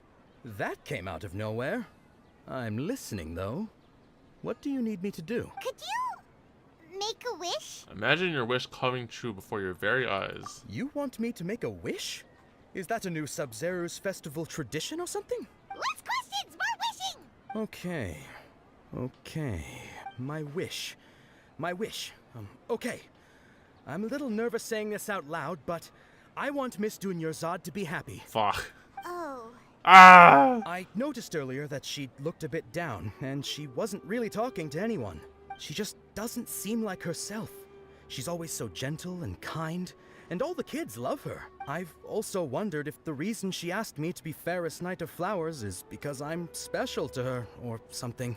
So, you have a crush on Dunyarzad? Fuck! Is it that obvious? After what I just said, I guess it is. I'm gonna freaking take this academy down. When she placed the hat of the Knight of Flowers onto my head, she said to me, I want everyone to have a happy Sub-Zero's festival. I'm taking this freaking nation down. What she didn't realize was that I'm not that interested in how everyone else feels. In that moment, I just wanted to be her Knight of Flowers for the rest of my life. 50 years, 100 years, I'll serve her till the end of time. Okay, yeah, that was a bit much. Felt like the right moment to get it off my chest, but that was pretty embarrassing. Okay, I'm ready to make my wish. I would like Miss Dunyarzad to appear in front of me right now with a smile on her face. Here goes. Please come true. Please go true. I'm gonna open my eyes. Oh, you're... What? Fucky? Sorry, but only one portion of Yelda candies per person. Back home you go. Nice try, you two. Anyway, never mind. I don't need to see her appear right in front of me. As long as she's happy. Guess he isn't the host of this stream after all. Should have expected it wouldn't be this easy. You know.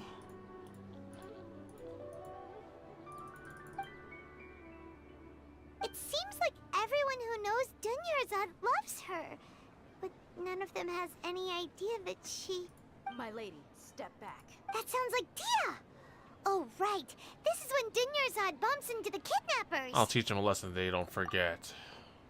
Huh? But Dia can handle them. Hey, try Are we like Are we like taking our frustrations out right now?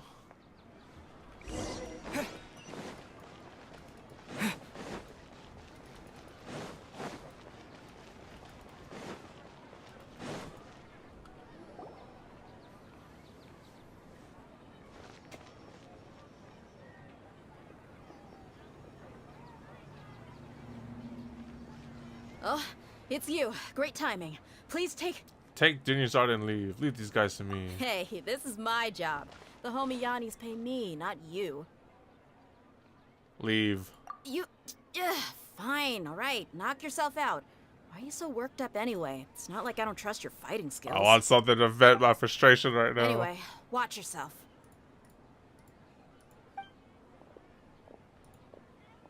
So you got yourself some backup.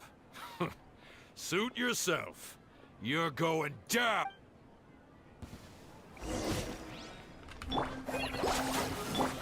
Propagate! Nowhere to Take my frustration on these rebels.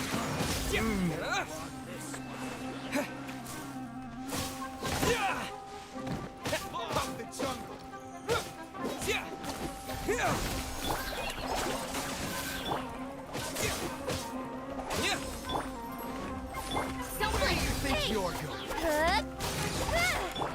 This is what you get. Fucking ah! I'll be back. Traveler, were you just taking your anger out on those guys? Yes. I'm just angry at myself. I'm fine. You and Nahida both.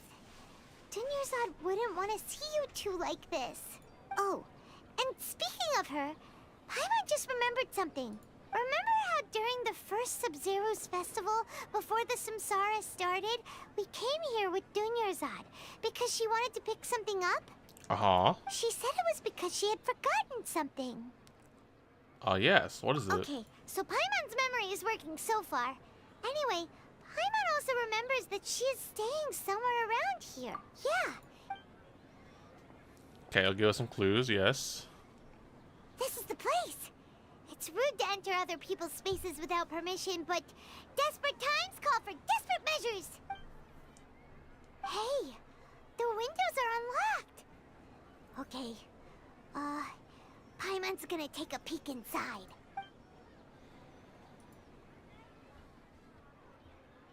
Oh wait, I think I know what it is. Temporary residence, so there was pretty much nothing inside except this never book on mind. the table. Should we open it?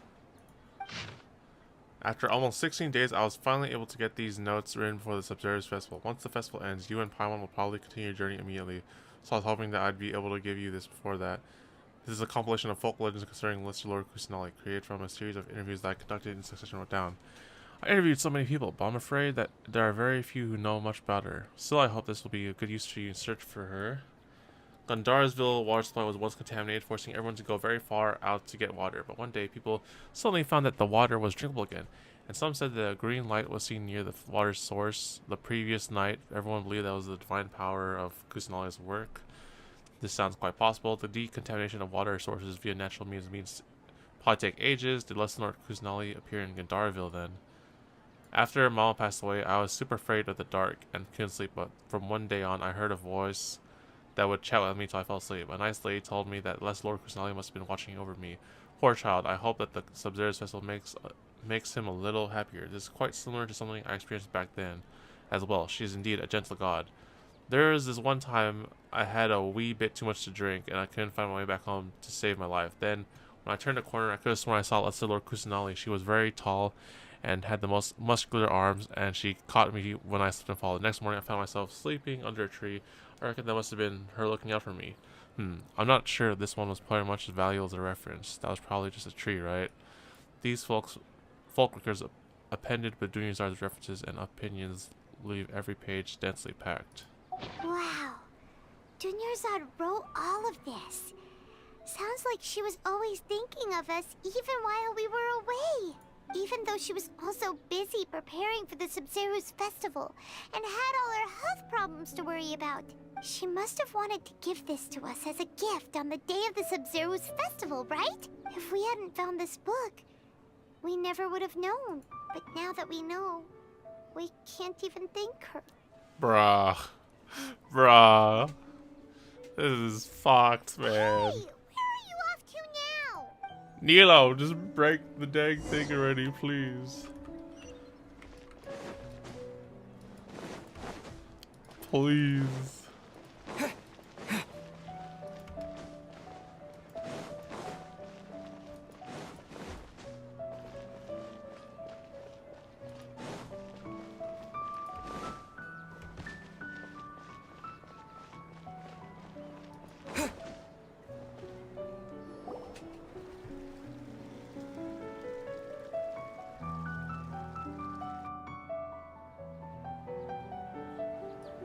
It's Dunyarzad's puppet. I guess I'll feel better if I say this out loud.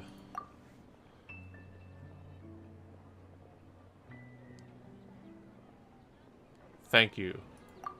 Traveler?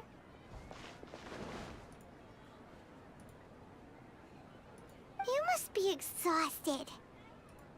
I thought we were gonna hear some Zack voice lines, but I guess Come to not. think of it, we've been stuck in this place for a really, really long time. Heck, even the last time we were chatting happily with Dunyarzad feels like an eternity ago.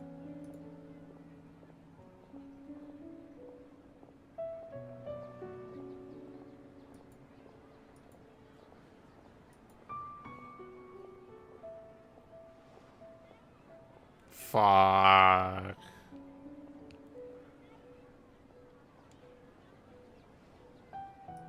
Paimon still remembers when we were sitting here, and the way her eyes sparkled when she talked about Nilu's Dance of Sub-Zerus. I can barely recall it now. There will always be frustrations in life, but I know that the point of living is not to leave behind any regrets.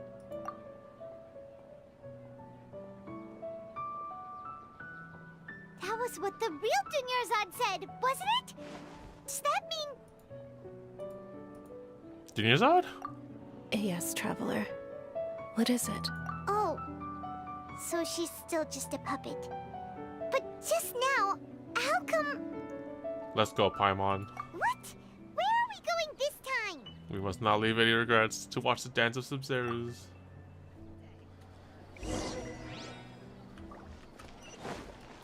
Let's do it. After we break free from this shit, we're taking this whole damn nation down.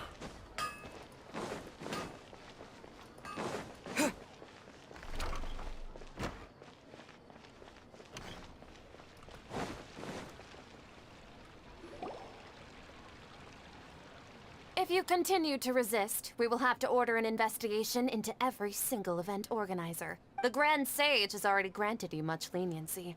I advise that you exercise tact. How did things turn out like this? Nilo, dance!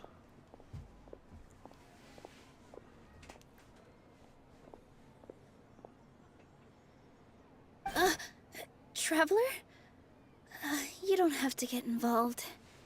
He's a sage from the academia.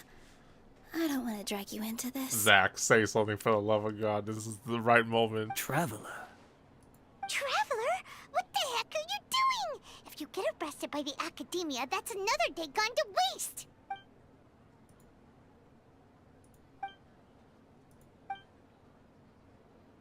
Wait, they're not reacting. Have they been scared stiff? They're puppets. Oh, of course! If this is the sage's plan, they wouldn't put themselves through this.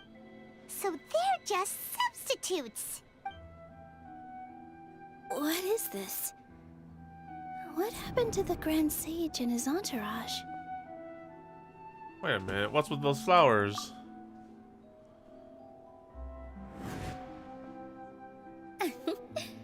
Like I said, they symbolize the goddess of flowers. It's just a shame that all the real Padisaras went extinct after her death. Yes. The Greater Lord brought forth new Padisaras in memory of the goddess of flowers. But she ultimately could never truly replicate that beautiful Wait, you're shade telling of me if we purple. went to that stage all along, it would have known as a dream?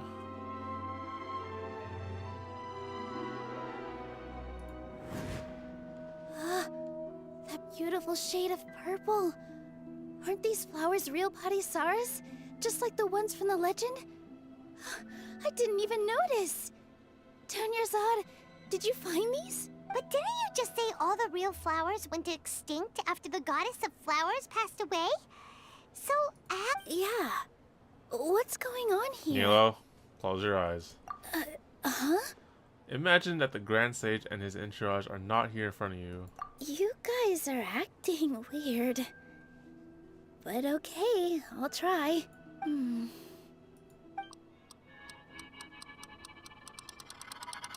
Hey! They disappeared! So Nilu's the host! What a surprise! Dance. Purple Padisaras don't exist in the real world anymore! But in Nilu's subconscious, they can appear as decorations on the stage! It's just like the example Nahida told us. People assumed there will be food on a plate, and Nilu assumed there would be real Padisaras in the flower pots. So when you saw the flowers, you instantly knew it was Nilu? But if we want to end the samsara, we need the host to become aware that they're dreaming. How should we make Nilu realize that? We're kind of saying it right in front of her, right? Am I dreaming? Huh? How'd you come to that conclusion? So I'm right. Is this Lesser Lord Kusanali responding to our celebration of the Sabzeruz festival? Wrong guess, but you aren't completely wrong either. The point is, what made you think this is a dream? As far as you know, people in Sumeru don't dream, right? Yeah, but have you heard the tale of the first sage? To prevent a calamity, he went on a journey to find the Dendro Archon. Ooh, sounds familiar. Dunyarzad told us a story like that when we first arrived in Sumeru City. So it was about the first sage, huh? Yep, but in the part you heard, he hadn't become the first sage yet. There's more to the story. His piety and wisdom were acknowledged by the Dendro Archon, and she finally gave her blessing to him. All kinds of spectacular scenes appeared in front of the first sage, as if all the knowledge in the world was being painted onto a canvas right before him. He was captivated. After who knows how long, he mastered all the knowledge he could comprehend. Afterward, he said to the Dendro Archon, "I miss my parents, my wife, and my children. I've been away from home for far too long. They must be worried." The Dendro Archon smiled. The next second, the sage found himself lying in his bed, as if he had just woken up from a dream. His wife lying next to him said, "You're off to search for the Dendro Archon today, aren't you? Have a safe journey, my love." In the end, the first sage took care of many disasters in Sumeru City and founded the Academia. What a happy ending. So, the first sage was dreaming ever since the beginning of the story? He never went on his journey? Yes, but his faith and determination were conveyed to the Dendro Archon, so she blessed him in the form of a dream. Paimon understands where you're coming from now. That's a really interesting connection. But we really gotta wake up soon, like the sage in the story. Now that Nilo's aware of it, we should be ending I soon. see. Well, it just so happens that today's Sabzeruz festival is almost over too.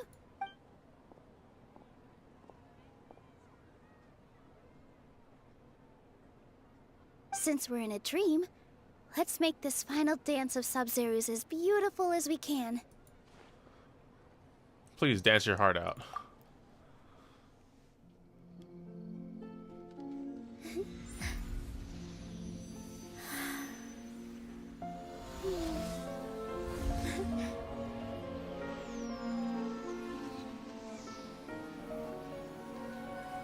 The wait is over, everyone. I dedicate this to our god, the dance of Sabzeruz.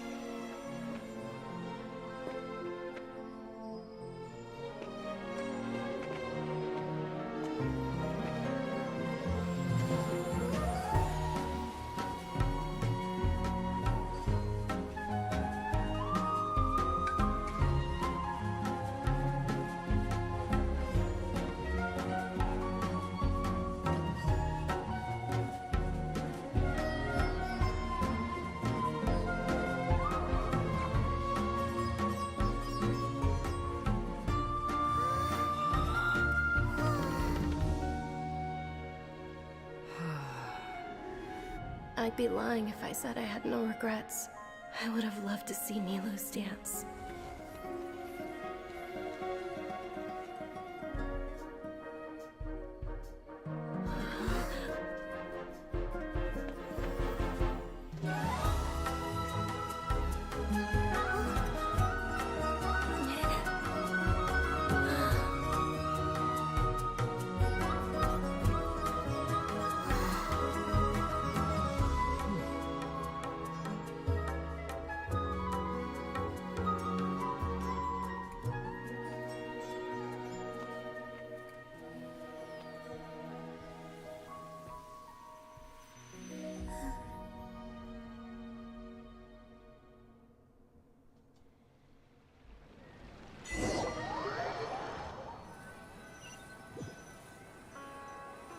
Are we finally free? Oh, good morning, traveler. Oh, Paimon feels like she's been asleep for the longest time. Take this shit off now. Paimon's head feels super heavy. Did we oversleep? Do you even remember going to sleep last night? Frick, do we not remember anything that happened? Paimon thinks it was after the Sub-Zero's festival. The Sub-Zero's festival! Have we finally escaped from the Sub-Zero Samsara? Oh, thank goodness they all remember it still. Quick, take off your Akasha terminal! Quick, let's see Junior Zard. And take off your shit too.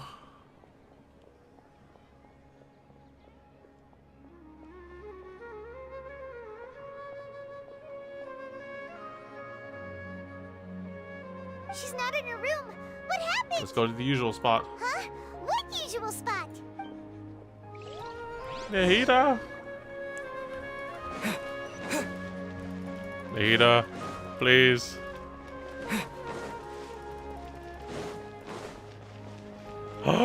Catherine! Oh my gosh.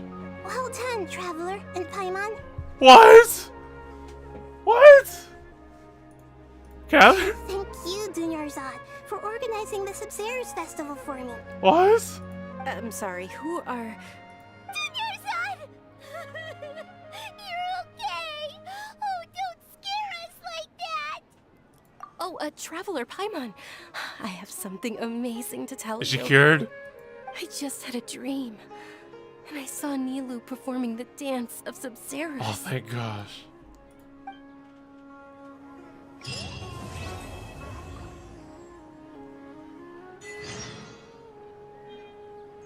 Catherine?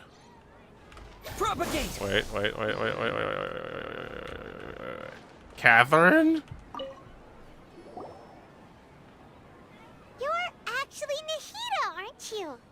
Paimon felt like Catherine was acting weird when we met at the Sub-Zero's festival. And Dunyarzad, did you save her? It's a really long story. We shouldn't disturb her. Her consciousness is still weakened.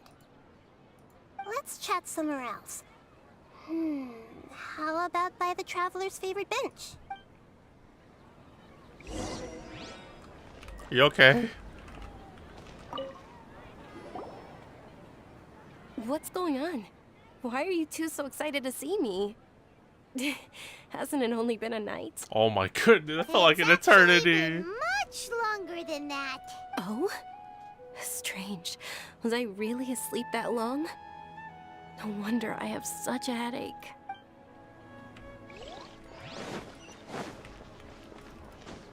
Oh, thank goodness. She's alive. Alright. Not as angry, but still. We're taking this damnation down.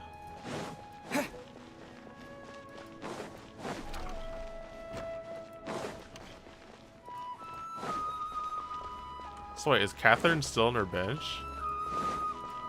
No, she's not.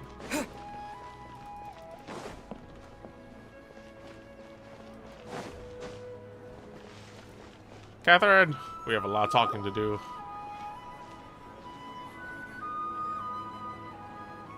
Let's talk about Dunyarzad first. It's such a relief that she's alright. After we parted on the last day of the Sub-Zero's festival, I left the city and saw what the Traveler had described. Among the countless dreams, I found one that was growing fainter and fainter.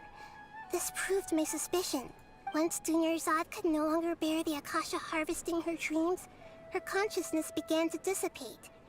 But this also meant it escaped the Akasha's control. Such a small fragment of consciousness can't last for very long, though. It will return to its original dream, where both will gradually fade until they completely disappear. I used all the power I had to keep her dying dream alive as long as possible, but it still wouldn't have lasted for much longer if it hadn't been for you two breaking the samsara. So it looks like we did manage to save Dunyarzad in the end. And not a moment too soon. Oh, what a miracle. Huh? Why are you two smiling so happily? I thought you'd be so moved that you'd start crying. I need to spend more time observing human emotions. Both are fine. Everyone reacts differently. All right. You two must have a lot of other questions for me, right? After all, you saved my faithful believer. As your reward, I will answer any and all questions. So wait, did we actually just finish the whole story? Not exactly. Okay, what about the dream I saw in the Avidia Forest? At the Avidia Forest, there was this incense that made the traveler fall unconscious and dream of a huge tree and a red sky. You also heard someone's voice, right? It said world and forget me. Yeah, so you do know! We've been wanting to ask you what that was about, and if the red sky was related to Conria. Whoops, where's my thing? It seems like the traveler established a connection to Irminsul. That was a message left by Greater Lord Rukkhadevata's residual consciousness in Irminsul. Perhaps her last memory before she died. As you two probably know, Greater Lord Rukkhadevata disappeared after the disaster in Conria. The timings of these events do line up, so your suspicions are reasonable. A message from Greater Lord Rukkhadevata? We thought it was from the Scarlet King. The Scarlet King? That god who died even longer ago? Some present-day desert dwellers still worship him. You probably just heard some of their conspiracies. Wow, there's so much questions to ask. Okay, so what does the message mean? I still haven't managed to decipher it. Even the Akasha isn't currently capable of doing that. Greater Lord Rukkhadevata's residual consciousness in Irminsul seems to be contaminated with something that has a very dangerous aura to it. Many devoted scholars go mad as soon as they connect their consciousness. I've warned the Academia about this many times, but people still keep falling victim to it. But I believe this is the key to saving Irminsul. That's why I've kept trying to decipher it. So the tree in the vision was Irminsul? Oh, Tainari also said that Irminsul is sick! Is it because of the contaminated consciousness? But even if you can't figure out what that vision was all about, it seems like our search for you was all in vain. The Traveler wasn't affected after coming in contact with that consciousness. I've never seen anyone like that. With you here, we may have a chance at deciphering it. No, we must decipher its secrets. I've already eliminated all other factors that might affect Irminsul. This is the only one left. This puzzle has life and death at stake. It could determine Irminsul's fate, as well as Tevat's. Why do you look like Catherine?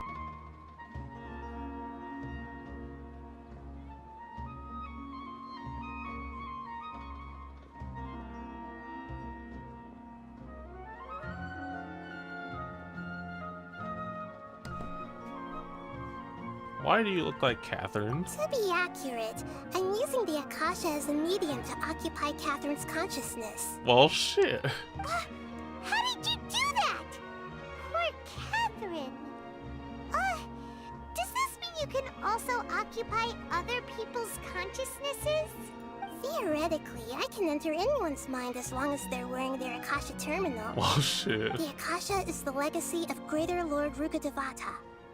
As Lesser Lord Kusanali and the first Akasha terminal, my consciousness has always been linked to the Akasha. I've always respected my people's free will, so I've never actually occupied their consciousness. When necessary, I just borrow this bionic Snezhnayan puppet. Excuse me? You're saying all the Catherines are just puppets? Hold on. Did we just learn some deep, dark secret? So Catherine is... No wonder Paimon felt something was off about her. The fuck? What kind of revelation is this? She's a Snezhnayan multi-produced puppet? What the fudge? What about your own body? Why do you need to borrow other people's? Don't you live in the sanctuary of Surasthana? That story begins a long time ago. After Greater Lord Rukkhadevata disappeared, the sages found my newly born self and took me back to Sumeru. At that time, I was young and weak. The sages kept me in the sanctuary of Surasthana, ostensibly for the sake of protecting me.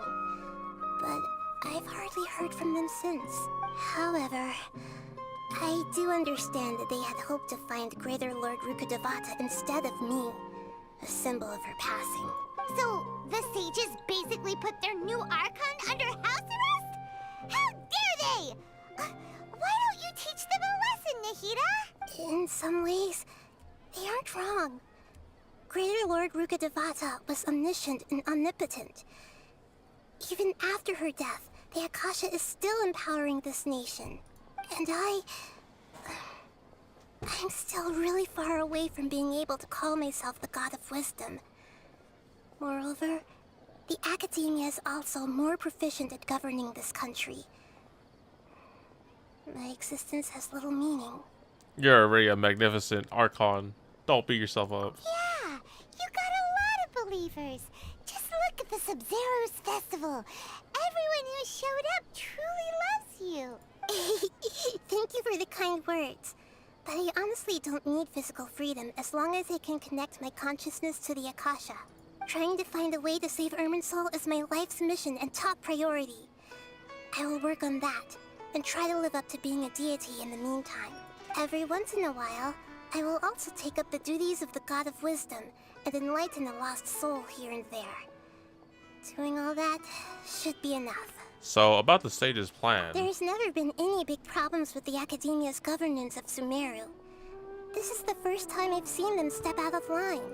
I wonder what caused them to go down this path, and what they hope to achieve. Sounds like some Fatui plot to me. Even though the city's residents haven't noticed anything strange, if the Traveler hadn't broken the Sub-Zero's samsara, the situation could have become dire. I tried to do some investigating in the Akasha, but I couldn't find anything suspicious. And all the people of interest seem to purposely avoid wearing their Akasha terminals. I think they're deliberately trying to hide something. Oh, that reminds Paimon. In Gandharvaville, there was a sage who had invited Kainari to join some kind of project. Could it be related?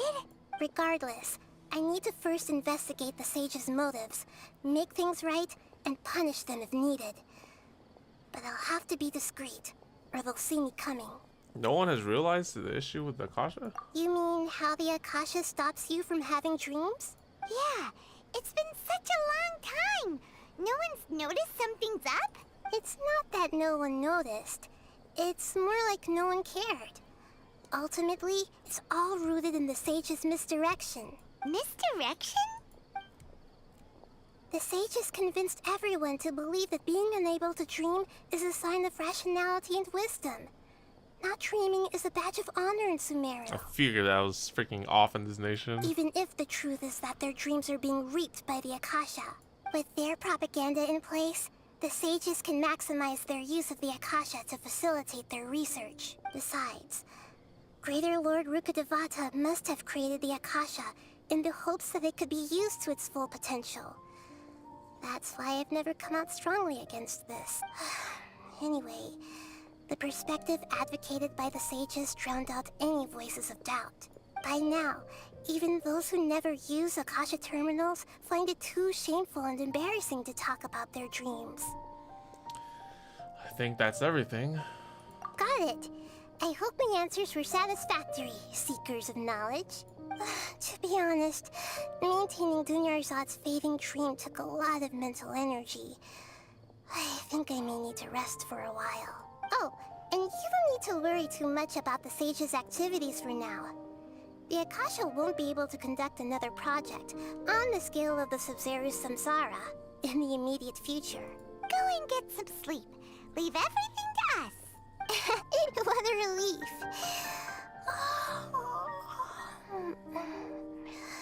This is truly the most exhausting birthday I've ever had. Oh, happy birthday, right. Traveler? Paimon? Why am I here? Do either of you know? Maybe you were sleepwalking. You know you can't wake up a sleepwalker. We happened to walk by, so we thought we'd wait for you to wake up. I see. Huh. I should visit my maintenance personnel sometime. Oh, I'm fine. I better go. Thank you.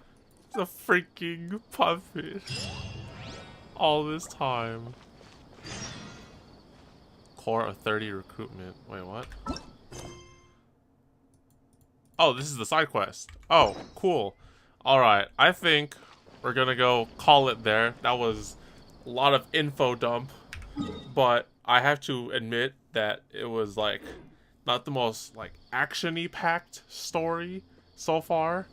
Cause like with Inazumo, you know, we fought the Ryan Shogun and we fought her to a fight and everything. In this one, it's so much mind trickery and mind fuckery that my head is hurting, and we've been streaming for 4 hours and a half and I need food.